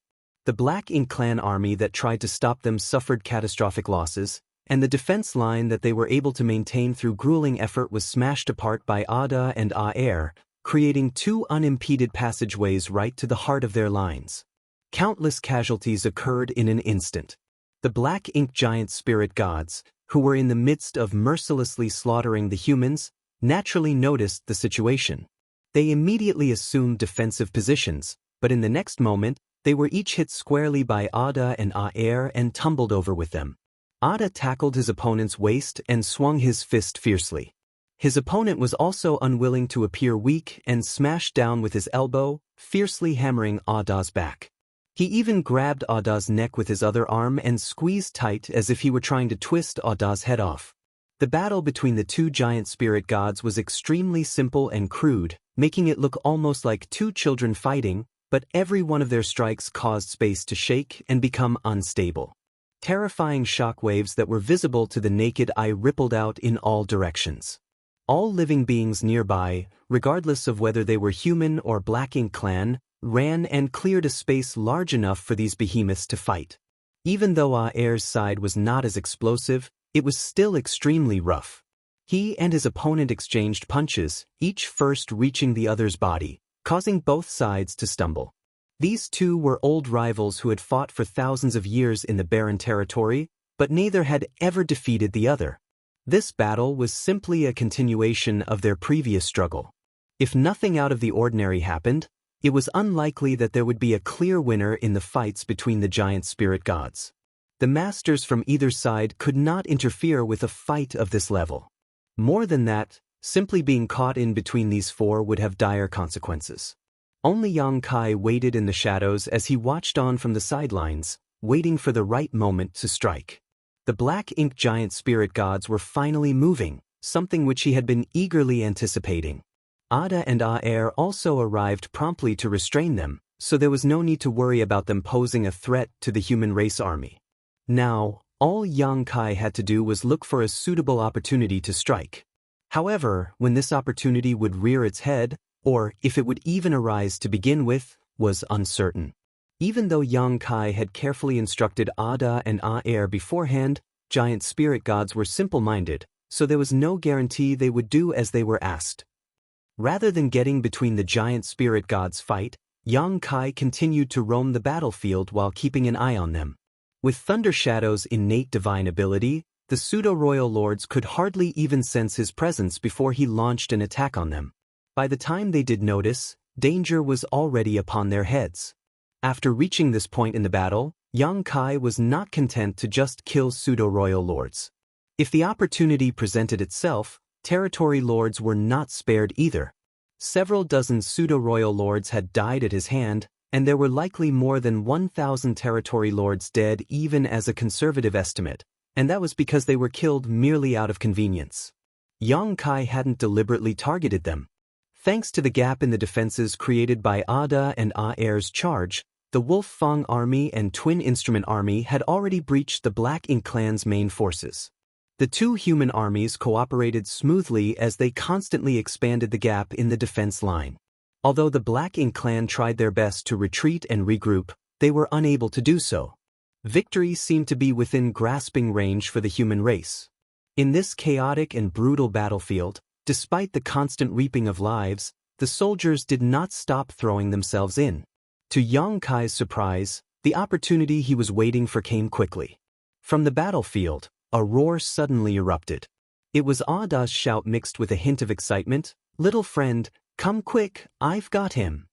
Almost at the same time he shouted these words, Yang Kai, who had been keeping an eye on their movements, had already arrived at Ada's side. At this moment, Ada had managed to pin his opponent in the void. Ada's arms had constricted one of his opponent's arms, stopping it from moving. His legs were also like ropes, wrapped around one of his opponent's thighs. In this posture, two of the opponent's limbs were completely immobilized and unable to break free. However, this situation was extremely unfavorable for Ada because in order to tightly restrain his opponent, all four of his limbs were tied up, whereas his opponent still had one arm and one leg free for his use. When Yang Kai arrived, the Black Ink giant spirit god was punching and kicking Ada viciously. The force of each attack sent shockwaves through Ada's body, and rubble-like pieces were constantly smashed from his body, each piece the size of an ordinary city. Since he had been keeping a close eye on the four giant spirit gods, Yang Kai witnessed everything clearly. After Ada rushed out of the barren territory, he directly grappled his opponent and went all out to restrain him. After some wrestling, they finally reached the current situation. This was something he had repeatedly instructed Ada and Aer on before the battle. No matter what, they had to find a way to restrain the Black Ink giant spirit gods. Yang Kai originally thought that Aer would do a better job at this since Aer had clearly shown more intelligence than Ada throughout the many years of Yang Kai knowing them. Therefore, when Yang Kai instructed them on this matter, he focused more on Aer and also placed his hopes on him. But in fact, it was Ada who achieved it first. This was something Yang Kai did not expect, but it still made some sense when he thought about it. Due to his lower intelligence, his thoughts were simpler, so he just did everything within his power to do what he was told. It was not the first time that a giant spirit god and Black Ink giant spirit god had wrestled like this before. Previously, when Aer was fighting his opponent in the barren territory, a similar scene had appeared. Yang Kai had seen them entangled like this many times when he passed by the barren territory. In the end, this struggle had developed into a stalemate, so the Black Ink giant spirit god did not feel the need to act defensive against Ada's actions. After being restrained, it instead rained attacks down on Ada as it pleased. Unlike the giant spirit god, which lacked sentience, the Black Ink giant spirit god was Mo's soul clone with a clear cleverness to it. Ada's actions were seen as foolish in its heart. Even though it was caught off guard for a moment, the one at a loss here was not itself. That was why it had no fear. That was until Yang Kai suddenly showed up. The black ink giant spirit god who was punching and kicking Ada instantly realized something and stared fiercely at the ant-like figure in front of it. "Well done." Yang Kai shouted and instantly opened the portal of his small universe while surging his space principles to the fullest at the same time. Countless residual images appeared at once as if countless Yang Kais had appeared in that instant. In just a short 3 breaths, the residual images dissipated and Yang Kai returned to his original position. However, where the residual images were located, stone giants with powerful auras appeared. They were the small stone race, and from the powerful aura that was flowing out of them, each one was comparable to an 8th order master. The black ink giant god who was being firmly restrained by Ada finally paled at this sight. It had previously eaten a similar loss before when it was restrained by Xiao Xiao and Wu Qing in the barren territory. So, when these small stone races masters appeared, it knew that something terrible was about to happen. But what puzzled it was where Yang Kai had amassed so many powerful small stone race masters from. Not only had Yang Kai taken in a massive army of hundreds of millions of them from the chaotic dead territory, a large number of them were even in the 8th order. Even though he gave some 8th-order small stone race masters to the other humans, their numbers were not many. He had kept most of them for himself. In all these years of war, Yang Kai had never used these 8th-order ones, and that was because they were the trump card he was saving to use against the black ink giant spirit god. He could not easily reveal them. Now, at this moment, that trump card was finally going to be played. As many as 2,000 8th-order small stone race masters suddenly appeared on the battlefield, which shocked all those who were fighting here. All eyes were instantly fixed on this side, and when they realized that the source of the surging aura was from this small stone race army, the human race masters breathed a sigh of relief while those from the Black Ink clan began panicking. Especially Mo Na Yi, who instantly understood Yang Kai's intentions. His pupils shrank in shock. A sharp aura suddenly struck him and left a bone-deep injury on his body. Mi Jingluan lightly waved the feather fan in his hand as Dao's strength surged, instantly engulfing his opponent in his attack. You still have the heart to be distracted at such a critical moment? That's not a good habit to have. Mo Na Yi gritted his teeth while defending against Mi Jingluan's attack. Has he been hiding his trump card just for this very moment? Who knows? Mi Jingluan gave a casual reply, but his attacks grew more and more aggressive. Normally, Mo Na Yi wouldn't suffer much against such attacks, but his mind was distracted at the moment, so his body became covered in wounds in just a short while. Mo Na Yi thought at first that even if they lost this fight and subsequently the no-return pass, they would still be able to deal a heavy blow to the humans. After all, the Supreme One's soul clones were so powerful that no one could oppose them. Worst comes to worst, they would disappear into the depths of the void and meet up with the reinforcements that were rushing this way, then they would still be able to stop the human race army. Martial Peak, Chapter 5908, Sacrifice the Tail to Survive. However, when a large number of 8th-order small stone race masters appeared, Mo Na Yi was shaken. He had no idea whether or not the Supreme One's soul clone would still be able to protect itself in the face of such a tactic. Unfortunately, he could not afford to think more about the situation at this moment as he had already fallen completely into a disadvantage in his fight against Mi Jingluan. It would be disastrous if he were to allow himself to get distracted any further, so he had no choice but to push down his worries and focus on the battle at hand. On the other side, more than 2,000 8th-order small stone race masters pounced on the black ink giant spirit god on Yang Kai's command. Though they had large, stalwart bodies, all of them were still as tiny as ants compared to the black ink giant spirit god. This scene was just like a colony of ants attacking an elephant. Each scrambled up onto every part of the black ink giant spirit god's body and clung on tight with their hands and legs. Yang Kai stretched out both hands and the great sun and moon marks glowed with an unprecedentedly dazzling light. As he clenched his fists, he roared, "Explode!" Under the influence of the great sun and moon marks, all of them small stone race masters exploded into yellow and blue lights, which seemed to gush out from within their bodies, leaving behind an extraordinarily rich and pure yin and yang element power. Each point of light was like a droplet of water collecting into a giant pool, turning into a halo that melted into and connected with each other to envelope a vast space. In just 3 short breaths, the yellow and blue lights melted away, replaced by a pure white light. The white light was not too dazzling at first, but after contracting for an instant, it spread out violently. The entire battlefield was covered by the light in an instant. Both armies on the battlefield, regardless of their cultivation realm, even the royal lords and Ninth Order masters, had their vision filled with white. Everything disappeared and nothing could be seen. The noisy and horrific battlefield went eerily silent for a moment, as if time had stopped flowing. The light that was of utmost purity exploded, penetrating the barriers of the void and shining far into the depths of the black ink battlefield. Even the detonation of the purifying black ink battleships was like a firefly next to the bright moon when compared to this scene. Never once had an explosion of purifying light of this magnitude been seen since the humans began using it to restrain black ink strength. Even Yang Kai had not predicted the terrifying power that was brought about by the sacrifice of 2,000 Eighth Order small stone race masters. Around the origin of the explosion of purifying light, there had been a large number of black ink clansmen holding the defense line, but after the eruption, the vast majority of those auras evaporated. Those who were lucky enough to survive still suffered a large drop in their strength. The explosion of purifying light brought about by the sacrifice of 2,000 Eighth Order small stone race masters had completely collapsed an entire segment of the Black Ink clan's defenses with just its aftereffects. Almost every Black Ink clansman in and around the no-return pass was affected by the purifying light to some degree, compromising their strength to a certain extent.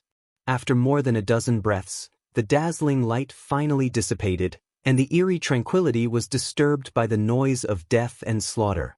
As countless numbers of Black Ink clansmen howled in pain, Black Ink's strength was constantly escaping uncontrollably from their bodies, as if they had accidentally fallen into a wok of hot oil. Seeing this situation, the human race army attacked with all their might. They would never miss such a good opportunity. The purifying light was a great danger to the Black Ink clan, but it had no effect on the humans. Originally, the Black Ink clan army were fighting hard to resist the humans, so it was difficult to break through their defenses, but every front was given a good opportunity now to strike. In a matter of breaths, they easily broke through each defense line and routed the Black Ink clan's forces. Yang Kai himself did not expect that his trump card against the Black Ink giant spirit god would fundamentally alter the tide of war and save countless numbers of human race soldiers. At this moment, he did not pay attention to the battlefield of the armies and instead turned his head towards a certain place in the void. Standing there was a huge creature, one of the Black Ink giant spirit gods. This Black Ink giant spirit god had originally come out from the divine spirit ancestral land, the same one who was restrained by the combined efforts of Xiao Xiao and Wu Qing for thousands of years. Yang Kai had dealt with it several times in the past. It had never properly looked at Yang Kai since from its standpoint, Yang Kai was nothing more than an ant, no matter how powerful he was. Whether it was a strong ant or a weak ant, there was no difference to it.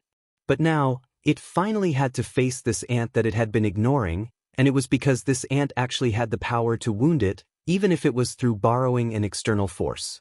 Yang Kai's gaze swept over the Black Ink giant spirit god's figure, especially the 2 stumps where its arm and leg had been torn off from.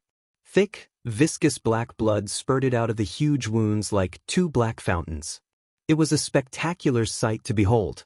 The arm that he lost was in Ah Da's arms while the missing leg was wrapped between Ah Da's 2 legs. The moment when the purifying light erupted, the Black Ink giant spirit god had decided to act like a lizard and sacrifice its tail to save its body. Yang Kai's brows knitted into a frown. From the wounds on the Black Ink giant spirit god's arm and leg, it was evident that they were severed voluntarily. Unable to break free from Ah Da's grip, it had no other choice but to regain its freedom through such a decisive method. Yang Kai was glad that he made the small stone race masters cling to the giant spirit god's body when he summoned them, otherwise, it might have actually been able to evade a direct hit from the purifying light. Even though Yang Kai wasn't able to fully unleash the purifying light's might against his foe, the Black Ink giant spirit god still lost an arm and a leg. Moreover, Yang Kai could clearly sense that its aura had weakened significantly. It managed to break free from Ada's grip by sacrificing an arm and leg, but the purifying light still played a significant role, which could be seen from the black ink strength leaking endlessly from its body. This black ink giant spirit god was no longer the same master that inspired fear and despair in people's hearts from before. Yang Kai raised his hand and summoned his azure dragon spear. Dao strength shook and the space-time river manifested. The long river coiled around the spear, giving the azure dragon spear an indescribable sense of spirituality. "Ada, let's go!" Yang Kai shouted. Lifting his spear, his aura rose steadily. After feigning weakness for so many years, he could finally unleash his full power without any restraint. Yang Kai was cheering in joy inwardly. It felt like he had finally broken free of the shackles that bound him and regained his freedom. "Yeah," Ada responded with a resounding voice. Immediately, Ada grabbed the arm and leg that his opponent discarded and began using them as weapons, swinging and smashing them fiercely, creating violent shockwaves and displaying his imposing power. Yang Kai turned his head with difficulty and saw Ada getting further and further away, causing his battle aura, which had risen to a peak, to nearly collapse. "Where is it? I can't see it." Ada's thunderous voice shook the void, his vision still completely white. Though being enveloped by the purifying light at such a close range did not cause any real damage to Ada, it temporarily blinded him, so how could he still see where his opponent was? Before Yang Kai could call out to him, he was already engulfed in a sense of great crisis. When Yang Kai turned around, he saw that the black ink giant spirit god had already raised its remaining hand and swung it down in the direction where he was located. The hand that covered the void appeared slow, but it was actually extremely fast. The moment when this giant hand was about to smash him, Yang Kai could even feel space solidifying around him. The power of this attack was absolutely terrifying, and Yang Kai could clearly see the void shattering wherever it passed. With no way to escape, Yang Kai let out a roar and thrust his spear out. Around his spear, the space-time river shook and myriad Dao strengths burst forth, breaking through the confines of space. Yang Kai became one with his spear, transforming into a stream of light and rushing straight towards the approaching hand. Before he even truly collided with the palm, Yang Kai was met with an overwhelming force. Yang Kai felt like he had run into an invisible blockade that was as sturdy as any metal. His body shook violently as he blocked the thunderous attack, coughing up golden blood in the process. In the next instant, the large hand that covered his whole vision suddenly closed, seemingly trying to squash him to death. The palm closed into a fist, but a stream of light emerged from between the cracks of its fingers. It was Yang Kai who was able to escape in time before disaster struck. World force surged and Dao strength shook. Yang Kai turned into a thunderbolt, sweeping upwards along his opponent's extended arm like a thunder dragon. Yang Kai had not exerted his full power since cultivating with the help of the Star Boundary and Myriad Monster World. He had been hiding his true power all this while so as to keep Emo Nai from catching any clues about him. Thus, even he himself had no idea just what would happen if he were to use his full power. Today, the world would bear witness.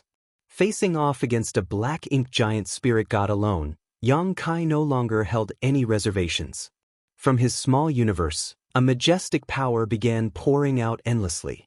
The rise in cultivation seemed to make it even easier for him to manipulate his Dao strengths, and he had never felt such a powerful force before.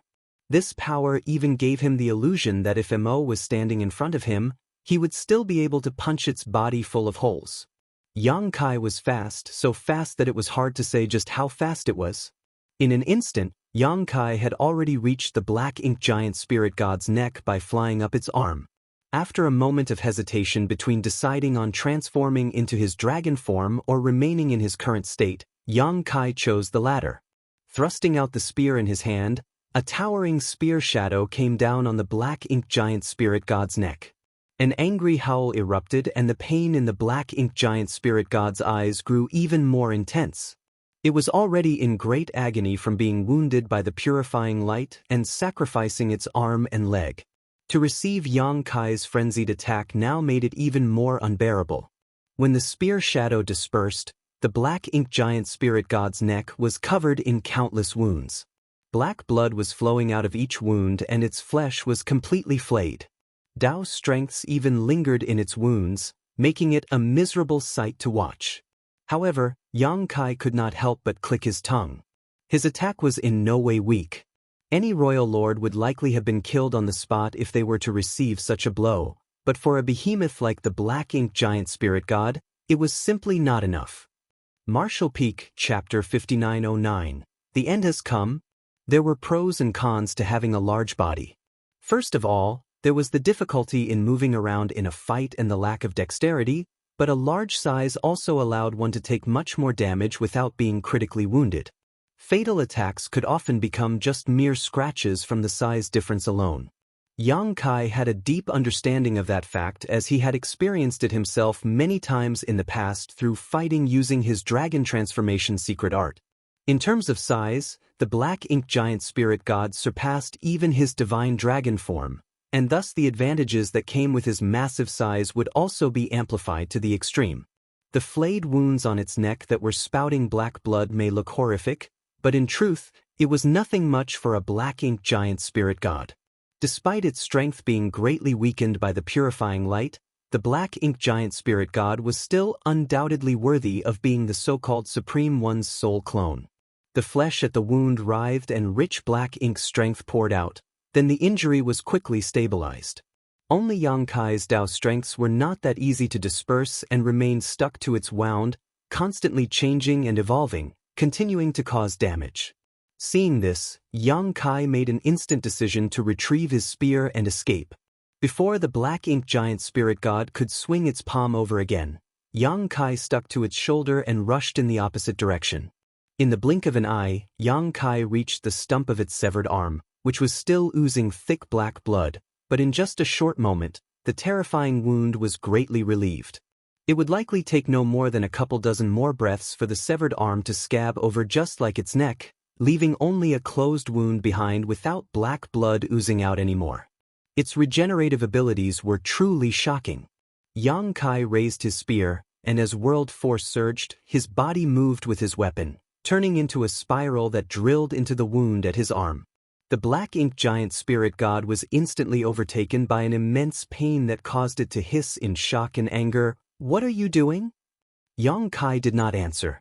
He had brought out his full strength and merged with his spear, turning into an unstoppable blade that broke through the thick blockade of black ink strength, trying to penetrate into the black ink giant spirit god's body from its wound. Don't even dream of it. The black ink giant spirit god knew what was coming. No matter how strong it was, it still could not anticipate what would happen to it if it allowed Yang Kai to succeed. Its huge eyes were filled with fear and panic. It never thought that it would fall into such a situation in such a short amount of time since the fight began. As soon as it finished speaking, it raised its hand and slapped it down at Yang Kai, as if swatting at a mosquito that was biting it. If that palm connected, then Yang Kai would die even if he were to transform into his divine dragon form. At the same time, it also exerted all of its power to form a viscous yet sturdy defense around the wound to stop Yang Kai's invasion. As long as it could swat its opponent to death before he had a chance to invade its body, then the crisis would be easily resolved. Yang Kai felt an unprecedented crisis fall upon him, and as the black ink giant spirit god's palm descended, he could keenly feel death enveloping his body and mind, causing him to feel suffocated. Not a single part of him, both inside and outside, was not trembling in fear. Even though he had encountered many life-or-death crises throughout his cultivation journey, he had never encountered one as strong as this one. Death was so certain that it almost gave him the illusion that he had already died. The defense that was formed out of black ink strength at the wound was extremely sturdy. Even though Yang Kai attacked with full force, he was not able to break through it instantly. Moreover, his opponent did not just lay out a single defense. Instead, it was constantly repairing and strengthening it. Naturally, the best option here would be to just give up and escape in order to ensure his safety, then search for another opening to exploit. However, after such an experience, it would not be so easy to get another opportunity like this, as the black ink giant spirit god would definitely be on its guard. In this life-or-death moment, Yang Kai's lips curved into a fierce smirk, and his already terrifying aura climbed to even greater heights, causing the surrounding space to tremble in unrest. "You court death!"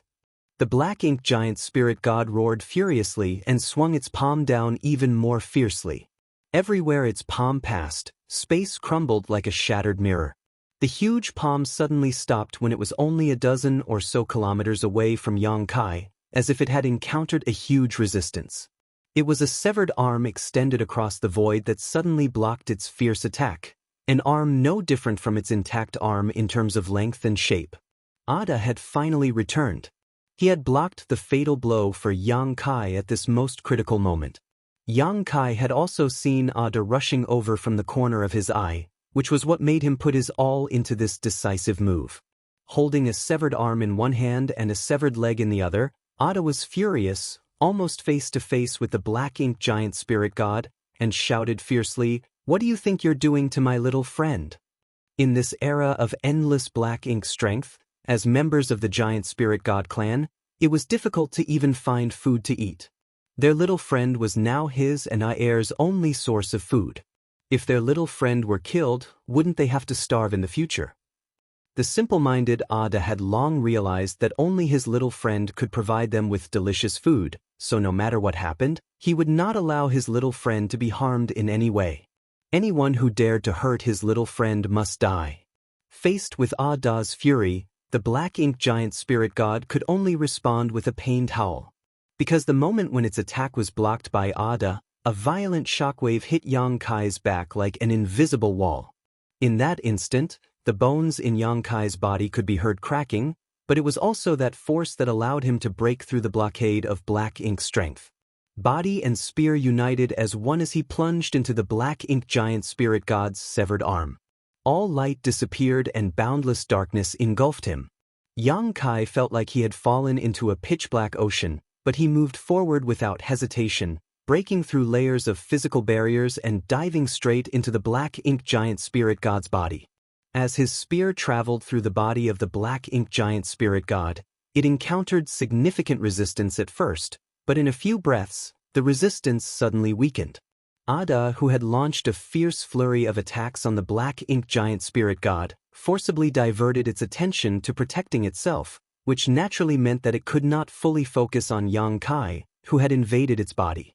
In the vast void, the battle between the two giant spirit gods was extremely brutal, but Ada clearly had the upper hand. Wielding the severed limbs of his opponent as weapons, every blow caused the injured black ink giant spirit god to stagger and stumble in a pitiful state. When the other black ink giant spirit god saw what was happening, it tried to come over and support its ally, but how could Air allow him to do so? With everything he had, he kept it firmly tied down. On a different battlefield, Missouri Naya's eyes trembled violently, his face filled with disbelief. In fact, when Yang Kai unleashed his full strength, Nayi had already sensed that something was amiss and an unlikely scenario sprang in his heart. His intelligence made him doubt this thought, but now it seemed that his unbelievable suspicions were confirmed. "He has been hiding his strength all this time?" Nayi asked while defending against Mi Jingluan's furious attacks. "What do you think?" Mi Jingluan replied casually while searching for his opponent's weakness. Naturally, he would not be kind enough to answer his enemy's question. However, this response only made Nayi more certain of his own judgment. Why?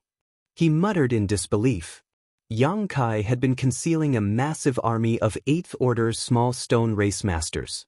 He must have possessed them for many years, yet hid them all so he could use them against the black ink giant spirit god, which was understandable since they could not be exposed easily as it would alert the black ink clan. Then it would be difficult for them to play their part as a hidden weapon. But why would Yang Kai also conceal his true strength? Judging from the aura erupting from Yang Kai earlier, his true strength was absolutely terrifying. If he had such strength, then why had he been hiding it for so long? If he revealed his true strength during the previous 10-year war, how many pseudo-royal lords would have suffered? Even he, a royal lord, might not have survived. Why do you think? Mi Jingluan gave an equally generic answer, his fan sweeping out fiercely, sending a violent wind blade that cut a deep wound into Emo-Na-Ye's abdomen. He had finally found an opening. Perhaps it was because Yang Kai's performance distracted Emo-Na-Ye, but the royal lord had truly lost his bearings at this moment. Emo-Na-Ye reeled back as black blood spurted out, but Mi Jingluan's unending attacks followed him closely. Suddenly, Emo-Na-Ye gave a weary scoff. I understand now. It was the black ink giant spirit gods. Yang Kai concealed his strength and hid his 8th Order small stone race army all so he could use it against the black ink giant spirit gods. Because whether it be the 2 giant spirit gods of the human race or the 2 black ink giant spirit gods of the Black Ink clan, they were the key to determining the outcome of the war. Only by finding a way to deal with the opponent's strongest masters could they truly bring this war to an end. Emo-Na-Ye had seen through that fact even before this war even began, so how could Yang Kai not be aware of it? Moreover, his attempt to conceal his ability by feigning weakness was indeed effective. The black ink giant spirit gods had not paid any attention to Yang Kai, only considering the true giant spirit gods as opponents. As old rivals who had fought each other for thousands of years, they knew each other's strengths and weaknesses, but they never would have expected to suffer such a big loss at Yang Kai's hands. Defeat was now inevitable, and Emo-Na-Ye's heart was filled with sadness. He could not figure out just how Yang Kai gained such power in such a short amount of time. Only about 700 years had passed since he ascended to the 9th Order in the Universe Furnace world, a paltry number that hardly amounted to anything in the eyes of 9th Order masters. 700 years was barely enough time for a new 9th Order master to consolidate their cultivation and make a little bit of progress. But the momentum that Yang Kai displayed at this moment was basically no different from the strongest 9th Order masters that Emo-Na-Ye had witnessed all those years ago. If he considered that the abilities that Yang Kai showed had always been far superior to his peers to begin with, perhaps even the most senior and experienced veteran 9th Order masters from back then would be inferior to him in terms of combat effectiveness. When the human race was at its peak, the 9th Order masters struggled to deal with the black ink giant spirit gods, even though there were 100 of them. There was only a single time where they managed to kill a black ink giant spirit god, but that was only with Aer's help and at great cost. But now, with only Yang Kai and a single giant spirit god, the humans were able to force a soul clone of the Supreme One into a desperate situation. Martial Peak, Chapter 5910, Universe Covered in Black Ink. Fierce battles were taking place everywhere on the vast battlefield, but the most intense and shocking one was undoubtedly the fight between the giant spirit gods and the black ink giant spirit gods. Aer and his opponent were fully entangled, their powerful clashes causing space itself to shatter. Void cracks appeared one after another and clung onto their large bodies like spider webs, and from those cracks, an extremely strong aura of chaos and nihility was spilling out. Only 2 fates awaited ordinary creatures in such an environment. One was to fall in and become lost in the void. If they were very lucky, they might find a way out, but if not, they would be forever trapped. The second outcome was to simply be sliced to pieces and die. Each void crack was a tear in space, so it naturally possessed immense power. Nothing good could come to those who came into contact with these torn and displaced cracks. However, the 2 massive beings confronting each other in this dangerous environment at this very moment were not ordinary by any definition. The void cracks, which would normally be a death sentence, merely left slight scratches on their skin, barely able to cut them at all. Looking from afar, these 2 supreme masters were surrounded by endless cracks, making it look as if they were fighting in another space-time. On the other hand, Da's battle with the second black ink giant spirit god was a completely different situation. Thanks to Yang Kai's sudden attack and the sacrifice of 2,000 8th Order small stone race masters, this black ink giant spirit god had only battled Da for a short time before losing an arm and a leg, which could be said to have greatly damaged its foundation. Now, with Yang Kai wreaking havoc inside its body, the black ink giant spirit god had to divert some of his attention to defend against him, so it had completely fallen into a disadvantage in the face of Da's furious beating. With each strike that landed, the black ink giant spirit god staggered and was sent flying back, whereas Da only became stronger as the fight went on. Though the severed limbs of the opponent didn't possess any kind of divine power, They were incredibly tough and displayed tremendous power in Ada's hands. In no more than a few dozen breaths, the black ink giant spirit god was in a miserable state covered in black blood. The panic in its eyes gradually deepened. At this moment, it was facing not only Ada's flurry of attacks, but also what Yang Kai was doing inside its body, which was the true source of its fear.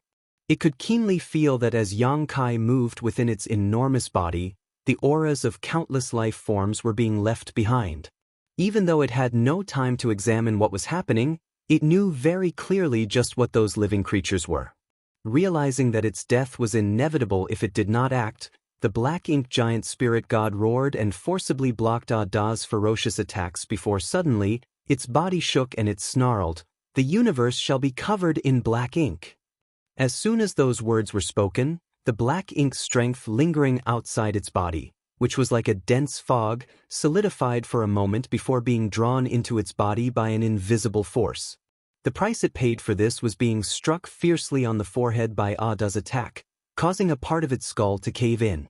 At that moment, Yang Kai, wielding the Azure Dragon Spear, was still drilling his way through the thick black ink strength blockade as he shuttled around inside of the black ink giant spirit god's body. The portal to his small universe had been opened, and as he swam about, a massive number of small stone ray soldiers poured out of his small universe and took up positions inside of the black ink giant spirit god. Yang Kai had brought some 400 million small stone ray soldiers from the chaotic dead territory and handed quite a large percentage of them to the Ninth Order Masters to distribute to the human army in order to enhance its forces. However, he still left some behind as reserves. Besides the numerous Eighth Order small stone race masters that were sacrificed earlier, Yang Kai still had a large army of at least 30 million below the Eighth Order.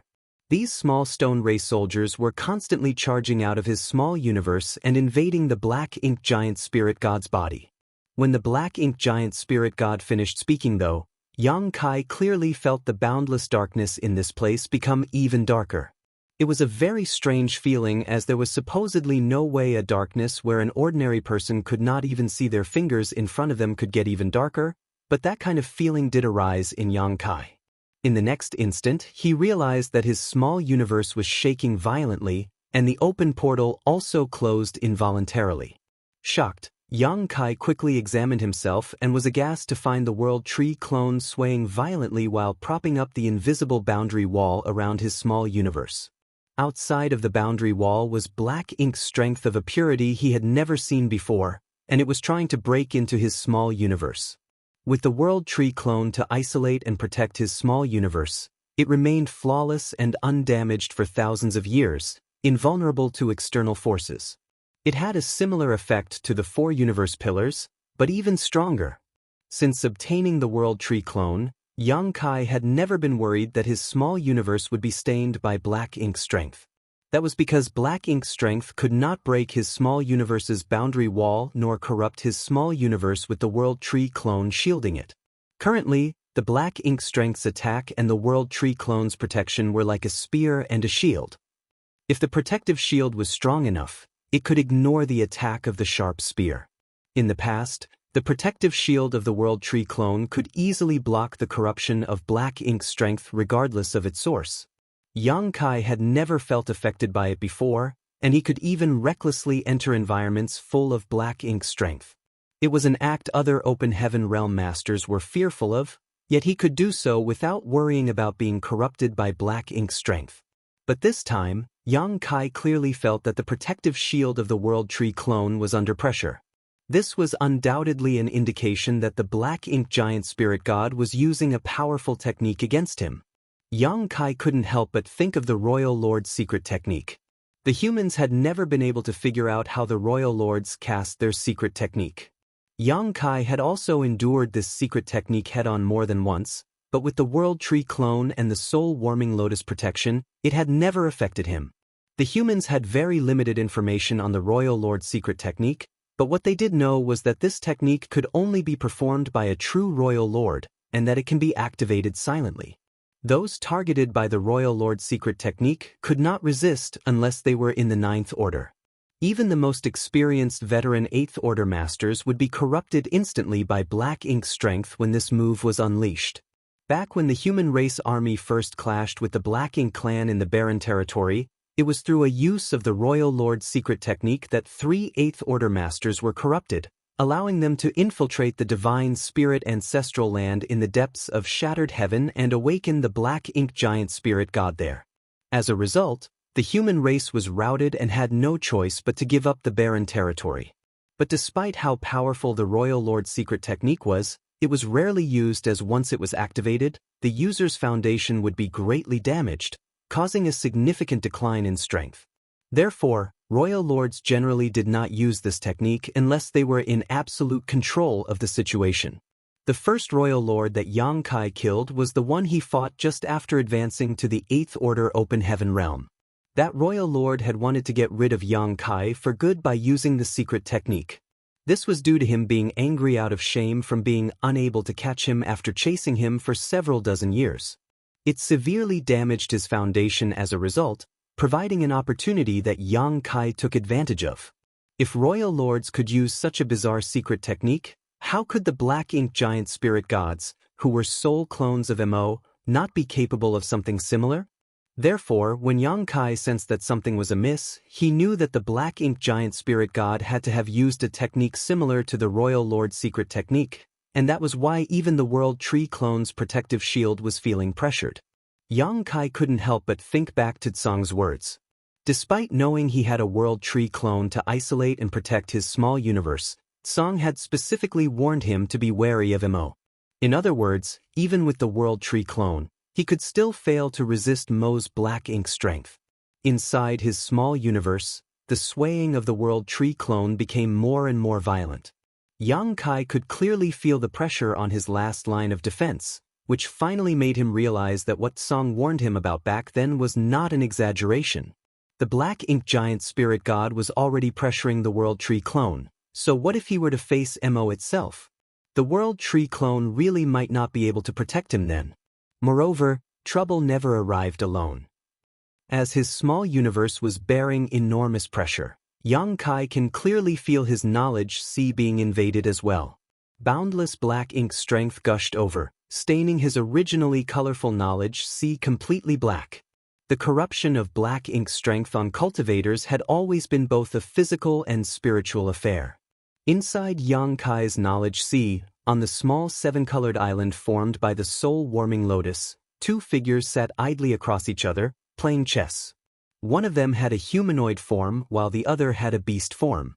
These 2 figures were naturally Yang Kai's 2 other selves. Since his 3 selves united, Yang Kai advanced into the 9th Order, but Thunder Shadow's and Fang Tianxi's consciousnesses were preserved and had been staying in the soul-warming lotus all these years. This was the best place for them to remain, as without the soul-warming lotus nurturing, they might have perished with the loss of their physical bodies over time. When the boundless Black Ink strength surged in, Fang Tianxi immediately noticed that something was amiss. When he looked over, there was a look of surprise in his eyes. Thunder Shadow also stood up in a panic, knocking over the chessboard in the process and exclaiming, "Black Ink strength? What is Big Brother doing? How could Black Ink strength reach this place? Big Brother isn't going to be corrupted, is he? No. What do we do?" He made a scene, looking extremely worried. Fang Tianxi, however, looked at him speechlessly. Reaching out, he restored the knocked-over chess pieces back to their original positions. "Don't try to shift focus. You're about to lose." Thunder Shadow turned its head to look at him, shouting, "Who has the heart to play chess with you at such a critical moment? If Big Brother is stained by Black Ink, we're done for. When that happens, Big Brother will definitely pull us out and eat us one by one." Fang Tianxi's brow couldn't help but twitch. Firstly, if the true body is corrupted by Black Ink strength, we will also be corrupted by it. Secondly, this is the soul-warming lotus, a supreme treasure of the universe that can shield and nurture the soul better than any other item in existence. With the soul-warming lotus, even if Black Ink strength were to invade the true body, Big Brother would still be able to hold on to a trace of clarity and will not be completely corrupted by Black Ink strength. Is that so? Thunder Shadow sat down with a clueless expression on its face. Fang Tianxi, I couldn't endure it any longer. Drop the pretentious act. You're not a sore loser, are you? Thunder Shadow scoffed. Chess isn't fun. Let's play something else. So, you finally admit that you're not my opponent. Feng Tianxi looked at it scornfully with his nose in the air. Thunder Shadow bellowed, "Who's not your opponent? Don't think that I have to endure your provocations just because you're the second brother. You better watch your mouth. Then, let's continue. It's your turn." Feng Tianxi gestured to the board. Thunder Shadow hesitated for a moment before gritting its teeth. "Just watch as I destroy you until you don't even have a single piece of armor left." As black ink strength surged in, the only pure land in Yang Kai's knowledge sea was a chess game where one man and one leopard unceasingly exchanged moves. Martial Peak, Chapter 5911, Killing the Black Ink Giant Spirit God. Inside the body of the Black Ink Giant Spirit God, an army of millions of small stone race soldiers were scattered about. If they had been ordinary small stone race members, they might not be able to withstand the corruption of the thick black ink strength, but these small stone race masters had grown by consuming the extremely pure yin or yang energy of the burning light and serene glimmer, so they had a natural resistance to it. Moreover, they were extremely sensitive towards black ink strength and viewed it as their absolute enemy. As soon as they were released, they began attacking the black ink giant spirit god from inside its body, causing it to experience what the pain of being devoured by countless ants was like. No matter how indestructible the black ink giant spirit god was outside, its internal defenses were naturally much weaker. Yang Kai's original plan was to summon all of the small stone race soldiers from his small universe, which amounted to around 30 million, but he had no choice but to stop because of the black ink giant spirit god's secret technique. The longer such an intense battle dragged on, the greater the variables became. As soon as he sensed the black ink giant spirit god's unusual move, Yang Kai decisively activated the great sun and moon marks. The next moment, the tens of millions of small stone race each shone brightly. Yellow and blue lights began to flow and blend in the extremely dark environment, turning it pure white, creating a mystical scene. In the void, Ada once again swung down his opponent's severed arm, smashing it fiercely towards the black ink giant spirit god and hitting it squarely in the neck until its head was slightly bent out of shape. At the same time, the black ink giant spirit god's face distorted in extreme pain, as if it was being subjected to unbearable torture. Then, a bright white light overflowed from its mouth and nose. It howled in pain, and its roar echoed throughout the universe, frightening all black ink clansmen who heard it. The bright white light was not only overflowing from its mouth and nose now, but also from the stumps of its severed limbs and even from the wounds all over its body, creating columns of light like 10,000 swords piercing through its flesh. As the columns of light emerged, so did a figure covered in black blood, rushing out with his spear. It was none other than Yang Kai. He turned his head to look at the pitiful appearance of the black ink giant spirit god and could clearly sense that its aura had weakened greatly. This eruption of purifying light had an even more profound effect than the sacrifice of 2,000 8th Order small stone race masters from before. It made sense. After all, the previous blast of purifying light only enveloped the black ink giant spirit god from the outside, making it a purely external attack. But now, the purifying light was created by the fusion of an army of tens of millions exploding inside its body, meaning almost all of the impact was absorbed by it without any escaping. So, despite the fact that the quality was somewhat lacking, the quantity made up for it, and the damage to the black ink giant spirit god was even greater than before. Ada charged forward once again. Even though his intelligence was lacking, he was still a member of the giant spirit god clan whose battle instincts were incredibly strong. Seeing his enemy in such a miserable state, there was no way he would miss this perfect opportunity. In just a few steps, he reached the black ink giant spirit god and, wielding its severed arm and leg, unleashed a flurry of attacks that left a bloody spectacle wherever they struck. Following the weakening of its aura and the damage to its foundation, the black ink giant spirit god's defense also became weaker.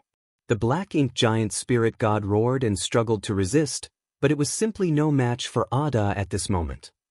Faced with this barrage of attacks, it could only defend while being forced back step by step. A dragon roar sounded abruptly and a golden light burst forth as a 100,000 meters divine dragon appeared.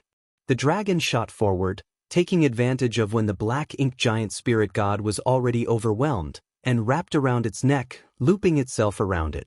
Then, the divine dragon lifted his large head and looked the black ink giant spirit god in the eye right in front of him. Despite his large form, the dragon still appeared small compared to the massive black ink giant spirit god. From a distance, it was like a small snake wrapped around a person's neck. The black ink giant spirit god loathed Yang Kai deeply.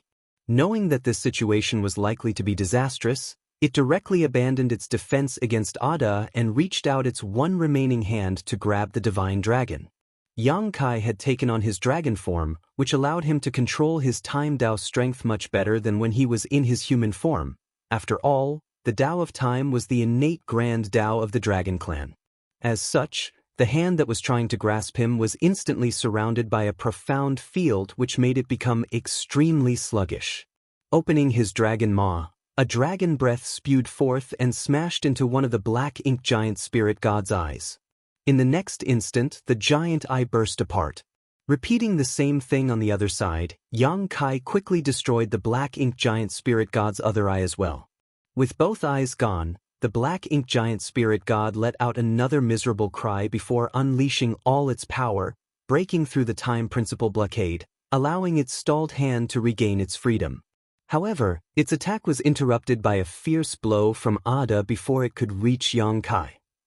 Yang Kai took advantage of this opportunity to unleash one Dragon Clan secret technique after another, bombarding the black ink giant spirit god's face at close range.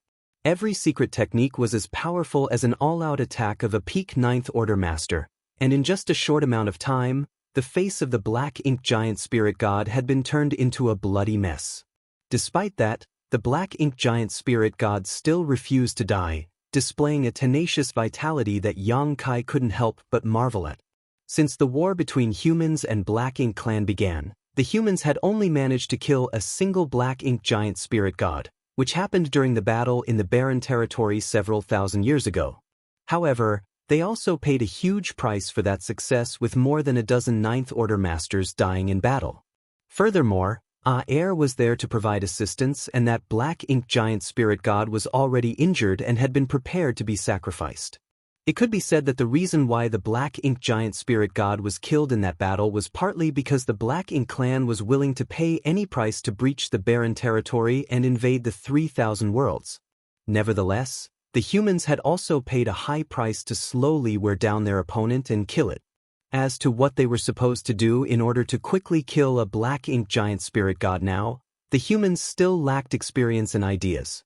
The black ink giant spirit god in front of them had almost no ability to resist as it was attacked by Yang Kai in his divine dragon form and Ada, but its extraordinary vitality still basically made it immortal and indestructible. Seeing this, Yang Kai had no choice but to act ruthlessly. When his dragon jaws opened, a golden round bead emerged. It was his dragon bead. The moment the dragon bead appeared, the black ink giant spirit god was able to sense that something was amiss despite losing both its eyes. It opened its mouth and roared, trying to wriggle its neck free from Yang Kai's hold. However, the force applied to it rendered it completely immobile. The golden dragon bead shook faintly before turning into a golden light and blasting into the hole where the black ink giant spirit god's left eye used to be, then bursting out through the back of his head. As the residual energy swept into the depths of the void, a golden beam of light spanning 100 million kilometers was created. Such a fierce blow caused the black ink giant spirit god's neck and head to be flung back as it lost all strength in the hand it was waving around. Thus, the aura of a powerful being, powerful enough to shake the universe, crumbled and dissipated. However, Yang Kai still could not be rest assured.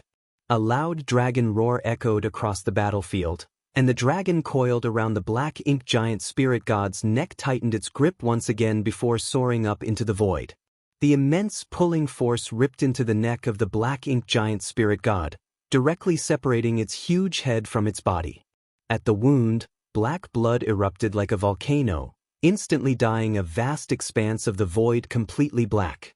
Another endless flurry of attacks from Ada landed immediately after, smashing the black ink giant spirit god until its body broke into pieces. It wasn't until this moment that the aura belonging to the black ink giant spirit god was completely extinguished. The black ink giant spirit god had fallen. From the moment Ada restrained this black ink giant spirit god, to when Yang Kai ripped its head off, only a short dozen breaths had passed. In such a short period of time, a powerful black ink giant spirit god was killed by the joint efforts of Yang Kai and Ada. Regardless of how tenacious its vitality was, regardless of how profound Mo's creations were, there was no way it could have any vitality left after its body was literally smashed into paste. Thousands of years ago, this black ink giant spirit god emerged from the divine spirit ancestral land and laid the foundation for the Black Ink clan's victory in the war in the barren territory. Its strength had been looming over the hearts of all the humans all that time, almost like a towering mountain pressing down on their heads. After all, it was an indomitable and powerful existence. Today, when its aura finally dissipated and its body shattered into pieces, that shadow was at last dispelled. The human race army, which already had the momentum advantage against the Black Ink clan, erupted into cheers at this moment, and their attacks became even fiercer. The Black Ink clan army, which was already at a disadvantage, deflated even further at this sight. This was especially so for the masters from the Black Ink clan. No matter what, they couldn't believe that a soul clone of the Supreme One would be killed in such a short time. When the aura of the Black Ink giant spirit god dissipated, their minds all fell into disarray. The human race masters fighting against them took advantage of this opportunity to expand their advantages even further, while those who were in disadvantageous positions quickly stabilized their situations. It could be said that the death of one of the Black Ink giant spirit gods was not just a loss of one of the Black Ink clan's top masters, but it also had a clear and direct effect on the situation of the entire battlefield. All the Black Ink clansmen realized that all hope had just died and there was no way they would survive the battle for the no-return pass no matter what they did. All of them would be slaughtered ruthlessly here. This was a matter concerning the life or death of both races, a blood feud spanning so many years that no one could even say how long it was. It was impossible for them to show any mercy. This decisive battle that had broken out hastily would eventually end in victory for the human race. On the battlefield, Ada threw back his head and roared to the heavens, his voice filled with joy and victory. After he was done, he looked around the battlefield with sharp eyes like an eagle or wolf filled with bloodlust. Yang Kai saw this and shouted, "Go and help Aer." After receiving the message, Ada rushed over to the other side of the battlefield with the severed arm and leg still in hand. Aer was fighting on equal grounds with his opponent there, but when his enemy naturally saw its peer being killed and immediately tried to escape.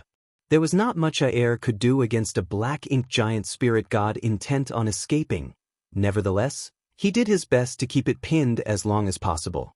Fortunately, Ada arrived quickly, and with the united strength of two giant spirit gods, they instantly trapped their opponent, making it all but impossible for it to flee. Martial Peak, Chapter 59:12, Dead End. To have killed a Black Ink giant spirit god while hardly sustaining any injuries was a feat that nobody could achieve, not just for the people of today, but even their ancestors of the past eras. It had to be known that when a single Black Ink giant spirit god invaded the divine spirit's ancestral land in the early ancient era, countless powerful divine spirits had inhabited those lands, but even then, the Dragon Emperor and Phoenix Empress of the time still had to use the 16 sacred treasures of the strongest clans and sacrifice themselves to lay a grand array just to suppress and seal it. It was only after hundreds of thousands, if not millions of years of erosion from the ancestral land's ancestral strength that the Black Ink giant spirit god's vitality was finally ground down. Such a huge price was paid, yet they were only able to trap their foe, not directly kill them.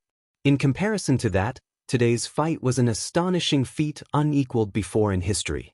Of course, it was mainly thanks to the two explosions of purifying light that greatly damaged the Black Ink giant spirit god's foundation. Even though the ancestral strength in the divine spirit ancestral land provided some suppressive power against Black Ink strength, it was far less potent than purifying light.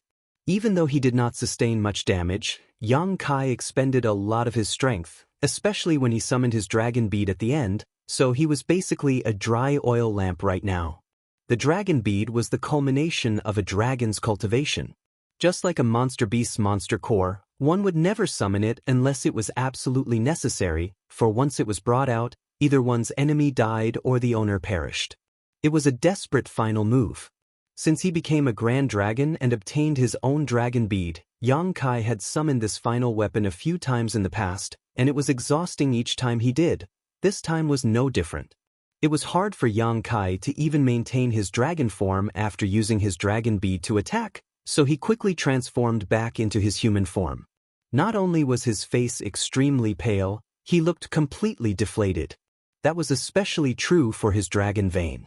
Usually, he could circulate the might in his dragon vein without issue even in his human form, but now, the power in his dragon vein was almost still.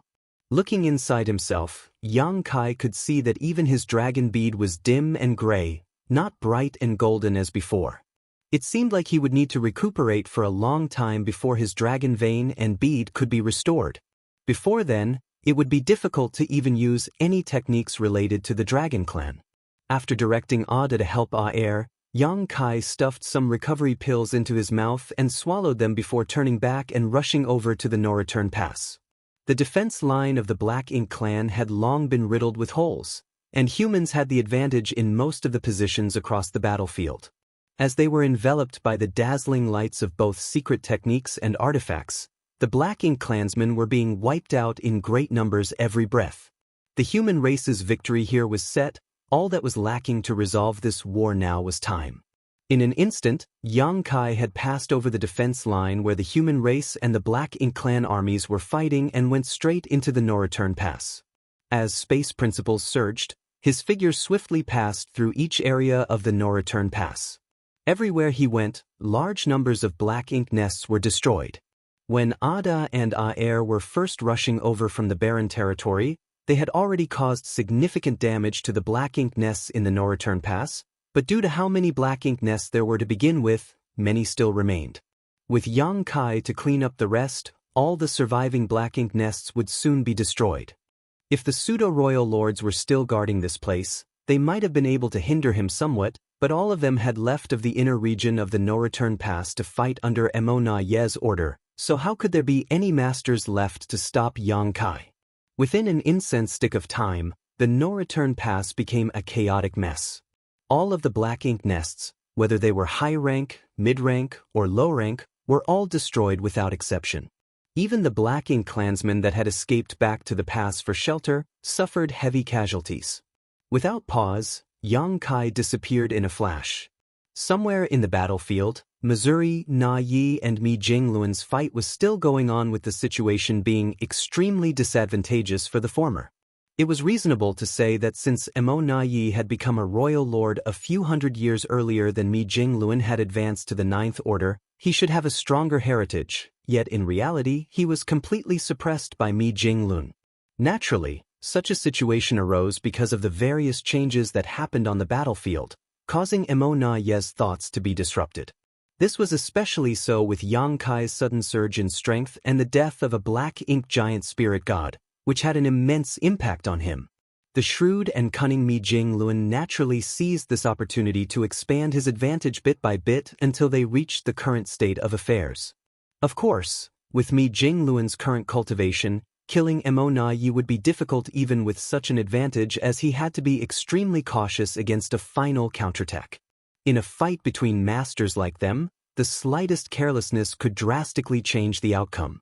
That was why Mi Jingluan did not dare to be careless in the slightest and kept a steady hand from the beginning, never taking risks in a rush for success. But at a certain point, his attacks grew more violent. At the same time, Emo Na Yi keenly caught onto an opening in his defense and, after a moment of hesitation, his originally retreating figure suddenly rushed forward, taking advantage of the gap in Mi Jingluan's secret techniques to throw a punch-out. Mi Jingluan's face immediately showed an expression of panic, and he instinctively tried to block it, but it was too late. As Emo Na Ye's fist was about to hit Mi Jingluan's head though, Emo Na Ye's body suddenly shook as if he had been hit by a binding technique, freezing in place. His fist was less than a forearm's length away from Mi Jingluan, and the violent force from it caused the opponent's clothes to flutter. In the face of imminent death, the panic in Mi Jingluan's eyes disappeared and was instead replaced by an indifferent gaze. As expected, Mo Na Yi laughed bitterly at Mi Jingluan, but those words weren't meant for him. Behind Mo Na Yi, Yang Kai's figure had appeared at some point, and the Azure Dragon's spear pierced through Mo Na Yi's chest. Dao's strengths lingered on Yang Kai's spear as space principles surged, solidifying the surrounding space. Even someone as strong as Mo Na Yi was unable to break free for a time. The three masters were arranged in a straight line in the void with Yang Kai at the back, Mo Na Yi in the center, and Mi Jingluan in the front. For a while, nobody spoke. The silence went on for a time before Mi Jingluan finally said, "You realize that I was baiting you." It was not a question, he was just stating a fact. When Yang Kai rushed over from the no-return pass, he sent a message to Mi Jingluan, which was why he suddenly revealed an opening. It was to lure Mo Na Yi into attacking him and creating a favorable opportunity for Yang Kai's ambush. Everything went smoothly and Yang Kai's ambush was extremely successful. So what if I saw through it? A bitter smile appeared at the corners of Mo Na Yi's lips. Mi Jingluan's eyes flickered, and he nodded lightly, "You had no choice but to take it." Even if he did see through the plan to lure the enemy out, Mo Na Yi could only make his move, hoping to severely injure or even kill Mi Jingluan before being hit by Yang Kai. That way, it wouldn't be a loss even if he died. Of course, he could also choose to evade Yang Kai's ambush, but all that would follow would be a joint attack from both Yang Kai and Mi Jingluan together, which would still be difficult for him to resist. So, he didn't have a choice at all from the start. Yang Kai tilted his head, his gaze passing Mo Na Yi by to look at Mi Jingluan as he commented, "Senior brother, that was too dangerous." He had communicated with Mi Jingluan to coordinate their actions, but he never expected the latter to use such a dangerous method. Even Yang Kai's heart was racing with fear for a moment. If he had moved just a bit slower, Mi Jingluan would have undoubtedly suffered serious injuries. Mi Jingluan responded indifferently, "Fortune favors the bold." Yang Kai sighed, not knowing what to say in reply. He had no doubt that Mi Jingluan trusted him, but he had no idea that Yang Kai had already exhausted too much of his strength in the previous battle. Even though he recovered some of it while destroying the black ink nests, the time was too short and he couldn't recover much of his strength. For example, Yang Kai could only use the same set of secret techniques, he just used twice more before all his energy ran out again.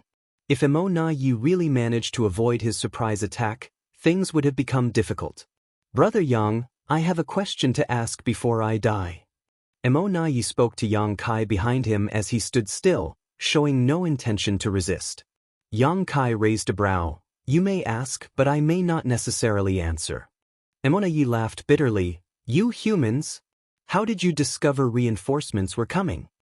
Mo Na Yi had speculated the reason the humans were so eager to take down the no-return pass, even at the cost of greater sacrifices, was because they must have discovered reinforcements were rushing over from the primordial heaven's source Grand Restriction.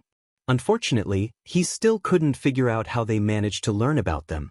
It had to be known that the reinforcements were still more than 10 years away at best, a distance so great that it would have been difficult for the Black Ink clan to even contact them without the help of the Black Ink giant spirit god's divine ability and the Black Ink nests. Mo Na Yi had thought that the reinforcements would be the no-return pass Black Ink clan's ticket to survival, allowing them to pincer the humans from the front and back, catching them off guard. Who would have thought that it would become a death decree in the end? Reinforcements? What do you mean reinforcements? Yang Kai asked in a surprised tone. Mo Na Yi turned his head with difficulty so he could see his expression, but as he moved, the Azure Dragon's spear shook slightly, forcing him to keep still.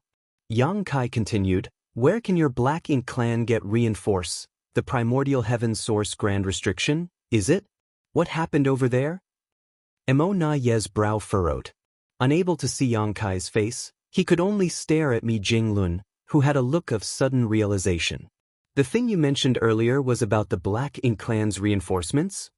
There was a moment of confusion for Mo Na Yi. Before the war started, he tried to probe Mi Jingluan for clues but failed to get any answers. He had been confident that the humans must have known about their reinforcements, which was why they launched such a decisive attack, but now, judging from Mi Jingluan and Yang Kai's reactions, it seemed that they actually knew nothing about it. Do the humans really have no idea? Speak. Are Black Ink Clan reinforcements from the primordial heavens source grand restriction on the way here now? How is that possible? Yang Kai's shout sounded from behind while at the same time, the spear that penetrated his chest pulsed with Dao strengths, causing Mo Na Yi to groan in pain. Even in such a critical situation, he was still closely observing Mi Jingluan's expression, and he could see that those eyes were full of worry and anxiety. Huh? Mo Na Yi could not help but break out in fervent laughter. What are you laughing at? Yang Kai shouted and shook his spear, interrupting Mo Na Yi's laughter. Martial Peak, Chapter 59:13, Capturing the No-Return Pass. The immense pain distorted Mo Na Yi's features, but he gritted his teeth. I laugh at you humans for being so ignorant in the face of the Supreme One's power. No matter how hard you struggle, it is all meaningless, all your efforts will ultimately be in vain. He spoke as if he were stating a fact, or laying a malicious curse, but it also seemed like a prediction of the future. Yang Kai coldly snorted, You have a big mouth for someone with little skill. Mo Na Yi frowned, Brother Yang. Yang Kai shook the spear in his hand, interrupting his words as a strongly disgusted look emerged on his face. Who is your brother Yang? Do you even have the qualifications to call me your brother? Mo Na Yi looked surprised and stammered, I thought. Yang Kai interrupted him again, We have been fighting each other for many years, and we each have our own victories. So, you think that as opponents, we should be sympathetic to each other? Shouldn't we? Mo Na Yi tossed the question back. The disgust on Yang Kai's face deepened. It's you who knows nothing. I, Yang Kai, have been cultivating for thousands of years and encountered many powerful opponents. Indeed, there are some worth sympathizing with, because it was the pressure they gave me that enabled me to forge ahead step by step until this day, but that does not include you or any other Black Ink clansman. We are mortal enemies. Only by killing you can we humans find peace. Mo Na Yi was silent for a moment before suddenly realizing, only opponents are sympathetic to each other, not enemies. It seems you understand now. So answer me, where did the Black Ink clan's reinforcements come from? Did something happen at the primordial heavens source grand restriction? You only have one chance to tell me the truth. Yang Kai's icy words were biting like the cold chills of winter. Smirking, Emily looked at Mi Jingluan across from him, Black Ink Eternal. A violent force suddenly erupted from Mo Na Yi's chest. Yang Kai's 10,000 Dao strength surged. This royal lord, who had been commanding the situation in the Black Ink clan for thousands of years, was blasted into pieces with blood and severed limbs flying everywhere. Mo Na Yi had fallen. Yang Kai gave him only one chance to speak, but he had no intention of revealing any valuable information. Yang Kai naturally would not show mercy, and regardless of what answer Mo Na Yi gave, he still would not escape death today. Yang Kai would never give him another chance to escape. 700 years ago, he failed to kill Mo Na Yi when the universe furnace appeared, which had been a source of regret for him. Later, when the universe furnace closed, he thought he would have another chance to kill Mo Na Yi, but unexpectedly, he was brought to the edge of the universe by the universe furnace, allowing this guy to escape by some stroke of luck. Mo Na Yi knew it well, and Yang Kai had also expected this. All along, Mo Na Yi's biggest threat to the human race was not his strength, but his superior intellect that far surpassed all his other clansmen. If he hadn't been the commander of the Black Ink clan's war effort, this battle at the No-Return Pass would not have been as hard-fought. Almost 30% of the human race's casualties in the war could be attributed to Mo Na Yi alone. Now, this royal lord had finally reached the end of his fate. Mi Jingluan reached out and grabbed a severed arm, the limb left behind by Mo Na Yi after his death. He pried open the large, tightly clenched fist and took out an unhatched black ink nest from his palm. Glancing over at Yang Kai, he asked, So this is the reason you tricked him? With the help of the Void Guard's investigation, the humans learned of the Black Ink clan's reinforcements, which was why they launched this battle so decisively. Mo Na Yi had suspected this, but he couldn't be completely sure. That was why he wanted to get confirmation before his death. Logically, it wouldn't matter even if Mo Na Yi knew the answer since he was going to die regardless. There was nothing a dying man could do about it, but when he asked the question and Yang Kai acted like he didn't know, Mi Jinglun quickly played along, pretending to know nothing. In the end, even when Mo Na Yi was killed, he couldn't figure out whether the humans knew about the Black Ink Clan's reinforcements in advance or not. Yang Kai nodded. It was just in case. Though admitting it wouldn't make much of a difference, nobody could know what kind of changes it would bring to the situation if they did. Therefore, Yang Kai always upheld a principle of not telling the enemy anything if at all possible. However, judging from the fact that Mo Na Yi was still holding onto the miniature black ink nest before he died, what happened here must have spread to the Black Ink Clan's reinforcements. The reinforcements must have found out that their presence had been exposed and that a black ink giant spirit god had died in battle. Yang Kai was somewhat helpless about this. After he and Ada had teamed up to kill the black ink giant spirit god, he immediately rushed into the no-return pass and destroyed all the black ink nests to prevent the news from leaking, but the fact of the matter was, he couldn't completely prevent it. Black ink nests were just too convenient in terms of transmitting information. The only fortunate thing now was that the Black Ink Clan's reinforcements did not know about the existence of the Void Guard or the space arrays, nor would they have any idea what was going to happen next on the battlefield. The reinforcements traveling through the void had two options now. One was to speed up their march and rush to the no-return pass, hoping that the battle would not be over before their arrival. Then, they could assist their fellow clansmen on this side and maybe turn the tide. The second option was naturally to hold their position, get into formation and lay in ambush. They could then slowly start to build up their strength and prepare for the human race army to approach. Under the assumption that the humans knew nothing, it would only be natural for them to lay some sort of gigantic trap. But no matter which option they chose, they could not stop the fate of the Black Ink Clan's destruction at the no-return pass. With the fall of a Black Ink giant spirit god, the outcome of the battle at the no-return pass has already been determined. Clenching his fist, Mi Jinglun crushed the black ink nest before gently waving his feather fan. "Junior brother, you should rest for now. I'm afraid we may need your help to deal with the remaining black ink giant spirit god as well. As for the rest, you don't have to worry about them. You've already done enough." Yang Kai pondered for a moment and nodded lightly. N. After slaying the black ink giant spirit god and Mo Na Yi one after another, Yang Kai had exhausted too much energy and needed time to properly recover. Even though the outcome of the battle had already been determined, it was necessary to deal with the remaining black ink giant spirit god to end things completely. That thing was not easy to deal with. If the first black ink giant spirit god had not been too careless, it would not have fallen in such a short time. After Mi Jinglun left, Yang Kai focused on his recovery. Without setting up any defenses, he sat cross-legged in the void without any fear of being attacked by the Black Ink Clan. When Mo Na Yi, a royal lord, was killed, the already fragmented Black Ink Clan defense line worsened even further, especially for those masters from the Black Ink Clan who were fighting against human race masters.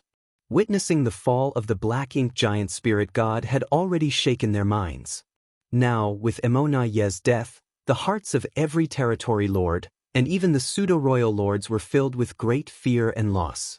Before the start of this war, everything had been under control, but once the fighting broke out, everything began to develop in a direction that the Black Ink Clan did not hope to see, pushing them step by step towards the abyss. The fall of the Black Ink giant spirit god and Mo Na Yi has also caused a series of unpredictable chain reactions. On every battlefield, the auras of Black Ink Clan masters constantly disappeared. And with the fall of so many Black Ink clansmen, more humans were now free and were able to head over and support the tougher battlefields, quickly outnumbering and overpowering their enemies. The advantages of the humans on the battlefield quickly accumulated like a snowball. Seeing that the situation was going from bad to worse, many from the Black Ink Clan couldn't help but think of escaping, but how could they possibly run away under these circumstances? Half a day later, as Dia Luo's aura swelled up before dissipating, the Black Ink Clan collapsed completely. An aura of despair enveloped every last Black Ink clansman, and in such a hopeless situation, many were forced into adopting the determination to make one last stand before their deaths. However, as things had fallen to this point, even if they had this determination, it was impossible to reverse the situation. Somewhere on the battlefield, Missouri Yu fought alone against Luo Tinghe, Wei Junyang, and Xiang Shan. Even though he was individually stronger than any one of these three, he was still struggling to take them all on at once. Originally, Luo Tinghe was his only opponent, but as the battle progressed, Wei Junyang and Xiang Shan gradually dealt with their own opponents and came to support her. Not only that, but Mou clearly felt that other Ninth Order masters had also directed a wisp of divine sense over to keep an eye on their battle. Under this situation, even if Mou could defeat the three Ninth Order masters, he was likely to be surrounded by even more Ninth Order masters soon after. What was more, he didn't have such ability. Knowing that death was inevitable, Mou let go of all his restraints and fought with the mindset that if even one was killed, it would make his death worth it. Thus, he ignored his own injuries and bombarding Xiang Shan with attacks, giving him a hard time.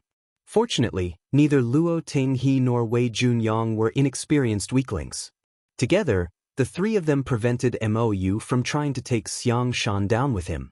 This fierce battle lasted for almost half a day, and in the end, Xiang Shan endured a hit from his opponent but managed to counterattack and decapitate Mou.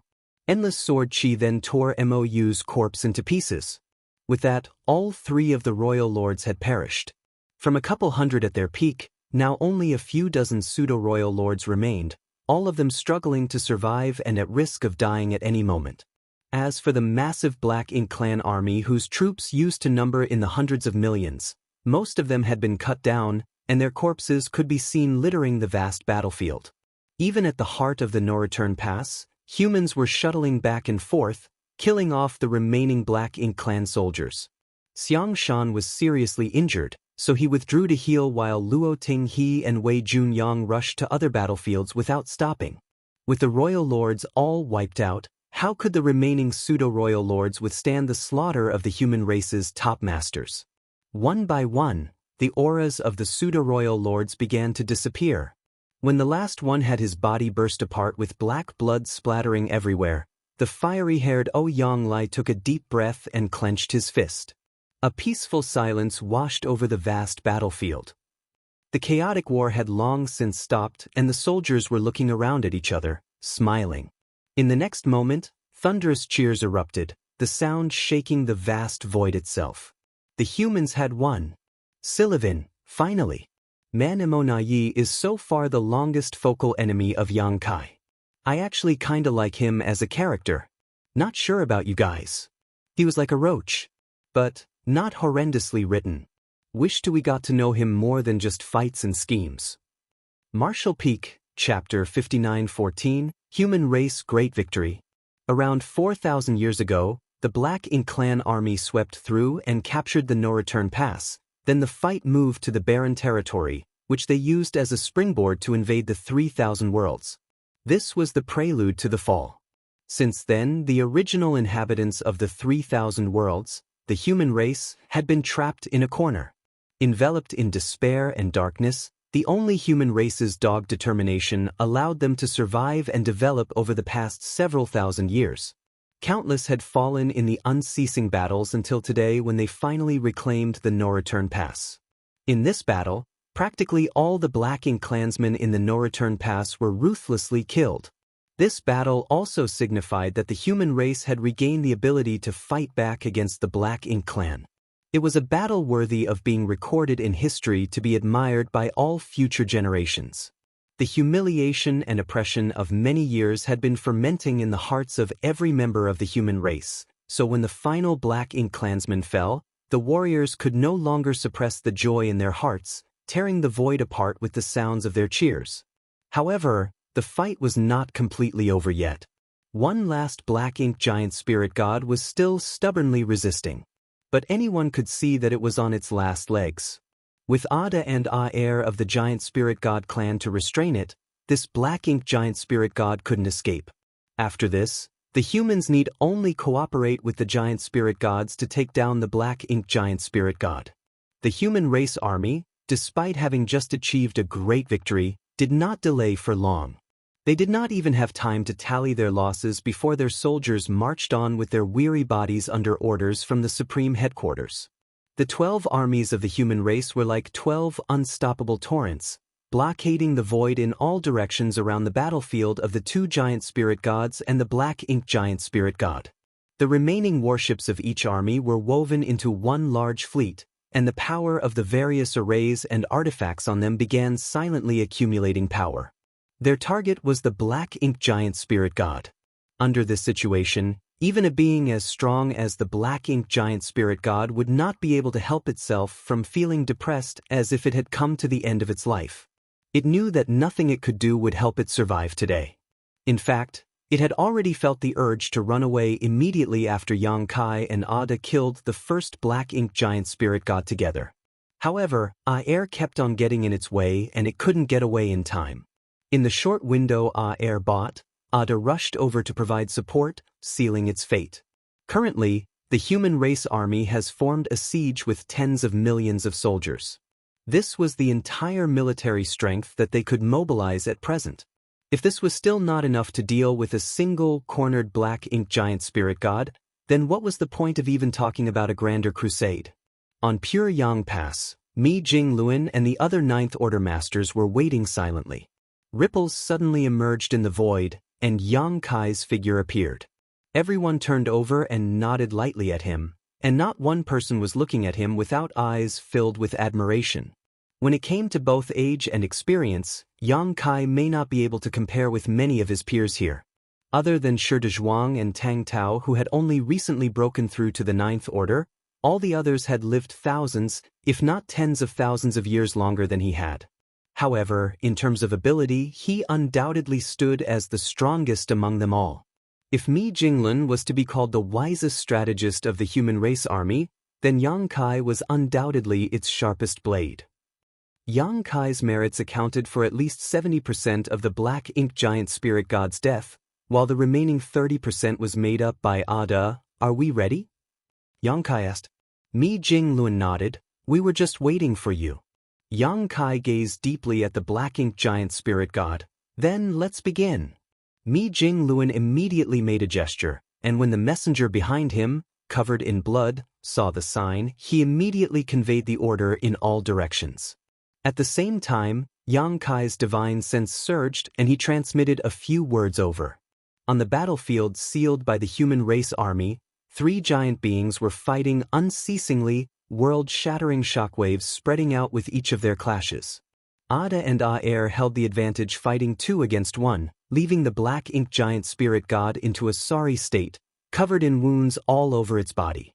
One of its legs even looked twisted, most likely from a broken bone.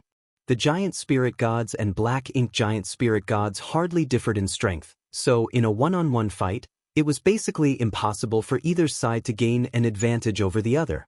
This was evident from all the clashes these supreme masters had fought in the past. Air and his opponent had literally fought non-stop for thousands of years in the barren territory, but let alone deciding a victor, even who had the upper hand was never determined.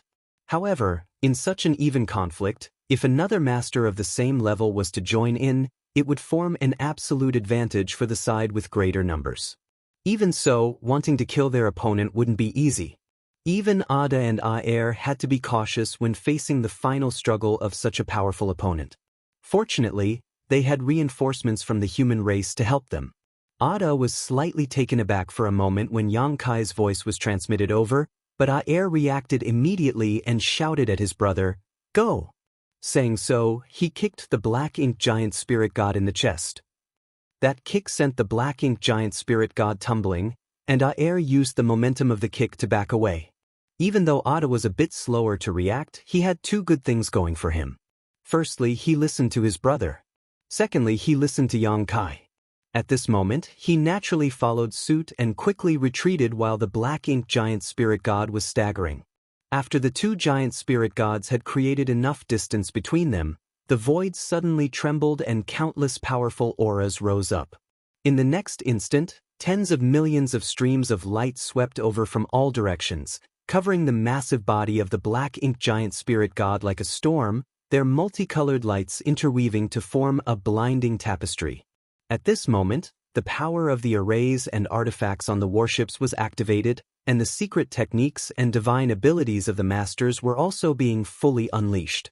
They continuously bombard the black ink giant spirit god without end. At the center where their attacks were focused, the angry roar of the black ink giant spirit god rang out.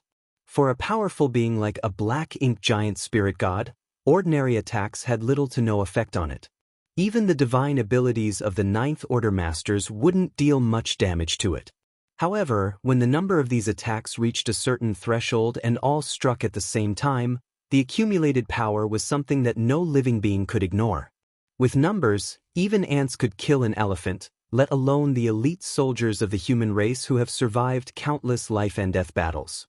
The burst of light lasted for a long time, and before it even faded, a second volley arrived. The roars of the black ink giant spirit god stopped abruptly, and at the same time, everyone felt a strong aura suddenly flare up in the center of the interwoven lights before it faded away. On Pure Yang Pass, all the Ninth Order Masters had looks of astonishment on their faces. Even Yang Kai was surprised.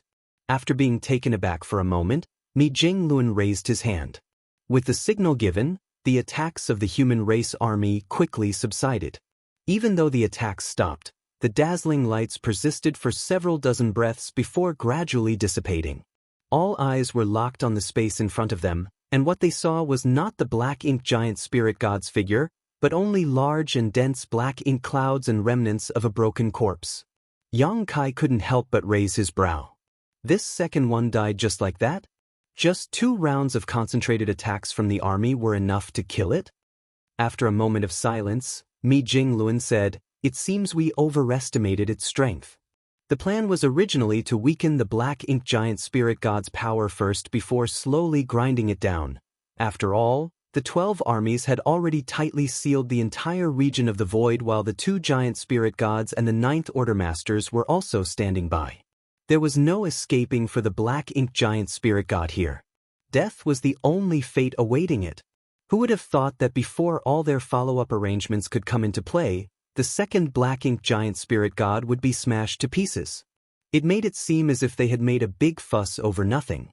The pale-faced Xiang Shan commented from the side, "There's nothing wrong with being careful." It was not that the human race had overestimated the black ink giant spirit god's strength, just that such a good opportunity to set up and concentrate their attacks on it had never existed before.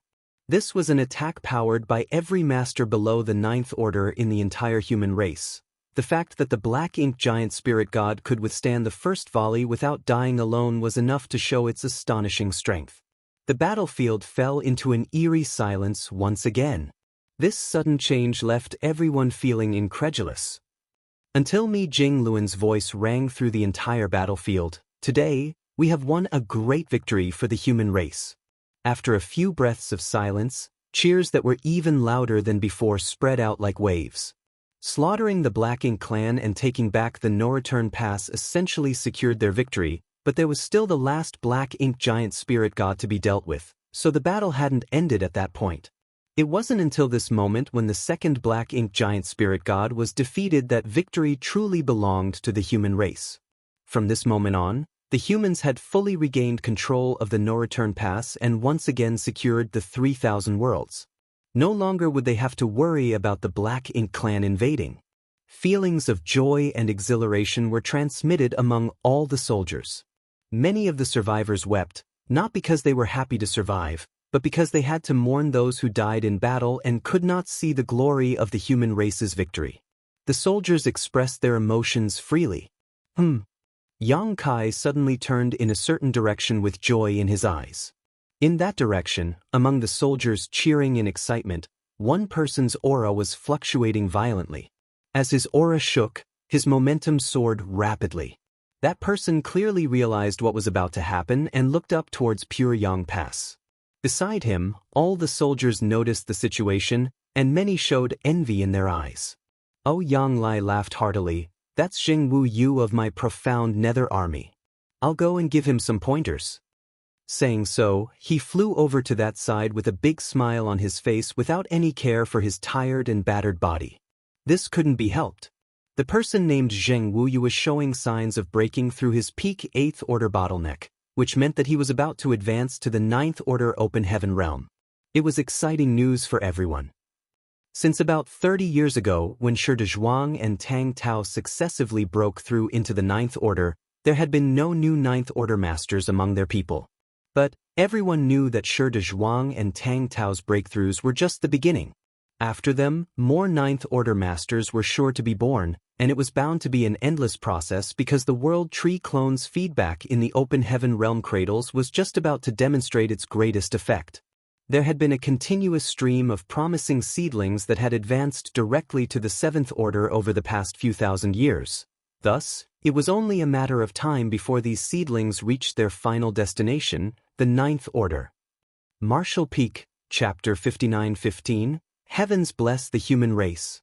As the first rising star to advance to the Ninth Order, Shi Zhuang's advancement could be seen as a sign that the humans had finally passed through the difficult times of stagnation where new masters were lacking to replace the old. Now, more Ninth Order masters would undoubtedly be born in the future. However, after Shi Zhuang and Tang Tao broke through into the Ninth Order, no new breakthroughs existed. Until this moment, when the second Black Ink Giant Spirit God fell and the humans recaptured the no-return pass, becoming the final victors of this war, Zheng Wuyu, an Eighth Order Master, finally showed signs of a breakthrough. They can finally vent the feelings of oppression that have long been brewing within them. As their moods surged for the better, and their aura stirred, coupled with sufficient accumulation of heritage, breaking through their bottlenecks is a matter of course as the conditions are ripe. Mi Jingluan spoke softly as he looked in that direction. Yang Kai was thoughtful. If that's the case, more than one person may break through this time. In terms of time, many rising stars were qualified to break through to the Ninth Order and had already reached their current limits in the Eighth Order. However, breaking through was not that easy. Oftentimes, it depended on opportunities, which could be an epiphany or a sudden event, or maybe even a journey that comes by chance. Among these opportunities, any one of them would trigger one's heart to be moved and then stir up their aura into a state of making a breakthrough. It was thanks to the great victory they gained in this battle that Zheng Wuyu could touch upon this opportunity. If he could do it, then the other good seedlings with sufficient heritage accumulated could do it as well. That was what Yang Kai thought. As if to confirm his guess, similar aura fluctuations came from another direction just as soon as he finished speaking. A second Eighth Order Master who sensed an opportunity for a breakthrough appeared. Luo Ting he looked over in that direction and said happily, "It's from the Red Flame Army. Please excuse me." Breaking through from the Eighth Order to the Ninth Order was a hurdle that once crossed, would give one the qualification to stand at the peak of their martial Tao and overlook all others. However, crossing that hurdle wasn't easy. At this time, the guidance of elders was very important. Therefore, when Zheng Wuyu's aura surged, Yang Lai rushed over in a hurry. As the profound Nether Army's commander, this was his responsibility. Meanwhile, the Red Flame Army never had a Ninth Order Master among their members, so Luo Ting he took the initiative to take on this responsibility. But that was not the end yet. During the next incense stick of time, various movements continued to appear among the 12 armies, all of them indicating that Eighth Order Masters were about to break through. This final battle with the Black Ink clan at the No-Return Pass was like a miraculous medicine for them, bringing opportunities for breakthroughs to those rising stars with the victory that they had won. Yang Kai and 9 other Ninth Order Masters shuttled back and forth, each of them taking responsibility for several Eighth Order Masters, imparting their experiences of breaking through and pointing out the things they had to pay attention to. All of their charges naturally took note of what they said. This moment could be said to be the most important moment in their lives, and nobody dared to be careless. Even though all of them had expended a lot of energy in the previous battle, it was fortunate that all of them had made sufficient preparations for this moment, so as long as they recovered slightly, they could give their all in breaking through. After a while, on Pure Yang Pass, the Ninth Order Masters gathered once again, looking towards various directions in the void with solemn expressions. In every direction was an Eighth Order Master who was about to make a breakthrough at their own designated position to ensure they wouldn't disturb others or be disturbed themselves. Everything was ready, so whether they could successfully advance to Ninth Order or not was up to them now. Breaking through to the Ninth Order was no easy task, and many of their ancestors had stopped at this juncture throughout history. The fact that there were only over 100 Ninth Order Masters at the peak of the human race was proof of that. In these past 100,000 years or so, there couldn't have only been that many humans who had the qualifications to break through. However, not everyone qualified to advance to the Ninth Order could break through successfully. But compared to their ancestors, these rising stars had advantages that their predecessors never had, such as the feedback from the World Tree clones, the profound powers of which greatly improved their aptitude and strengthened their small universes. Thus, the risks of breaking through also became smaller for them. In recent years, there had been no instance of an Eighth Order Master failing to break through to the Ninth Order. Without mentioning Xiang Shan and Yang Lai, who had broken through with the help of supreme-grade open heaven pills, Wei Junyang and Luo Ting, he had both broken through by themselves, while Shi Zhuang and Tang Tao's breakthroughs also happened smoothly. 23. Mi Jingluan's face was glowing despite his exhaustion, and his eyes were filled with excitement. The heavens have truly blessed the human race. Originally, recapturing the No-Return Pass, slaughtering the Black Ink clan, and killing 2 Black Ink giant spirit gods was already the best consolation for all the soldiers who died in battle over the past few thousand years, but no one could have expected that as many as 23 Eighth Order Masters would sense an opportunity to break through to the Ninth Order at the end of this battle. This would in turn raise the overall strength of the human race significantly, which would be of great help to them in the upcoming crusade. Overall, the human race was not weak by any definition, but the number of Ninth Order Masters they had was relatively small. However, now it seemed that this disadvantage could also be compensated for. 4 of the 12 armies of the human race had always been without a Ninth Order Masters to lead them, so even though they had more divine spirits to make up for this, the absence of a Ninth Order Master had always been a disadvantage for them. Now, once these Eighth Order Masters broke through to the Ninth Order, each army would have at least 3 Ninth Order Masters assuming command. The strength of each army would then usher in a burst of explosive growth. Mi Jinglun was even considering whether to split the 12 armies up. After all, the number of soldiers in each army was indeed quite large and a little bloated. If they were split, then they could better utilize the strength of the soldiers. Of course, that was just an idea that sprang up. It would require the Ninth Order Masters to discuss and decide if they wanted to put such a plan into action before changes could be made. During the war, Mi Jinglun was able to command the entire army with a single word, but he would not act alone on important matters that might affect the future of the human race when they were not actively in combat. "I hope everything goes smoothly," Yang Lai, who was standing nearby, muttered. For so many Ninth Order Masters to break through at once was something that had never happened even in the late ancient era, when the humans first grasped the essence of the open heaven realm method. There would inevitably be failures today, and the only possible outcome of failure here was death. Therefore, while everyone is celebrating, Yang Lai was somewhat worried. Every one of these 23 people was an elite among elites, so it would be heartbreaking to lose any of them. While the 23 masters were accumulating strength and attempting a breakthrough, the rest of the army was either resting, cleaning up the battlefield, or counting the spoils of war. Over the years of fighting, the humans had basically used up every resource they gathered, spending every material as soon as it was collected. Yang Kai's huge demand for his cultivation was especially astonishing, almost equaling the amount invested in an entire army. So, even with 3 million cultivators scattered throughout the Black Ink battlefield, mining resources, they did not have much surplus on hand. It was fortunate that they captured the No-Return Pass, where the Black Ink clan must have some reserves. For thousands of years, the Black Ink clan had occupied most of the 3,000 worlds and the entire Black Ink battlefield, where they had been constantly mining resources and breeding more clansmen. Despite the immense expenditures, they should still have a large amount of resources in reserve. Soon, news was coming in from each direction. Mi Jingluan investigated the extent of the damages first. Even though he had a rough idea about it already, he couldn't help but breathe a sigh of relief when he saw the results. The army's losses were much lower than he expected. Originally, when Yang Kai returned from the depths of the Black Ink battlefield and they decided to launch the final battle, they had mentally prepared themselves to face severe damage to the human race army's foundation. This was unavoidable though. The Black Ink clan's reinforcements were on their way, and if the humans did not capture the no-return pass quickly, they would have to face the fate of being caught in a pincer attack, which could very well destroy their entire army. But when the fight was actually done and over with, the extent of the damage was still within an acceptable range, and their losses were not as severe as had been expected. The greatest reason for that was because the battle had not dragged on too long. The critical moment was the fall of the first Black Ink giant spirit god. Together, Yang Kai and Ada were able to kill him in just a few dozen breaths, which greatly shook the morale of the Black Ink clan.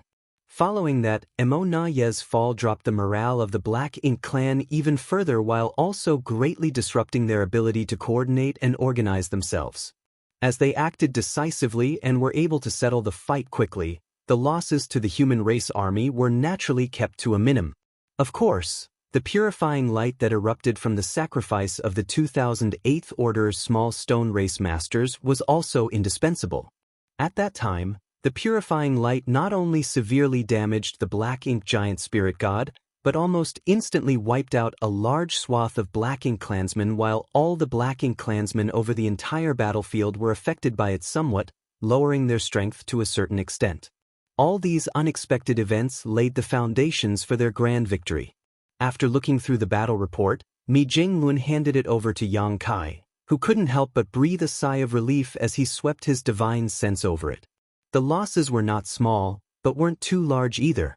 They still had the strength necessary to continue their crusade.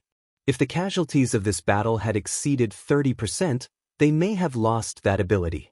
It should be noted that there were still the Black Ink clan reinforcements waiting for them, which was another difficult hurdle they had to jump through. All they had to do now was wait for the 23 8th Order Masters to break through and stabilize their cultivation. After the armies were reorganized, they could finally embark on the final crusade.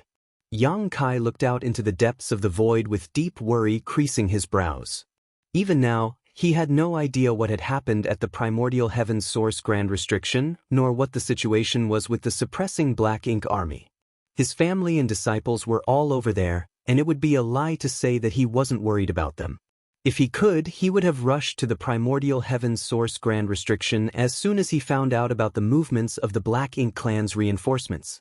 But he couldn't go earlier or even now. As the strongest 9th Order Master, the battle at the no-return pass would not have ended so easily if he wasn't here. Between family and the survival of the entire human race, a choice had to be made. The only thing Yang Kai could be sure of now was that even if something did happen at the Primordial Heaven's Source Grand Restriction, it was still in progress. Otherwise, it would be impossible for there to not be a single true royal lord in the reinforcements. Though it was partly wishful thinking, this conclusion was the only comfort Yang Kai had in his heart. As time passed, the auras of the 23 people in the void continued to fluctuate, and each of them had an illusory phantom of their own small universe appear behind them. As their auras continued to fluctuate and their momentums rose continuously, their bottlenecks were gradually broken, and the boundary walls of their small universes that had reached their limit began expanding again. Martial Peak, Chapter 59:16, Tao Lord, please save me. In the midst of the grueling wait, an aura belonging uniquely to masters in the 9th Order rippled out, and as their small universe burst out in expansion, everyone knew that the first successful 9th Order Master had appeared. It was not Zheng Wuyu, but instead another rising star from the Burning Moon Army. Everyone who was watching the situation closely couldn't help but reveal joyful expressions. The birth of the first 9th Order Master seemed to trigger a chain reaction. Within the coming half-day, a second and a third success appeared. After the day was over, the number had grown to as many as 7. By the next day, there were 11. By the third day, 14. The fourth day, 17. The success rates of the rising stars who have received feedback from the World Tree clones and possessed unparalleled talent were incredibly high. Until now, none of them had shown too many problems with advancing. However, there were still 6 who were struggling to break through, which Yang Kai and the others couldn't help but worry about. Breaking through as a result of sudden enlightenment had to be done in one fell swoop. The longer it dragged on, the worse the situation would become. 4 days have already passed. Those who were able to break through successfully had already broken through. The remaining 6 would likely experience some setbacks, which made the others worry and also feel helpless at the same time. Nobody could help another person break through, everything depended on their own hard work and accumulations. If their accumulation was enough and their luck was not bad, then they would naturally be able to succeed, just like the 17 before them, but fate was a tricky thing that nobody could perfectly predict. Yang Kai suddenly turned his gaze towards a certain direction. There, a person was pushing their aura hard. The illusory phantom of their small universe was constantly expanding and contracting behind them as if it were a living being that was breathing. If everything went smoothly, then once the illusory phantom of the small universe expanded to its limit, it would break through and expand greatly. However, Yang Kai clearly sensed that this cultivator was somewhat lacking in strength, and he couldn't help but sigh, knowing that it would be difficult for them to succeed with their current heritage. This was inevitable. Throughout history, the path from the 8th order to the 9th order had always been full of obstacles. If there existed those who succeeded, then it was only natural for some to fail as well. At a certain moment, when the illusory phantom of the small universe expanded again, there was an obvious sound of something breaking. This caused the expressions of all the 9th order masters who were paying attention to this person to change, and the cultivator who was trying to break through also had a panicked look on his face. He then opened his eyes with a bitter expression. The cracking sounds grew more and more intense, and the illusory phantom of his small universe was becoming difficult to maintain. His small universe seemed to be on the brink of rupturing. The person turned their head to Yang Kai, and after a moment of anxiety, his expression calmed down. He smiled, ready to accept his final fate. The next moment, his vision suddenly blurred, and Yang Kai, who had been observing from a distance, appeared in front of him and raised his hand to touch the top of his head. A river flowed and waves roared. The space-time river enveloped everything, and space-time's strength suppressed and sealed the local space. Everything seemed to turn still, including the rupturing of the small universe. The man looked up at Yang Kai in surprise and asked, "Tao Lord?" Yang Kai lowered his head to look at him and smiled, "Are you in such a hurry to die?" The man felt a little ashamed and lowered his head, unable to meet Yang Kai's gaze directly. "I did my best, but I still failed to live up to Tao Lord's expectations." Yang Kai was silent for a moment before he spoke in a commanding voice, "Look at me, Wang Chang." The man raised his head abruptly, feeling extremely surprised. "Tao Lord remembers me?" Even though he was born in the Void Tao Temple, he never interacted much with Yang Kai after being brought out of the Void Tao Temple and meeting him for the first time. He was proficient in neither the Tao of time nor the Tao of space, but cultivated the Spear Tao instead. He was also not qualified to be selected to be a Void Guard, and over the years, he had never received any more attention or care from Yang Kai. He thought that someone as great as the Tao Lord, the one who shouldered the fate of his people, would only be concerned about the survival of the human race. Even though he came from the Void Tao Temple, the only connection they had was in name. The Tao Lord had also never given special treatment to any of the disciples who came from the Void Tao Temple. He never thought that he would be called out by the Tao Lord by name today. "I remember every one of you," Yang Kai began. "The survival of the 3,000 worlds was not really your concern to begin with, yet I brought you out of the Void Tao Temple and threw you into this cruel and bloody battlefield to sacrifice yourselves for the survival of a group of humans you have never met before. If anyone should feel guilty, it should be me." Wang Chang was anxious to respond, "It is the honor of us disciples to serve you, Tao Lord." "Even so," Yang Kai nodded gently, "you are all excellent, and have never let me down." Wang Chang's expression turned grim. "This disciple cannot break through to the 9th order, and my small universe is about to rupture. So what if you reach the 9th order? So what if you're in the 8th order? You slaughtered many of our enemies from the Black Ink clan. It is the same when you were in the 8th order. You still killed our enemies and pushed them back. You also protected your allies behind you. Your eldest senior brother Miao's aptitude is limited. Unless he can obtain a supreme-grade open heaven pill, he will never be able to reach the 9th order, but isn't he still living a fulfilling life? You didn't fail to break through because you have not worked hard enough. Destiny simply didn't favor you today, that is all, Yang Kai reassured him. Turning the conversation around, Yang Kai raised his voice. I only ask you one thing. Even if you cannot reach the 9th order in this lifetime, can you still hold on to your original convictions and sacrifice yourself for the human race? Will you fight and slay our enemies to eradicate this evil? Wang Chang answered meekly, Naturally I am willing, but Tao Lord, my small universe is about to rupture, can I still survive? The small universe was the foundation of every open heaven realm master. If the small universe ruptures, the cultivator would perish. Yang Kai grinned, Are you dead now? Not yet. Wang Chang shook his head. Even he himself thought his answer was ridiculous after saying it. If you are willing to live, then you can live. If you are not willing, no one can save you. Wang Chang seemed to understand something and his dark eyes lit up again. Tao Lord, please save me. Yang Kai nodded lightly. Looking up at the small universe behind Wang Chang, he contemplated for a moment before extending a finger. At the same time, the space-time river that suppressed and sealed this space began to surge wildly. In the far-off void, Mi Jingluan and others were watching the situation attentively. Everyone was heartbroken. After 17 out of the 23 cultivators eligible to break through to the 9th order successfully advanced, a failure still appeared in the end. At such a critical moment, failure was equivalent to death. However, just as everyone was silently waiting for fate to carry out its judgment, the space-time river suddenly appeared, surrounded by the fluctuation of the space principles. It wasn't until this moment that everyone realized that Yang Kai had rushed over. No one knew why Yang Kai had gone over at this time, but before anyone could see what was happening, the space-time river suddenly disappeared. Following that, Yang Kai returned to his original position. It was as if he had never left.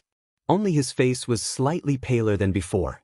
Junior brother, you? Mi Jinglun was shocked. What just happened?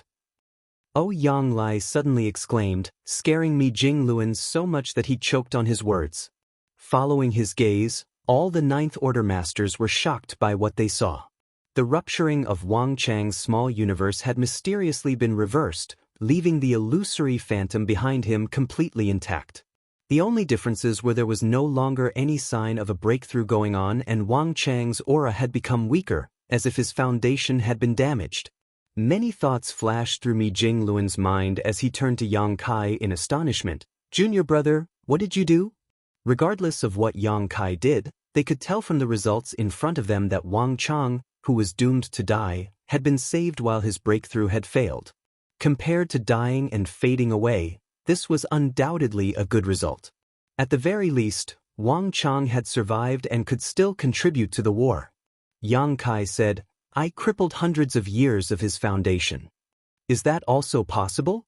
Oh, Yang Lai couldn't stop his eyes from widening in surprise. This was an incredible event that was simply unheard of, but bizarre things seemed to happen around Yang Kai often. Xiang Shan furrowed his brow. Even if you have crippled hundreds of years of his foundation, how did you save his life when his small universe was about to rupture? Many things can be done in a frozen space-time. I just gave it a try and it somehow worked. Yang Kai gave a casual explanation. Everyone finally understood. Just now, they only saw Yang Kai rushing to Wang Chang's side for an instant before returning. In reality, the time Yang Kai spent in that frozen space-time was not just a moment.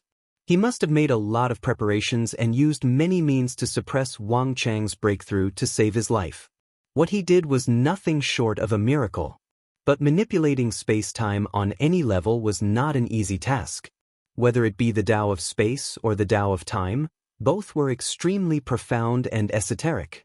Yang Kai was perhaps the only person capable of such means in this universe. What are the drawbacks? Mi Jingluan asked excitedly.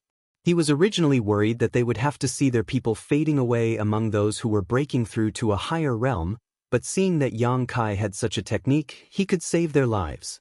These warriors have served the human race for thousands of years, so even if they had to die, it should be on the battlefield. It was the honor they deserved. They should not be dying on the path of breaking through. The only thing to worry about now was whether there were any drawbacks to this method of saving people. He will never be able to break through this bottleneck again in his lifetime. If he's lucky, he may return to the peak of the 8th order, but if he's unlucky, he will only be able to maintain his current cultivation, Yang Kai explained. Crippling several hundred years of Wang Chang's cultivation had brought him down directly from the peak of the 8th order, and this kind of destruction caused by external forces had undoubtedly damaged Wang Chang's foundation. That was also the reason why Yang Kai had spoken so much with Wang Chang earlier. For a favored son of heaven who had the potential to stand at the pinnacle of martial Tao, lingering on and barely surviving might not be considered a blessing. The greatest pain and torment for a cultivator was to have one's martial Tao being cut off. If Wang Chang was unable to accept such a fate, he would still perish. Only by letting go of his obsession could Yang Kai's rescue become meaningful. Martial Peak, Chapter 59:17. Prepare to set off again. The cost was undoubtedly high, but for those who wished to remain among the living, it was nothing. After Wang Chang, 2 more people failed to advance, and Yang Kai stepped in to save their lives one after another. Fortunately, while the other 3 encountered some obstacles in their breakthrough, they all safely advanced in the end. At this point, a total of 20 out of the initial 23 had successfully broken through to the 9th order, which meant that the human race had seen the birth of 20 new 9th order masters in one go. Including Yang Kai and the others, there were now 30 9th order masters among their ranks. This number was still not comparable to the human race at their peak, but it was a good start. The Grand Army was now resting as almost everyone had injuries to recover from. Conquering the no-return pass was only the beginning. In their original plans, the next step would be a crusade against the primordial heaven's source Grand Restriction. The human race had suffered a crushing defeat outside the primordial heaven's source Grand Restriction before, resulting in countless deaths and the eventual invasion of the 3,000 worlds. Nobody wanted to experience that failure again.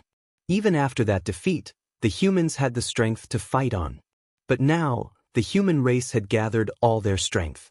If they were to lose this time, they were likely to be doomed to extinction. However, even the best-laid plans could never keep up with reality. The appearance of the Black Ink clan's reinforcements disrupted the original strategy. Before they could embark on their crusade to the primordial heaven's source Grand Restriction, an elite Black Ink clan army of 10 million had to be disposed of. Without breaking through this obstacle, there was no point in thinking about a crusade to the Grand Restriction. The only good news was that the reinforcements had emerged from the primordial heaven's source Grand Restriction, and a lifetime of isolation left them with very limited knowledge of the current situation of the human race. They did not know about the existence of the Void Guard, nor were they aware that their movements were being monitored by the humans, something which could be exploited. Yang Kai and Mi Jinglun held several discussions and finally came up with a feasible plan. While the Grand Army was recuperating, some confidential items were rapidly being developed, consuming a massive amount of resources. Half a year after the humans conquered the no-return pass, Pure Yang Pass, inside the main conference hall, the 9th Order Masters were gathered. In front of the 29th Order Masters who had only just broken through after the last war, people like Yang Kai were already considered veterans. Everyone couldn't help but lament how the newcomers were replacing the old members, and the back waves of the river were pushing the front waves on. A total of 30 people were gathered here. It had been thousands of years since the humans had seen such a luxurious lineup. After half a year, the new 9th Order Masters had just barely stabilized their cultivation. Though they have yet to fully consolidate their newfound strength, there was simply no time to let them slowly adjust their conditions. After the last battle, they had taken a full half-year to recover, which was a luxury for the current human race. Mi Jinglun raised his hand, and jade slips flew out to everyone one by one.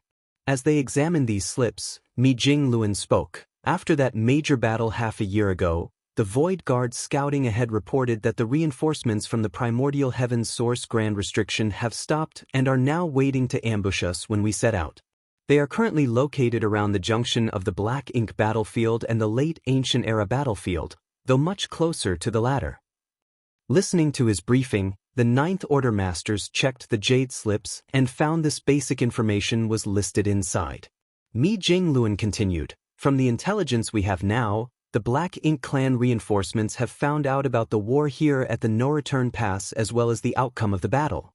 That's why they are lying in wait for our army to fall into their trap ourselves. This is good news.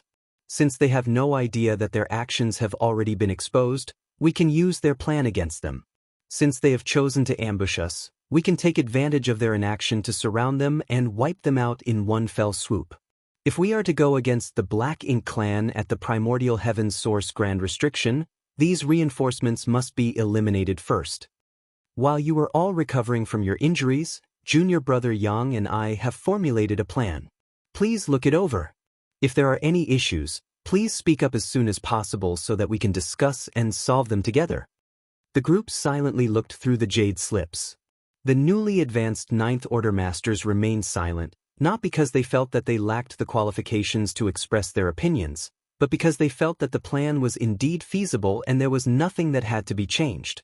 They knew that while they were recovering and stabilizing their cultivation in retreat, Yang Kai and Mi Jingluan were still working hard. Xiang Shan on the other hand asked, other than the fact that they have no true royal lords among their ranks, the number of masters they have is not inferior to the No-Return Pass when it was at its peak. Can we confirm there are no true royal lords among them? Mi Jingluan looked at Yang Kai. Junior Brother Yang personally went to investigate and can confirm this. Of course, we will survey the area again to ensure that our intelligence is correct before we begin our operation. Xiang Shan nodded lightly, then there's no problem. Even though the forces of this reinforcement army were not much different in terms of strength from the forces the Black Ink Clan had during their peak at the No-Return Pass, the situation they were facing now was quite different.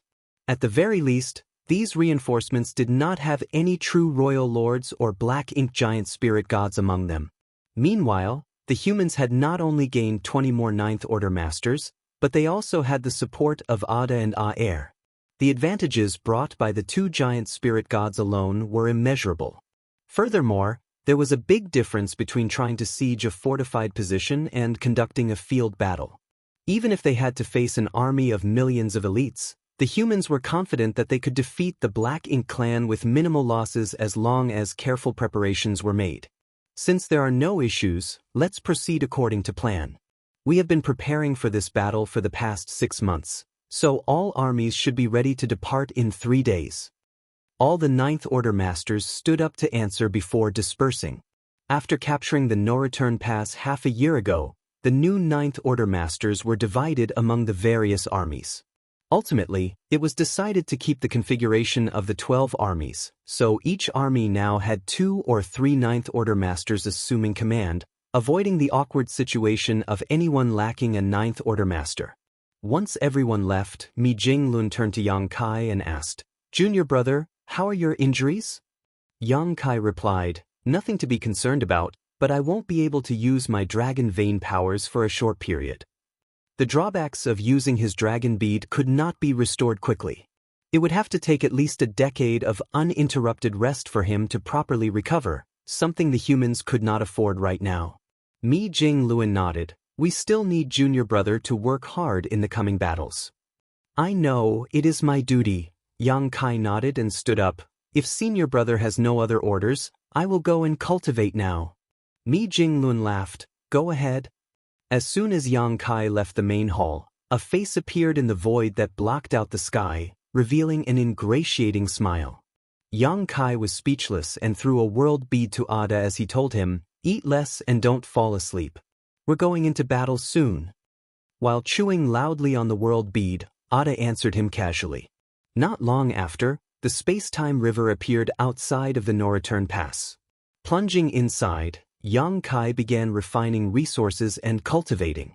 Time waited for no one, and Yang Kai was now using every moment he could to improve his heritage, trying to reach the peak of the Ninth Order as soon as possible.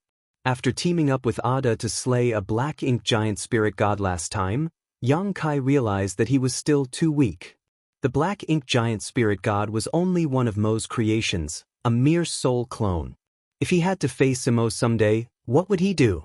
Open Heaven Realm Masters were undoubtedly no match for Mo.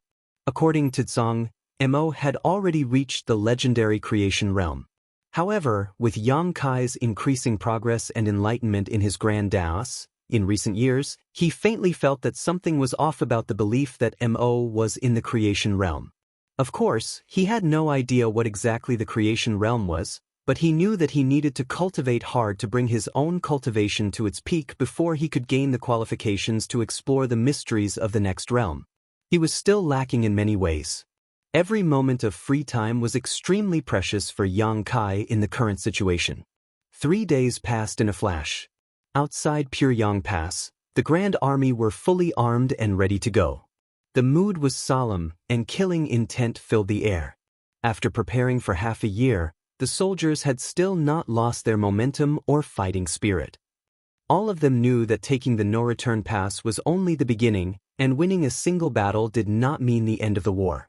Only when the human race conquered the primordial heaven's source grand restriction and vanquished Mo could they truly call themselves victorious. In this situation, letting their guard down in any way would mean death.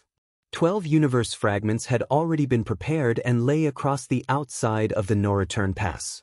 These universe fragments were recently moved back from the depths of the void by the humans, and each one corresponded to an army. At a certain moment, following the commands of the army commanders, the soldiers gathered on these universe fragments. "Junior brother, it's up to you now." Inside the no-return pass, Mi Jinglun turned his head and said to Yang Kai.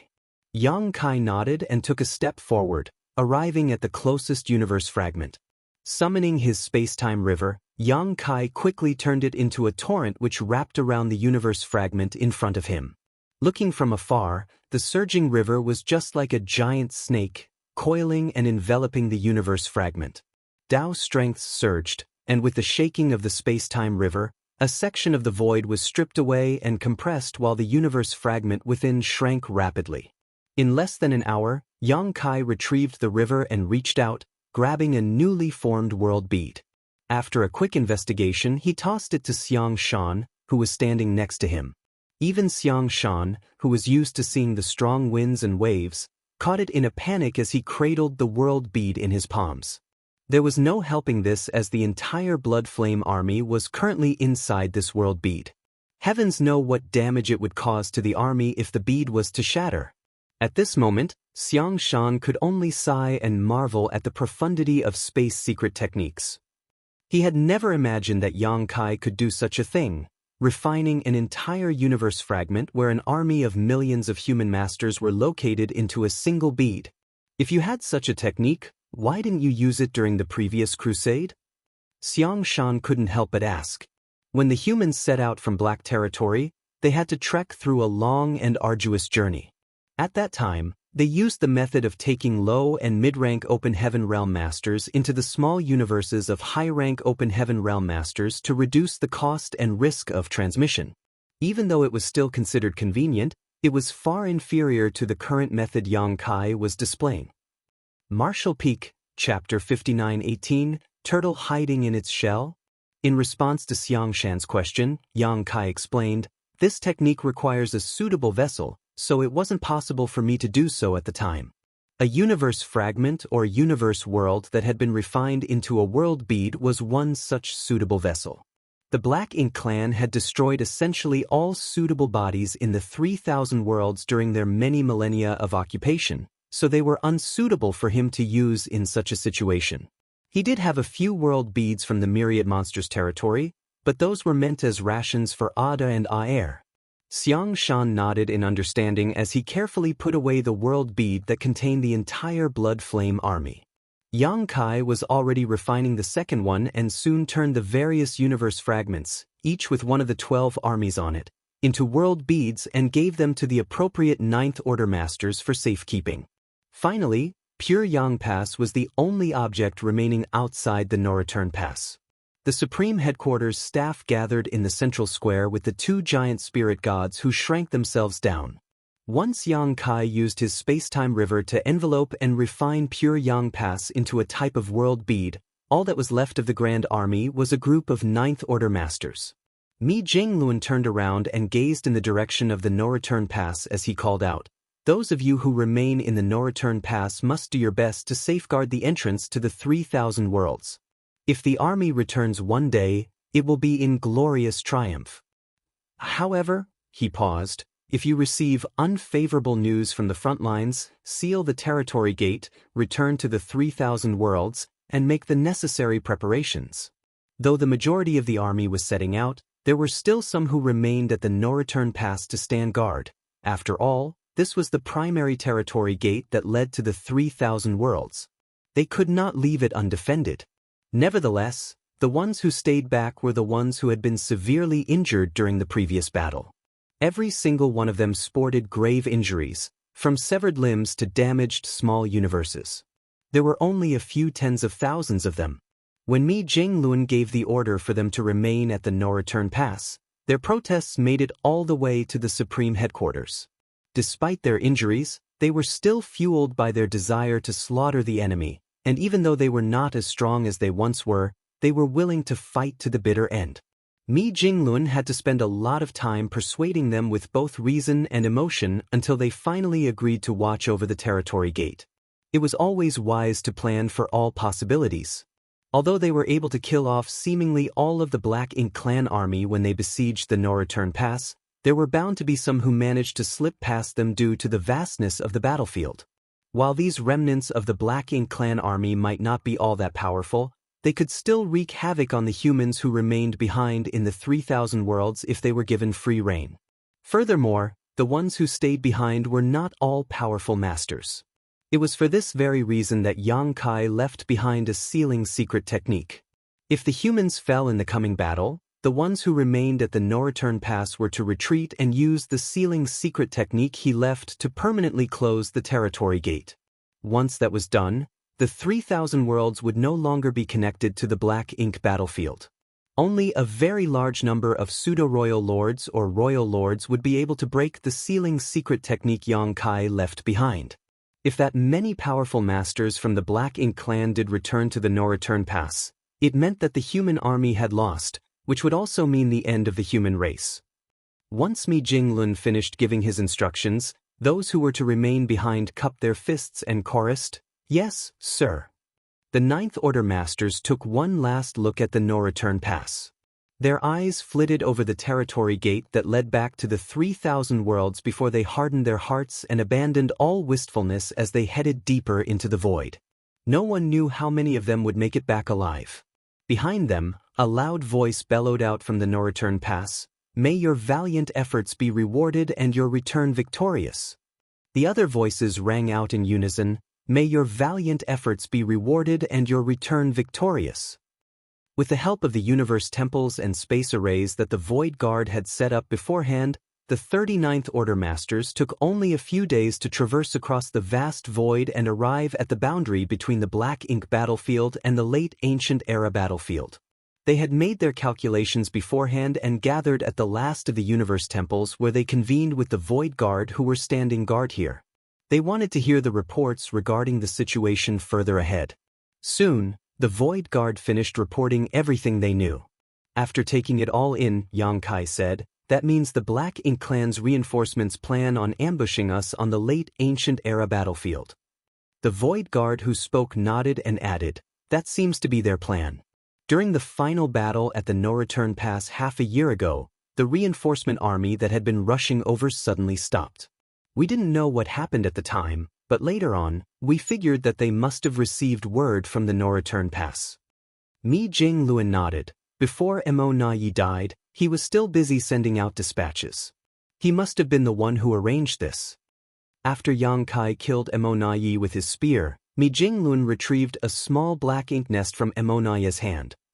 It was clear that the latter had been using the power of the black ink nest to send messages to the reinforcements. It's all clear now.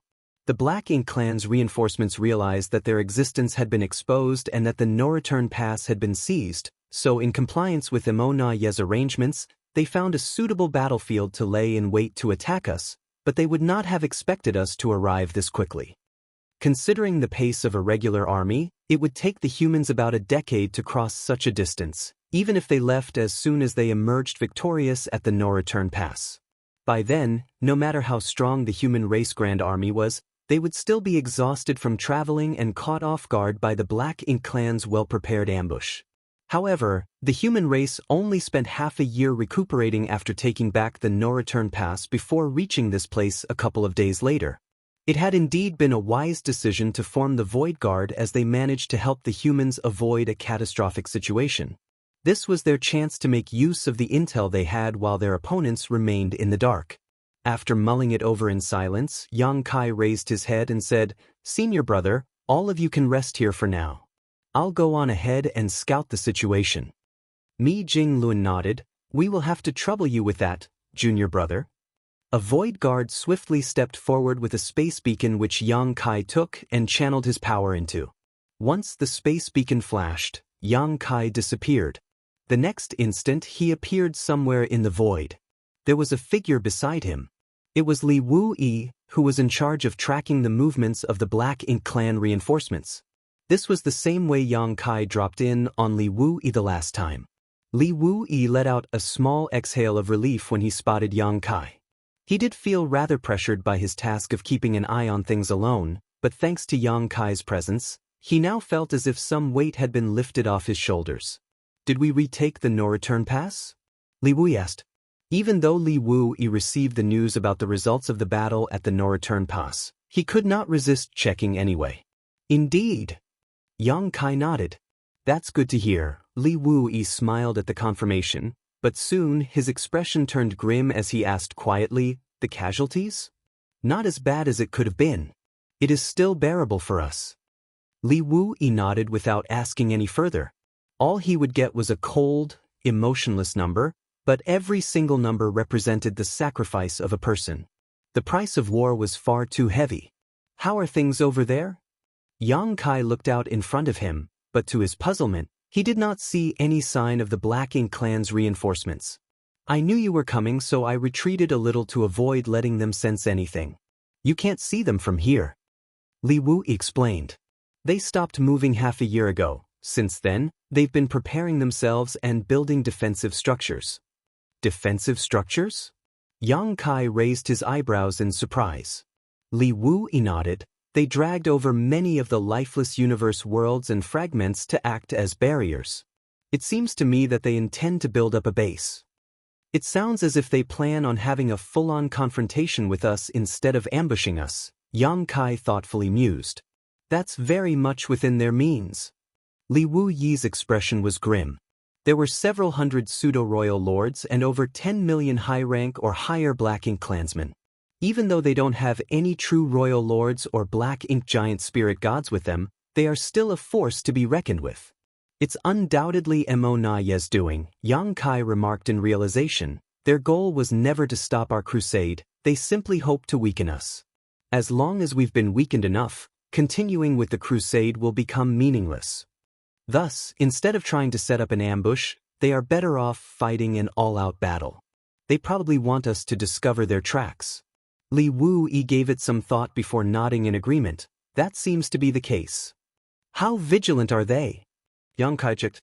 "Only somewhat, I'd say," Li Wu-yi replied. "They don't seem to expect us to arrive anytime soon, so they haven't sent out scouts or set up any strict patrols.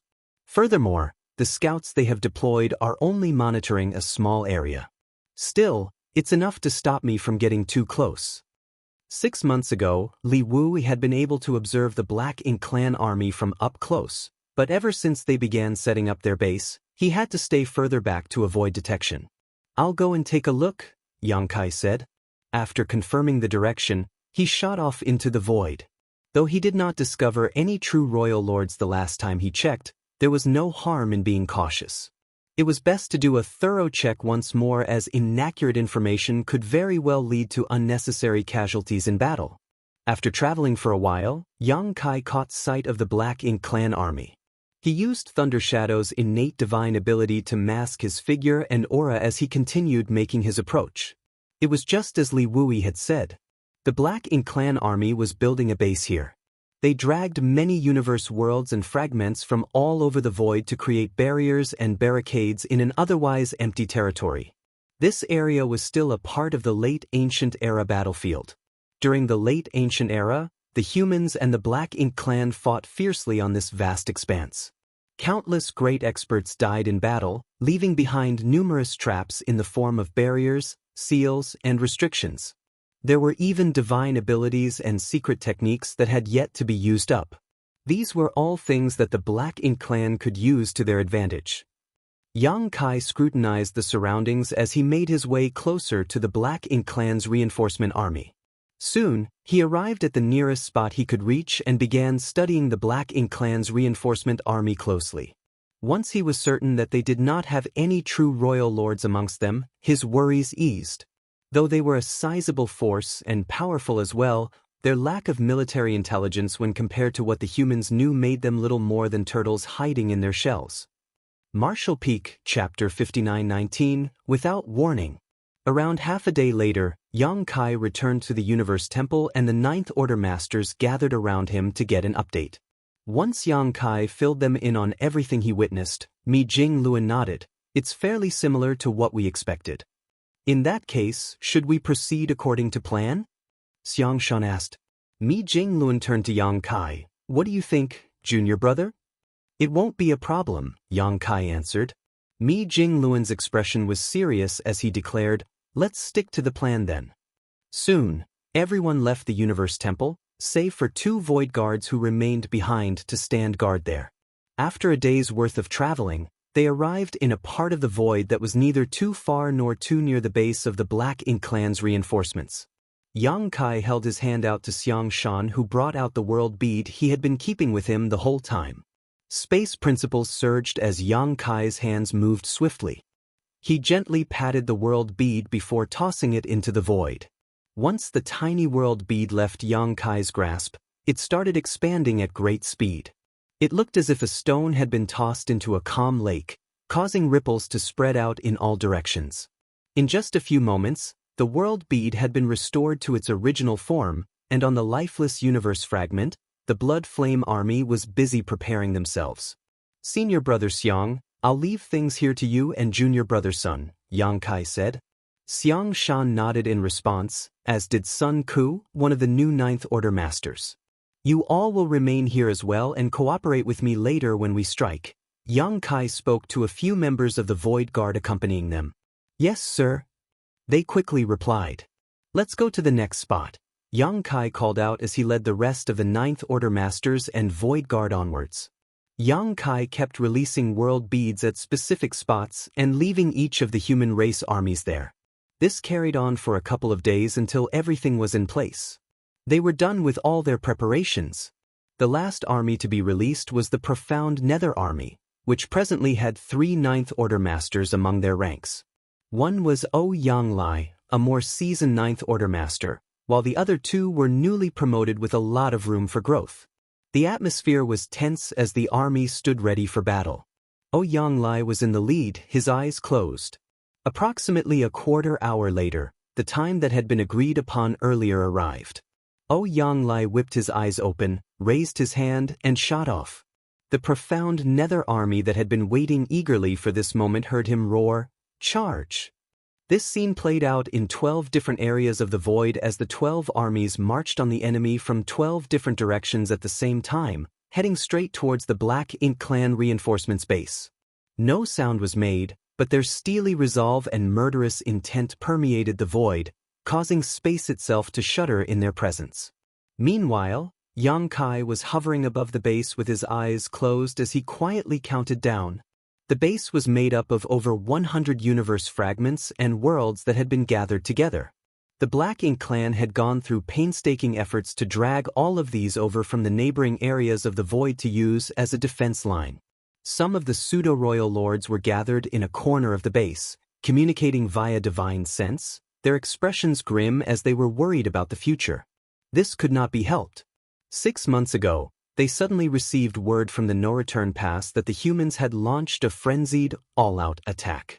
Not only did they lose one of the Supreme One's soul clones in the battle, but the entire Black Ink clan army there had been routed and was at risk of being annihilated. They had no way of knowing the outcome of the battle as they stopped receiving updates from the no-return pass after the royal lord named Emo Nayi transmitted some final information to them. Nevertheless, They could hazard a guess that the Black Ink clan at the No-Return Pass must have met their doom and all the Black Ink nests were destroyed. If that was not the case, it was impossible for them to not get any further news. Initially, they stormed out of the Primordial Heaven Source Grand Restriction to help the Black Ink clan army at the No-Return Pass, but now that the humans had captured it, was there any point in heading over as reinforcements? In the end, they chose to follow Emonaye's directions. They remained in place to await the arrival of the human race army with the intent to block their path. The human race army was so powerful that they could even slaughter a soul clone of the Supreme One. Thus, the reinforcements knew they would surely lose any war they fought against them, but they had no choice. Fortunately, they were quite a distance away from the No-Return Pass and thus had sufficient time to prepare for the confrontation. Just as the pseudo-royal lords were in the middle of their discussion though, a feudal lord flew over and stood by the side as he greeted them. "What is it?" A pseudo-royal lord that looked like a giant spider turned to him and asked. It was an extremely peculiar sight as the spider-like pseudo-royal lord had a human face. However, the Black Ink clan came in all manner of strange and peculiar forms, so he was not unique by any means. "I have something to report, sirs," the feudal lord respectfully said. "Go on." It was a pseudo-royal lord who looked like a small giant with 4 arms who spoke this time. The feudal lord swiftly reported his findings. It did not count as anything serious. A few of the teams who had been sent out to collect resources should have returned as early as 2 weeks ago, but had failed to show up, and now even the scouts sent out to check on them could not be contacted anymore. After hearing the reports, the spider-like pseudo-royal lord frowned and snapped, "You don't need to interrupt us with such inconsequential matters. Just send out a few more scouts to investigate." They were on the late ancient era battlefield where there were a myriad of powerful traps in the form of barriers, seals, and restrictions left in the void. Many of their mining teams and scouts had already gone missing as well prior to this news, so the pseudo-royal lords did not pay much attention to these things. Therefore, they ignored the feudal lord's concerns. The feudal lord had more to say, but in the end he feared the pseudo-royal lords too much to continue, so he respectfully took his leave.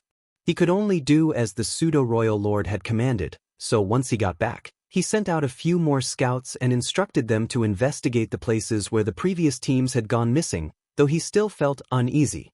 Even though there had been instances where their scouts or teams in charge of collecting resources went missing in the past, it happened far less frequently than it did recently. At the same time, Yang Kai, who was hidden above the base, slowly opened his eyes. "It's time." Yang Kai looked down at the base and the universe fragments filled with the resting Black Ink clan army. Then he opened his palm. The space-time river was circling atop his palm like a snake biting its tail, and in the middle of it was a piece of the void that had been cut out. A tiny great pass was sealed up inside that piece of the void, and 2 figures sat cross-legged inside of it. They looked quite adorable in their miniature state. As Yang Kai looked at them, the 2 figures noticed his gaze and looked up at him before rising to their feet. Yang Kai nodded lightly at them before flicking his hand, causing the space-time river to fly out. In a similar fashion to what had happened when Yang Kai released the world beads, the space-time river began rapidly expanding the moment it left Yang Kai's grip. The sudden commotion instantly drew the attention of all from the Black Ink clansmen. The pseudo-royal lords, territory lords, and feudal lords all sensed that something was happening and quickly looked up. The sight they saw shocked them to no end. A large river appeared out of nowhere and rapidly expanded until a massive great pass appeared before their eyes. A pseudo-royal lord saw the characters etched into the great pass and had to rub his eyes before taking another look to ensure he was not hallucinating. Pure Yang Pass. They had never seen Pure Yang Pass before, but the intelligence Emonaye sent them before he died mentioned the existence of such a great pass. It was the only great pass the humans had right now and had greatly contributed to their invasion of the No-Return Pass. Why would Pure Yang Pass be here? And why does that strange river that cuts across the void look so familiar? After giving it some thought, isn't that great river the exclusive divine ability of Yang Kai, the killing star from the human race? They were gobsmacked by the sudden turn of events and had not figured out what was happening, but there were always going to be smarter ones in their midst. As such, A voice soon roared so loudly that it echoed in the void. "The humans have come. We're under attack." That was enough to shock all from the Black Ink clan into action. Although they did not know how the humans managed to arrive so soon, now was not the time for them to dwell on this conundrum. However, before they could do anything, the massive Pyongyang Pass came crashing down on the universe fragments in the center of their base. Technically, Pyongyang Pass was many times smaller than even a single universe fragment, but when the two met, it was the universe fragments that exploded into pieces. It looked as if someone used a hammer on a watermelon. The sudden, forceful attack turned the first universe fragment into shattered pieces, and the Black Ink clansmen atop it were thrown into chaos. The unlucky ones were killed upon impact, but most of them were stumbling around and coughing up blood as they had been heavily injured in the collision. Only those who were at least a feudal lord could survive the fallout of such a collision.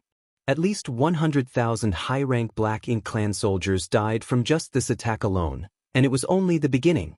Without the humans to wield the strength of Pyongyang Pass to its maximum, it was simply an inanimate object that could not do much. However, just as Pyongyang Pass smashed that universe fragment to pieces, two figures shot up and swiftly expanded. They instantly turned into giant silhouettes that flanked the great pass on either side. The immense pressure that emanated from the enormous figures made the Black Ink clan feel as if their souls were shaking and chills ran down their spines. Giant spirit gods! Terror-stricken screams rang out from all directions. None of them expected to see a giant spirit god suddenly appear amidst their ranks, let alone two. Pyongyang Pass, which was supposed to be back at the no-return pass, had shown up here, and two giant spirit gods came with it. The pseudo-royal lords could not fathom how the humans managed to cross such a vast distance in such a short amount of time, or how they managed to ensure that the Black Ink clan was completely blindsided by this sudden, fearsome attack. Martial Peak, Chapter 5920, in full force? Secret techniques shot out at the two giant spirit gods from all directions as the Black Ink clan reacted instinctively while in panic. Thus, Ada and Aer had only just resumed their original forms, but they were already under fierce attack. Ada roared as fury colored his simple, honest face. Ada didn't do anything. Ada just showed up here, but everyone is attacking Ada. Ada knew the Black Ink clan was bad. His roar seemed to form an invisible wall that blocked all the secret techniques from the Black Ink clan, and in the very next moment he stepped towards them. Though his massive size made his movement seem rather clumsy, one step was all it took for him to reach the nearest universe fragment where he threw out his fist. Ada was much bigger than Pyongyang Pass, almost the same size as the universe fragment in front of him, so when his fist struck, the Black Ink clansmen who were hit directly instantly vaporized, regardless of how powerful they were. There had even been a pseudo-royal lord present, yet he did not manage to escape this fate. Pseudo-royal lords were undeniably strong, but they were still ants compared to a giant spirit god's fist. Countless others died as well. Ada's blow created a huge crater initially, and as the force of his punch reverberated out, the entire universe fragment soon exploded into dust. The Black Ink clansmen cried out as they tried to escape, but they were still affected by the shockwave of Ada's punch and were now either heavily injured or at least dazed, making their struggles almost futile. An Eighth Order Master could destroy a universe fragment with a single punch, but there was still an enormous difference in destructive force when compared to a giant spirit god. This was the strength of a giant spirit god. Right now, apart from Mo, whose power remained enigmatic to all, the giant spirit god clan were the most powerful beings fighting in this war. Although they were not proficient in the use of secret techniques or divine abilities, and seemed to be of lower sentience in some ways, they had immense strength. While Ada was busy destroying that universe fragment, Aer did not stand around idle either. He charged at the defensive barrier the Black Ink clan had worked so hard to create, and with each kick or punch he landed, lands were destroyed and countless Black Ink clan soldiers died. In just a few breaths of time, the void was littered with broken universe fragments and Black Ink strength that had leaked out of the dead Black Ink clan soldiers. It was only then that the pseudo-royal lords managed to recover themselves and take action, ordering their armies to try and stop the two giant spirit gods. Soon, their attacks started taking effect. Although giant spirit gods were terrifyingly powerful, there were only 2 of them and their enormous size made them easy targets. The Black Ink clan reinforcements numbered over 10 million, and as long as they properly coordinated, their combined strength could not be underestimated. The attacks poured in from all directions. Ada and Aer's silhouettes began to look a little unsteady and they could not move as freely either, but that only served to infuriate them even more. When the human race army attacked the no-return pass, they were able to kill the second Black Ink giant spirit god by gathering all their strength together. The Black Ink clan would probably be able to accomplish the same feat if they could group up and arrange themselves the way the humans had. Though it had to be said that the Black Ink giant spirit god the humans killed had already been through an intense battle with Ada and Aer, and thus was already seriously injured. Furthermore, its movement had been restricted as well and it could not dodge the combined assault from the human race army. Even a Black Ink giant spirit god could not withstand that level of bombardment. Ada and Aer's situation was a lot better than that Black Ink giant spirit god's. Though the Black Ink clan kept attacking from all directions, the 2 giant spirit gods would not be in any mortal danger if the Black Ink clan failed to unleash a combined assault that was strong enough to overpower them in one blow. However, considering the heritage of the Black Ink clan reinforcements, it was within their means to force Ada and Aer to retreat if they were willing to make some sacrifices. That would only be possible if nothing unexpected happened, however, and alas, it soon did. All of a sudden, those on the battlefield detected the fall of a pseudo-royal lord. An intense fight had broken out on the battlefield and the death of a pseudo-royal lord was not something surprising. The unluckiest of them all had died from the giant spirit god's first strike. However, what caught the Black Ink clan's attention was the fact that the pseudo-royal lord who just died did so a great distance away from the giant spirit gods at a place that did not seem to be under attack. Furthermore, even if the fallout from the giant spirit god's blows had managed to travel that far, how was it possible for a pseudo-royal lord to not be able to block that level of attack? Before the Black Ink clan managed to figure out what had just happened, the aura of yet another pseudo-royal lord vanished. A third and a fourth soon followed. At last, the pseudo-royal lords realized the situation they had on their hands. Apart from the 2 giant spirit gods, there was also a third master they did not know about who was lurking on the battlefield and assassinating the pseudo-royal lords. The pseudo-royal lords were alarmed. "It's Yang Kai. He's here." One of the smarter pseudo-royal lords roared. A strange river had cut through the void when Pure Yang Pass and the 2 giant spirit gods abruptly appeared, and several of the pseudo-royal lords recognized what it was. According to the information Mo Na Yi provided before his death, the river was made out of Dao strengths and belonged to Yang Kai, the Killing Star. He was the most powerful Ninth Order Master and the one that Mo Na Yi warned them to guard against, for he was an even bigger threat to the Black Ink clan than the giant spirit gods. When the pseudo-royal lords in the reinforcement army heard this report, they found it hard to believe that a lone human, no matter how strong, would pose an even bigger threat to the Black Ink clan than the giant spirit gods. Nevertheless, Mo Na Yi was a true royal lord and they had to pay serious attention to the last warning he gave them just before he died. It was only now that the pseudo-royal lords realized Mo Na Yi could have been right. Though the giant spirit gods were powerful, they were extremely overt in the way they did things. It was much easier to guard against a spear in the light than an arrow in the dark. As soon as that pseudo-royal lord's roar rang out, it was followed by an agonizing shriek. The Black Ink clan were drawn by his cries and quickly looked over, only to find a silhouette fading away behind the pseudo-royal lord who was now sporting a large hole in his chest. Dao's strength surged from his wound and ate away at his vitality. "Don't let him escape!" A pseudo-royal lord yelled as he unleashed his aura and smashed it towards that part of the void. Many pseudo-royal lords jumped into action and followed suit. Space rippled and a silhouette which was about to completely fade away reappeared once more. It was a human who had a long spear in his hand. He looked perfectly at ease despite being surrounded by his enemies. "You've got pretty quick reflexes," the human coolly remarked, but the pseudo-royal lords did not hear any semblance of a complimentary tone in his voice. "Quick, keep him occupied." The pseudo-royal lord who shouted earlier was smarter than the others and knew that this was a rare opportunity for them. If they allowed Yang Kai to hide once more, even more of their masters would meet their doom. Their best option now was to pin him down and stop him from finding a chance to sneak up on any other pseudo-royal lords. The pseudo-royal lords nearest to Yang Kai swiftly lunged at him from their respective directions, trying to gang up on him. They attacked as speedily as they could in an impressive display of cooperation for the frantic state they were in. If it had been any other Ninth Order master, they would have been caught in a difficult battle. However, Yang Kai's expression remained indifferent as he made a grabbing motion and Dao's strengths rippled in the air as the sound of water echoed.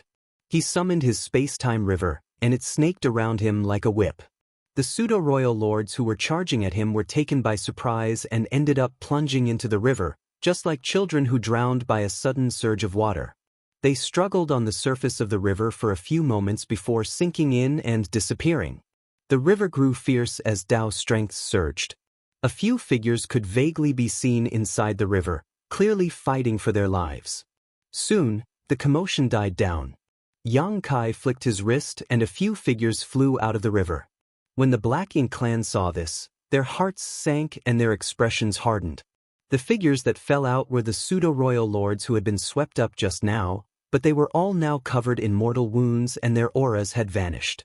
All it took was a few moments and all those pseudo-royal lords had been killed. It was an unbelievable display of power. The pseudo-royal lords who were still charging towards Yang Kai immediately halted, thanking the Supreme One for being further away as they had not been dragged into the strange river. Otherwise, they would have numbered among the dead pseudo-royal lords as well. All of the pseudo-royal lords began to hesitate. Although all the information from Mo about Yang Kai had warned them not to underestimate him, none of them had imagined he would be this terrifying. Good. The pseudo-royal lords were terrified and uncertain, but Yang Kai felt spirited. He had been hiding his true strength all these years, which meant he could not unleash his full power whenever he joined the attacks on the no-return pass, and he hated every moment of it. Even though he no longer tried to conceal his ability during the last battle, he had been facing off against a Black Ink giant spirit god and he did not manage to have a true face-off with it, so he did not get to experience the rush of displaying his full strength. He killed Mo by concealing himself with the help of Thundershadow's divine ability, and ever since then he had been patiently waiting. Until today. The death of these pseudo-royal lords enabled him to see just how much stronger he had become. In the past, whenever he used the space-time river, Yang Kai was able to capture multiple pseudo-royal lords at once, but he could not kill them off so easily. He had to enter the river personally to finish off his prey. But he no longer had to do so. He now had complete control over the life and death of pseudo-royal lords who entered the space-time river. This was the change that happened when one's heritage grew stronger. It was an intoxicating feeling. Kill him. The pseudo-royal lord who gave the command was retreating as he roared. An endless stream of secret techniques shot out at Yang Kai, but they all hit nothing as his figure simply faded away. The pseudo-royal lords pushed their divine senses wildly, but they could not detect any trace of Yang Kai. The chaotic battlefield was filled with all kinds of fluctuating forces and energies, so the pseudo-royal lords completely lost track of Predator among them. Nevertheless, Yang Kai soon reappeared behind the pseudo-royal lord who had given the command, his long spear casually piercing through the latter's head. Martial Peak, Chapter 59-21, Broaden Your Horizons.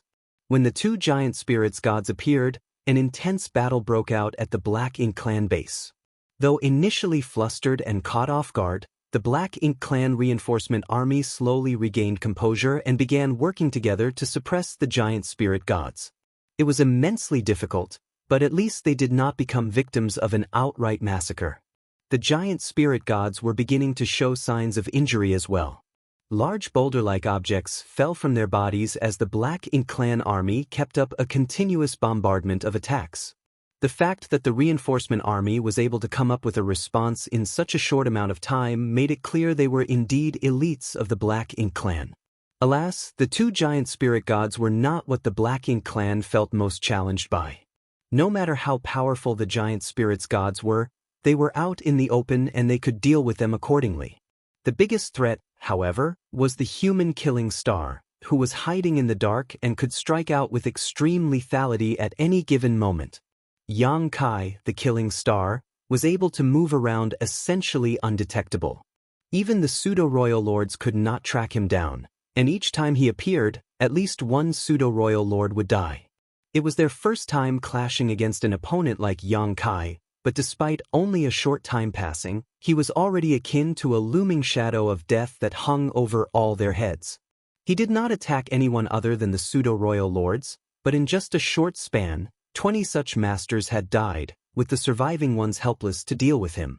Had it been possible, the pseudo-royal lord's best option would have been to hide among the rest of the army, but due to the drawbacks of the source fusion technique, they couldn't restrain their auras.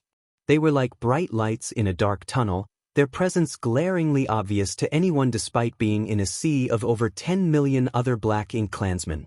They could neither defeat Yang Kai nor find him. It felt as if they had no way of overcoming this crisis. I want to know what the situation is at the primordial heavens source grand restriction. I will spare the life of the one who tells me what I wish to know. All of a sudden, the human's voice rang out on the battlefield for all the Black Ink clan army to hear. One of the pseudo-royal lords had an abrupt change of expression as his eyes glinted and he threw his fist towards a certain part of the void. He's here. He punched with all his strength and the void shattered like a mirror, but there was nothing there. Then, the pseudo-royal lord heard Yang Kai's voice sounding tauntingly next to his ear. Wrong answer. There was a flash of light as the local space solidified. The pseudo-royal lord was still in the same pose, his clenched fist extended out, but his head had been separated from his body and black blood was now gushing out of his neck, dyeing the void black. Does anyone else wish to speak? Yang Kai's voice rang out again. Two pseudo-royal lords confidently unleashed attacks towards the spot where the voice came from, but as soon as they did so, Yang Kai appeared behind them and thrust his spear through their backs. Before the rest of the pseudo-royal lords could rush over, Yang Kai's silhouette disappeared once more. Maybe my previous question was a little too broad, so I'll be more specific. Has Mo woken up yet? What's the situation like with the human race army based outside the primordial heavens source grand restriction? A hot-tempered pseudo-royal lord immediately hollered, You want to know what happened to the army over there? They're all dead and you're next. As soon as he finished speaking, Yang Kai appeared in front of him. The pseudo-royal lord had been secretly searching for Yang Kai's location all along, but he did not expect the human to be arrogant enough to show up in this manner, so he was caught off guard. By the time he was able to react, Yang Kai's hand had flashed out and tightly gripped his forehead. The pseudo-royal lord was entirely shocked by what happened next. All at once, he felt as if his entire body was mysteriously suppressed and sealed by a strange force. Despite merely being held by the forehead, he could not fight back at all and Yang Kai ended up whisking him off just like that. All the masters from the Black Ink clan nearby gasped in shock and fury as they sent forth a torrent of secret techniques aimed at Yang Kai. Nevertheless, their attacks hit nothing as Yang Kai's silhouette flickered across the battlefield without ever truly solidifying in one spot. Yang Kai flitted around to avoid the Black Ink clan's attacks, all the while holding onto the pseudo-royal lord by the latter's forehead.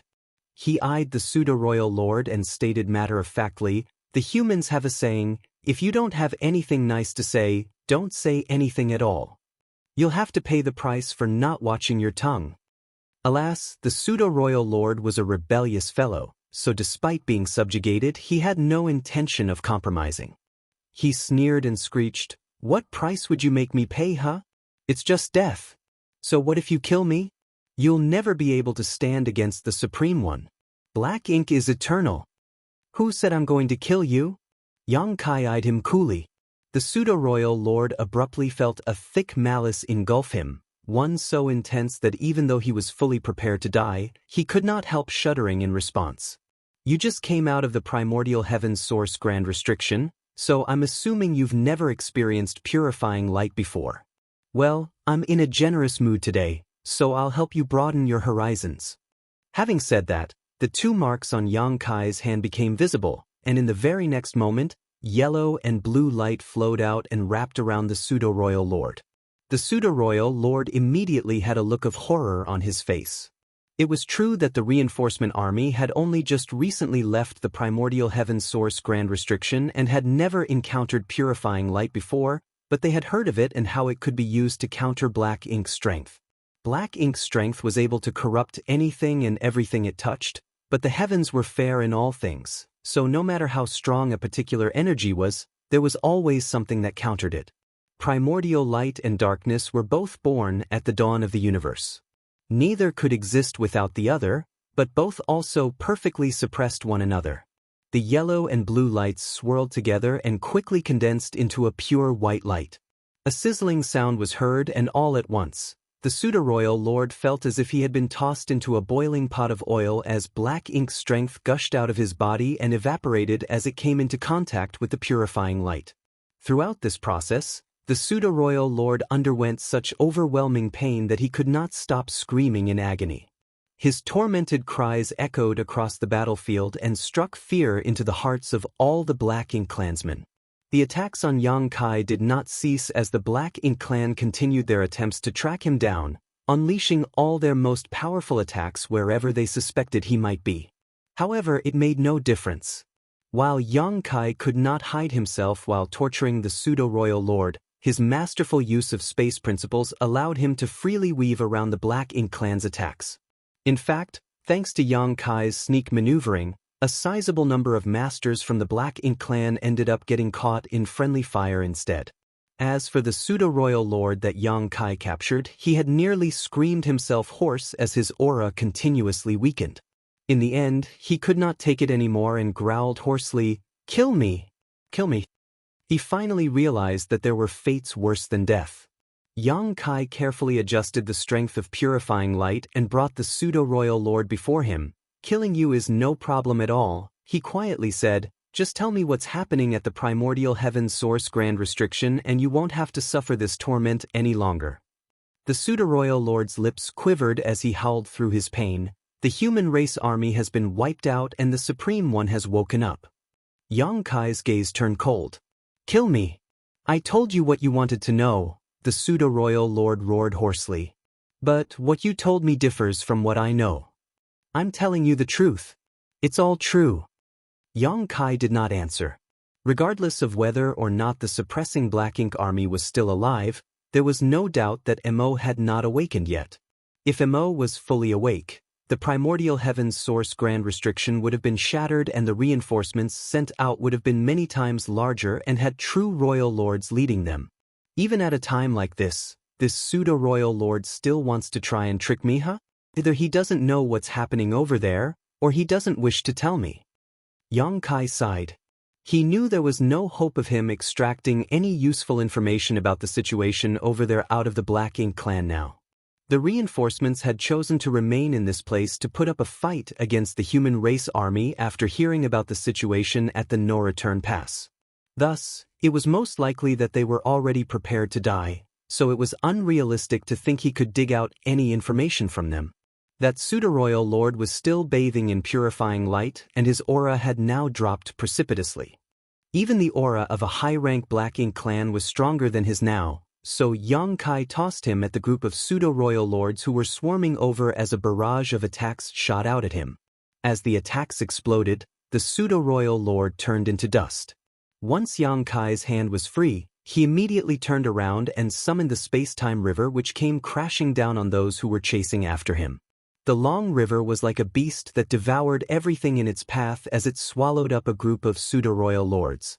Dao strengths then surged and wiped out their vitality. Meanwhile, a group of pseudo-royal lords were standing on a certain universe fragment. They did not join the hunt against Yang Kai and instead gathered in the distance to observe the situation. After seeing the way a single human and two giant spirit gods sent their entire army into upheaval, the pseudo-royal lord in command let out a long sigh before saying, "We can't lose all our forces here. Our mission is to cripple the human race army. There's no point trying to put up a fight against these three." Based on the current strength of the Black Ink clan army, it was impossible for them to kill the two giant spirit gods. Certainly they could injure these two giant spirit gods, but once the latter felt threatened, they would simply run away and the Black Ink clan had absolutely no way to stop them. The same applied to Yang Kai, the killing star. Since the Black Ink clan had no way of stopping their three opponents from escaping, and no way of killing them, this was an entirely futile fight that would only result in casualties on their side. The other pseudo-royal lords nodded in agreement. Give the order for some to stay behind and keep these three occupied. As for the others, evacuate at once. The pseudo-royal lord quickly came to a decision. Where should we go? A pseudo-royal lord asked. The one who first spoke stayed silent for a moment before looking in the direction of the no-return pass. We'll go out and meet the human race army ourselves. At first, the rest were confused, but they soon came to a realization. This was probably their only option now. They had to clash with the human race army as soon as possible. That way, even if they all died, they would still manage to fulfill their mission. Marshall Peak, Chapter 5922, The Purple Feather Army Charges. The order to withdraw went out at once, and despite the chaos of the situation, the Black Ink clan army was able to maintain some semblance of order as they prepared to retreat. According to their estimates, they had to leave at least 30% of their forces behind to keep the two giant spirit gods and the killing star occupied. That was the only way they could carve out enough room for the rest of the army to leave safely and carry out their mission. This decision pained the majority of them, but they had no choice. The pseudo-royal lord who served as the commander was standing atop a universe fragment and surveying the bloody battlefield with an icy glare. Though he knew he would never get to seek vengeance himself, he still wanted to sear the killing star's image into the recesses of his mind. Sir! Suddenly, a feudal lord flew over and landed in front of the pseudo-royal lords to frantically report, "Sirs, we have found signs of a human race army." The pseudo-royal lords were startled. Which direction? The commanding pseudo-royal lord quickly asked. That direction, the feudal lord pointed it out. The pseudo-royal lords all turned to look, and sure enough, they spotted hazy figures far off in the depths of the void. It was a great distance away, so they could not see clearly, but it was undoubtedly a human race army, a very large one. Excellent! The pseudo-royal lord cheered thunderously. He did not seem panicked by the sudden report. Instead, he looked pleased. Regardless of how the human race army managed to arrive in such a short amount of time when it should have taken them over a decade to reach this place, it was precisely what the Black Ink clan hoped to see. When they left the primordial heaven's source Grand Restriction, their initial mission was to aid the Black Ink clan army at the no-return pass by attacking the humans from the rear. They wanted to sneak up on the enemy, catch the humans off guard, and slaughter them all. However, when the no-return pass was lost, their mission changed. All they needed to do now was to fight the humans who were heading for primordial heaven's source Grand Restriction, and to stop at nothing whilst doing so. Neither the outcome nor their survival mattered. The sudden appearance of Yang Kai and the two giant spirit gods threw their initial plans into disarray, and they were forced to split their troops in two. They had to leave some behind to keep the three menaces occupied while the others headed for the no-return pass to confront the human race army as soon as possible. No one expected the human race army would be here already. The enemy was delivering themselves up, so after being startled for a moment, the Black Ink clansmen were filled up with a thirst for battle. The humans used the strength of their killing star and the two giant spirit gods to disrupt their position and deployments before sending in their army to launch a surprise attack. It looked as if the humans had planned all this from the start. It was perilous to face such an enemy on their terms. Still, what was there for them to fear? The Black Ink clan existed solely to sacrifice everything for the sake of the Supreme One. Sir! Yet another voice called out from the distance, and a second feudal lord joined them as he quickly reported, "Sirs, we have sighted a human race army." The pseudo-royal lord commander nodded, "I know." The feudal lord who just came was completely taken aback. He rushed over as soon as he received the news, so how did the pseudo-royal lords find out about it beforehand? Nevertheless, he dared not make any comments. He stood aside and glanced at the first feudal lord, but when their gazes met, they seemed to realize something. "Sir!" Once again, a feudal lord rushed over from a different direction. At last, the pseudo-royal lords also realized that the situation was not as simple as they thought it was. The human race army was not coming from just one direction. Armies were rushing towards their base from all directions. They were completely surrounded. It was hard to imagine how the humans managed to achieve this. The Black Ink Clan army numbered over 10 million elites, so it should have been impossible to box them in without someone noticing something earlier on. Finally, some of the pseudo-royal lords recalled the reports they had dismissed the past few days, ones about scouts and resource-gathering teams failing to return on time. From the looks of it now, the missing Black Ink clansmen must have been discovered by the humans and eliminated. They never thought that the humans could arrive here so soon, so they had been preparing for a battle to break out a decade later. That was why they were not more vigilant and failed to realize the humans were closing in on them. Those deplorable humans. The pseudo-royal lord commander exploded in rage.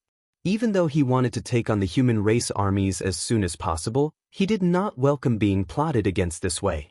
After thinking in silence for a moment though, he shouted, "Pass down the order, we launch a full-scale attack in that direction." He pointed in the direction of the no-return pass, which was also the direction the first feudal lord pointed out in his report. Although the Black Ink clan was being besieged from all directions, the one silver lining of the situation was that the human race's strength was scattered as they had split themselves up into over 10 different forces. Even though this allowed them to surround the Black Ink clan, it also meant that the Black Ink clan could target these smaller armies individually. As long as they moved quickly enough, they had enough heritage to wipe out a few of the human race's armies. That would be enough to deal a crushing blow to the humans and force them to cut their crusade short. The Black Ink clan were already making preparations to withdraw, so after receiving the latest order from the commanding pseudo-royal lord, they instantly split into two. 30% stayed behind to keep Yang Kai and the giant spirit orders occupied while the rest charged at the human race army that was approaching from the direction of the no-return pass. The human race army coming from that direction was the Purple Feather Army. Wu Qing was originally the only Ninth Order Master in the Purple Feather Army, but ever since the battle at the no-return pass, the humans had 20 new Ninth Order Masters, 2 of whom were added to the Purple Feather Army. They were a man and a woman, an actual senior brother and junior sister pair. Even if one searched the entirety of the human race's history, it was exceedingly rare to find a precedent of 2 such people growing so powerful together. It was hard enough to become a Ninth Order Master as few ever had the possibility of doing so. If it had not been for the benefits gained from the World Tree clone, it would usually take several thousand, if not tens of thousands of years for someone with the aptitude to become a Ninth Order Master to appear in a great force. Thus, the years and generations that separated the Ninth Order Masters made it near impossible for 2 to have a senior brother and junior sister relationship. That all changed with the appearance of the Star Boundary. After several millennia of fighting together, this pair could basically read each other's thoughts. Even when they were still 7th Order and 8th Order Masters, they had already carved out a name for themselves on the battlefield as numerous feudal and territory lords had died at their hands. They had even caught Emonaye's attention as he had set up traps that were targeted specifically at them. The many years of war between the human race and the Black Ink clan gave birth to a plethora of both celebratory and sorrowful stories, but it also led to the birth of many remarkable people, and these 2 were ranked among them. Right now, they were standing atop a purifying Black Ink battleship together with Wu Qing, their senior, as all 3 were observing the battlefield. When Wu Qing saw that the Black Ink clan army had chosen to charge in their direction, his eyes flashed with displeasure. Whether it was on purpose or not, the Purple Feather Army had been singled out by the enemy as the weak point that they could easily run over. "Prepare for battle," Wu Qing loudly commanded. The Purple Feather Army that had been traveling at great speed instantly repositioned themselves. They did not take up a defensive formation, but rather an offensive one. Despite facing off against their opponents whose numbers were several times greater than their own, the Purple Feather Army showed no fear. Every single one of them was able to stay composed as they waited for the moment to strike. After going through numerous battles, both large and small, throughout the past few millennia, they had built up their spirits through their continued victories and could move as one body. The Black Ink clan army was not about to face the weak army they believed it to be, but a giant beast who could swallow everything in its path. Murderous intent flared as the distance between the 2 armies rapidly shrank. All at once, Multicolored flashes of light shot out from the Purple Feather Army and rained down on the approaching Black Ink clan. At the same time, streaks of black secret techniques shot out from the Black Ink clan army towards the Purple Feather Army. The fight had officially begun. Scores of auras from the Black Ink clan were extinguished by the bursts of light, and even the pseudo-royal lords could not let their guard down. They were completely focused on dodging the secret techniques. In a situation like this, even a minor slip-up could spell their doom. As for the Purple Feather Army, though they suffered some losses as well, it was nothing compared to what the Black Ink clan suffered. It was not surprising, as the human race had the protection of warships and spirit arrays, while the Black Ink clan did not. In a head-on battle between two armies where secret techniques and artifacts were exchanged at long range, the side with stronger defenses had far more of an advantage. It was akin to a mortal battle where both armies had archers but only one had shields. Naturally, the one with shields suffered far fewer casualties. In this case, the humans were the ones with the shields. Evidently, the Black Ink clan picked up on this as well. They had to withstand the constant decrease in their numbers as they tried to hasten their attacks. Since they lost out in terms of defense, they were forced to expend some of their energy to defend themselves in order to counter the humans' advantage. After a few rounds of secret techniques were exchanged, the fearsome armies finally clashed in the void. By numbers alone, the humans were certainly at a disadvantage, but they were still able to halt the Black Ink clan army's charge by force. The Purple Feather Army seemed to turn into a massive boulder which could not be moved. No one knew how they did it, but they did. Black Ink clan bastards, suffer death. Wu Qing's bellow rang out. He was still standing atop the purifying Black Ink battleship when he first started speaking, but by the time he finished, he had already charged into the Black Ink clan army. His weapon flashed as he cut down a pseudo-royal lord before the latter could even register what was happening. Black blood splattered everywhere as a powerful aura flared up before disappearing. Countless masters from the Black Ink clan shuddered in fear.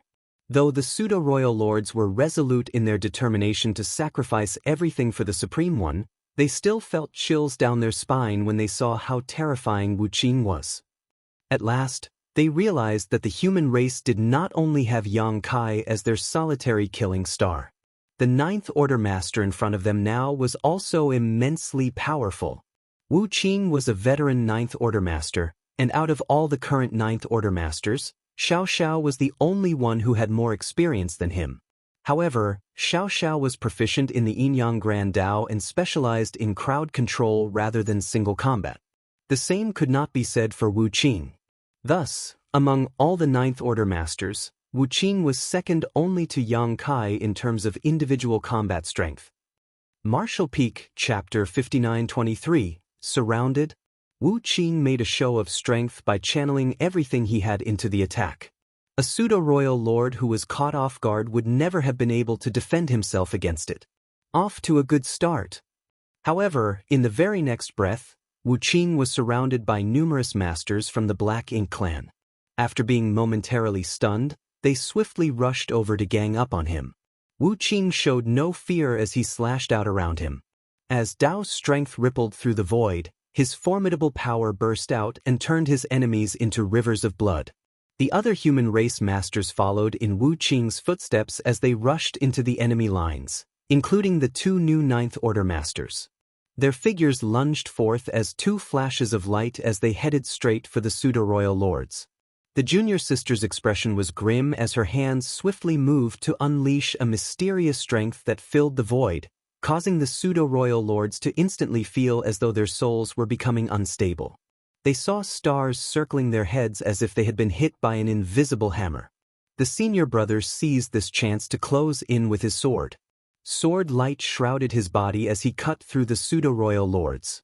Black blood splattered as one of the pseudo-royal lords was relieved of his head, while the others were heavily injured. This was all accomplished with a single strike.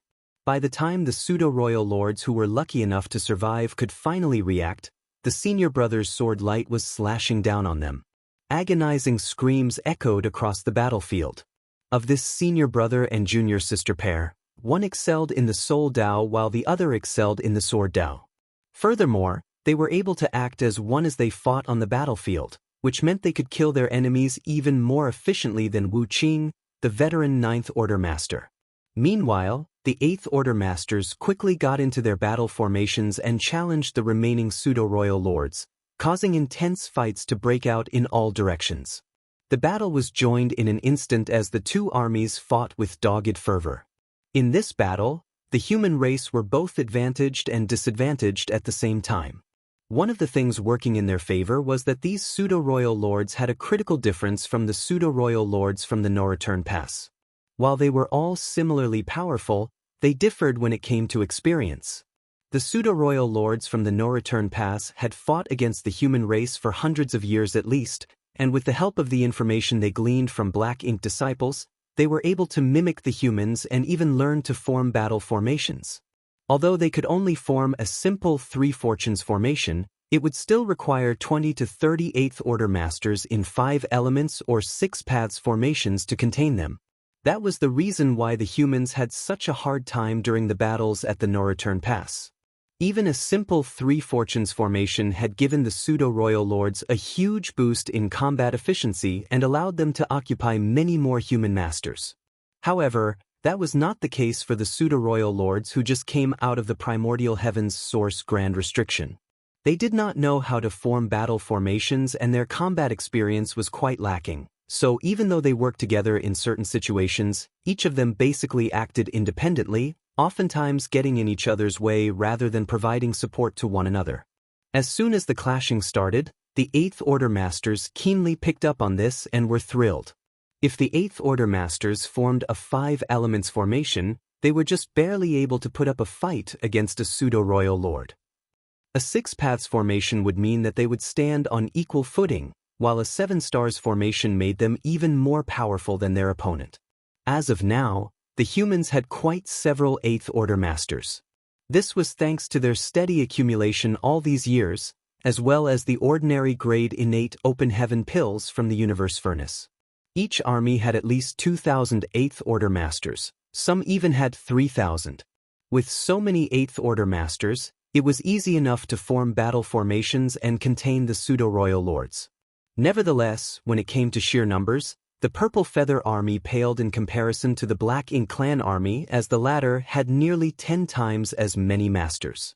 Therefore, even though the Purple Feather Army was able to put up a fight for now, they could not keep it up for long. Fortunately, they did not need to. The other human armies were closing in from all directions, so all they had to do was hold out for a little longer, and their reinforcements would be able to surround the Black Ink Clan completely. When the time came, the Black Ink Clan would be trapped. The difference in numbers meant that the Purple Feather Army suffered increasing injuries and casualties, but in comparison to them, the Black Ink Clan suffered the same in far greater numbers. The 3 Ninth Order Masters weaved through the enemy as they killed pseudo-royal lords again and again. Wu Qing was covered in wounds and the senior brother and junior sister duo had also turned pale from overexertion. The wreckage of the broken warships floated everywhere as blood and torn limbs scattered all over. Nevertheless, the Purple Feather Army did not retreat. They maintained their lines and held fast to keep the enemy rooted in place. The other human armies were rushing over to provide aid from all directions with the Ninth Order Masters in the lead and would soon arrive. The Black Ink Clan army was slowly weakening. Initially, the pseudo-royal lords figured that their numerical advantage would be enough for them to triumph over the Purple Feather Army, with a high chance of them being able to wipe this human army out entirely. As long as they did so, they would be able to create a gap in the encirclement and gain a better position to battle against the other human race armies. Alas, they did not expect the Purple Feather Army to be able to keep the battlefield fixed in this area despite being outnumbered nearly 10 times. Are humans really so resilient? The pseudo-royal lords were somewhat dazed. No wonder the ones who first left the primordial heavens source grand restriction couldn't exterminate the humans and were soundly defeated after years of battle. As the stalemate continued, the Black Ink Clan army soon began to despair. The other human race armies had arrived, swarming over from all directions and surrounding the Black Ink Clan army. An even more intense battle broke out then as both parties numbered over 10 million now as they fought viciously. The Black Ink Clan army was already weakened by the previous battle, but the humans remained spirited, so the outcome was clear. Furthermore, the humans had 29 Ninth Order Masters while the Black Ink Clan did not even have a single true Royal Lord. Their pseudo-Royal Lords did not know how to form battle formations either. Thus, the clash soon became a one-sided massacre for the Black Ink Clan. Meanwhile, back at the Black Ink Clan's base where the fight first broke out, Ada and Aer were stomping about, slaughtering the Black Ink Clan army in droves. Though a large number of masters from the Black Ink Clan remained here to keep them occupied, they were only 30% of the whole reinforcement army, and it was hard for them to put up a fight against two giant spirit gods. Moreover, Yang Kai was still weaving about undetected among them as he snuck up on their masters and assassinated them. Soon, Yang Kai killed off the last of the pseudo-royal lords who had stayed behind, and without them, the Black Ink Clan's attacks became little more than tickles and scratches to Ada and Aer. Since the battle had been decided, Yang Kai returned to Pure Yang Pass. The Great Pass had been floating along on the battlefield without anyone paying any attention to it after Yang Kai first let it out and sent it crashing into a universe fragment. Until now. Instantly, somewhere on the Pure Yang Pass, Yang Kai's divine sense surged like gushing water, and soon, he took in the situation across the void. It's the perfect time. A torrent of world force was unleashed and a huge array lit up on the spot where Yang Kai stood. A mysterious energy burst forth in all directions. 12 universe fragments were scattered across the void outside the battlefield. These 12 universe fragments were the ones that Yang Kai brought from the no-return pass after turning them into world beads. He restored them to their original size once they arrived in this area. The 12 universe fragments were not simply tools to transport the armies, they were also a crucial part of the plan to surround the enemy. The human race army had planned all of this before they left the no-return pass. Just as Yang Kai activated the Grand Array on Pure Yang Pass, the Void Guard that remained on the 12 universe fragments did the same to the arrays that had been set up there too. All at once, the 12 universe fragments lit up brightly as they connected with Pure Yang Pass. It was incredibly difficult to harness the strength of such a huge array.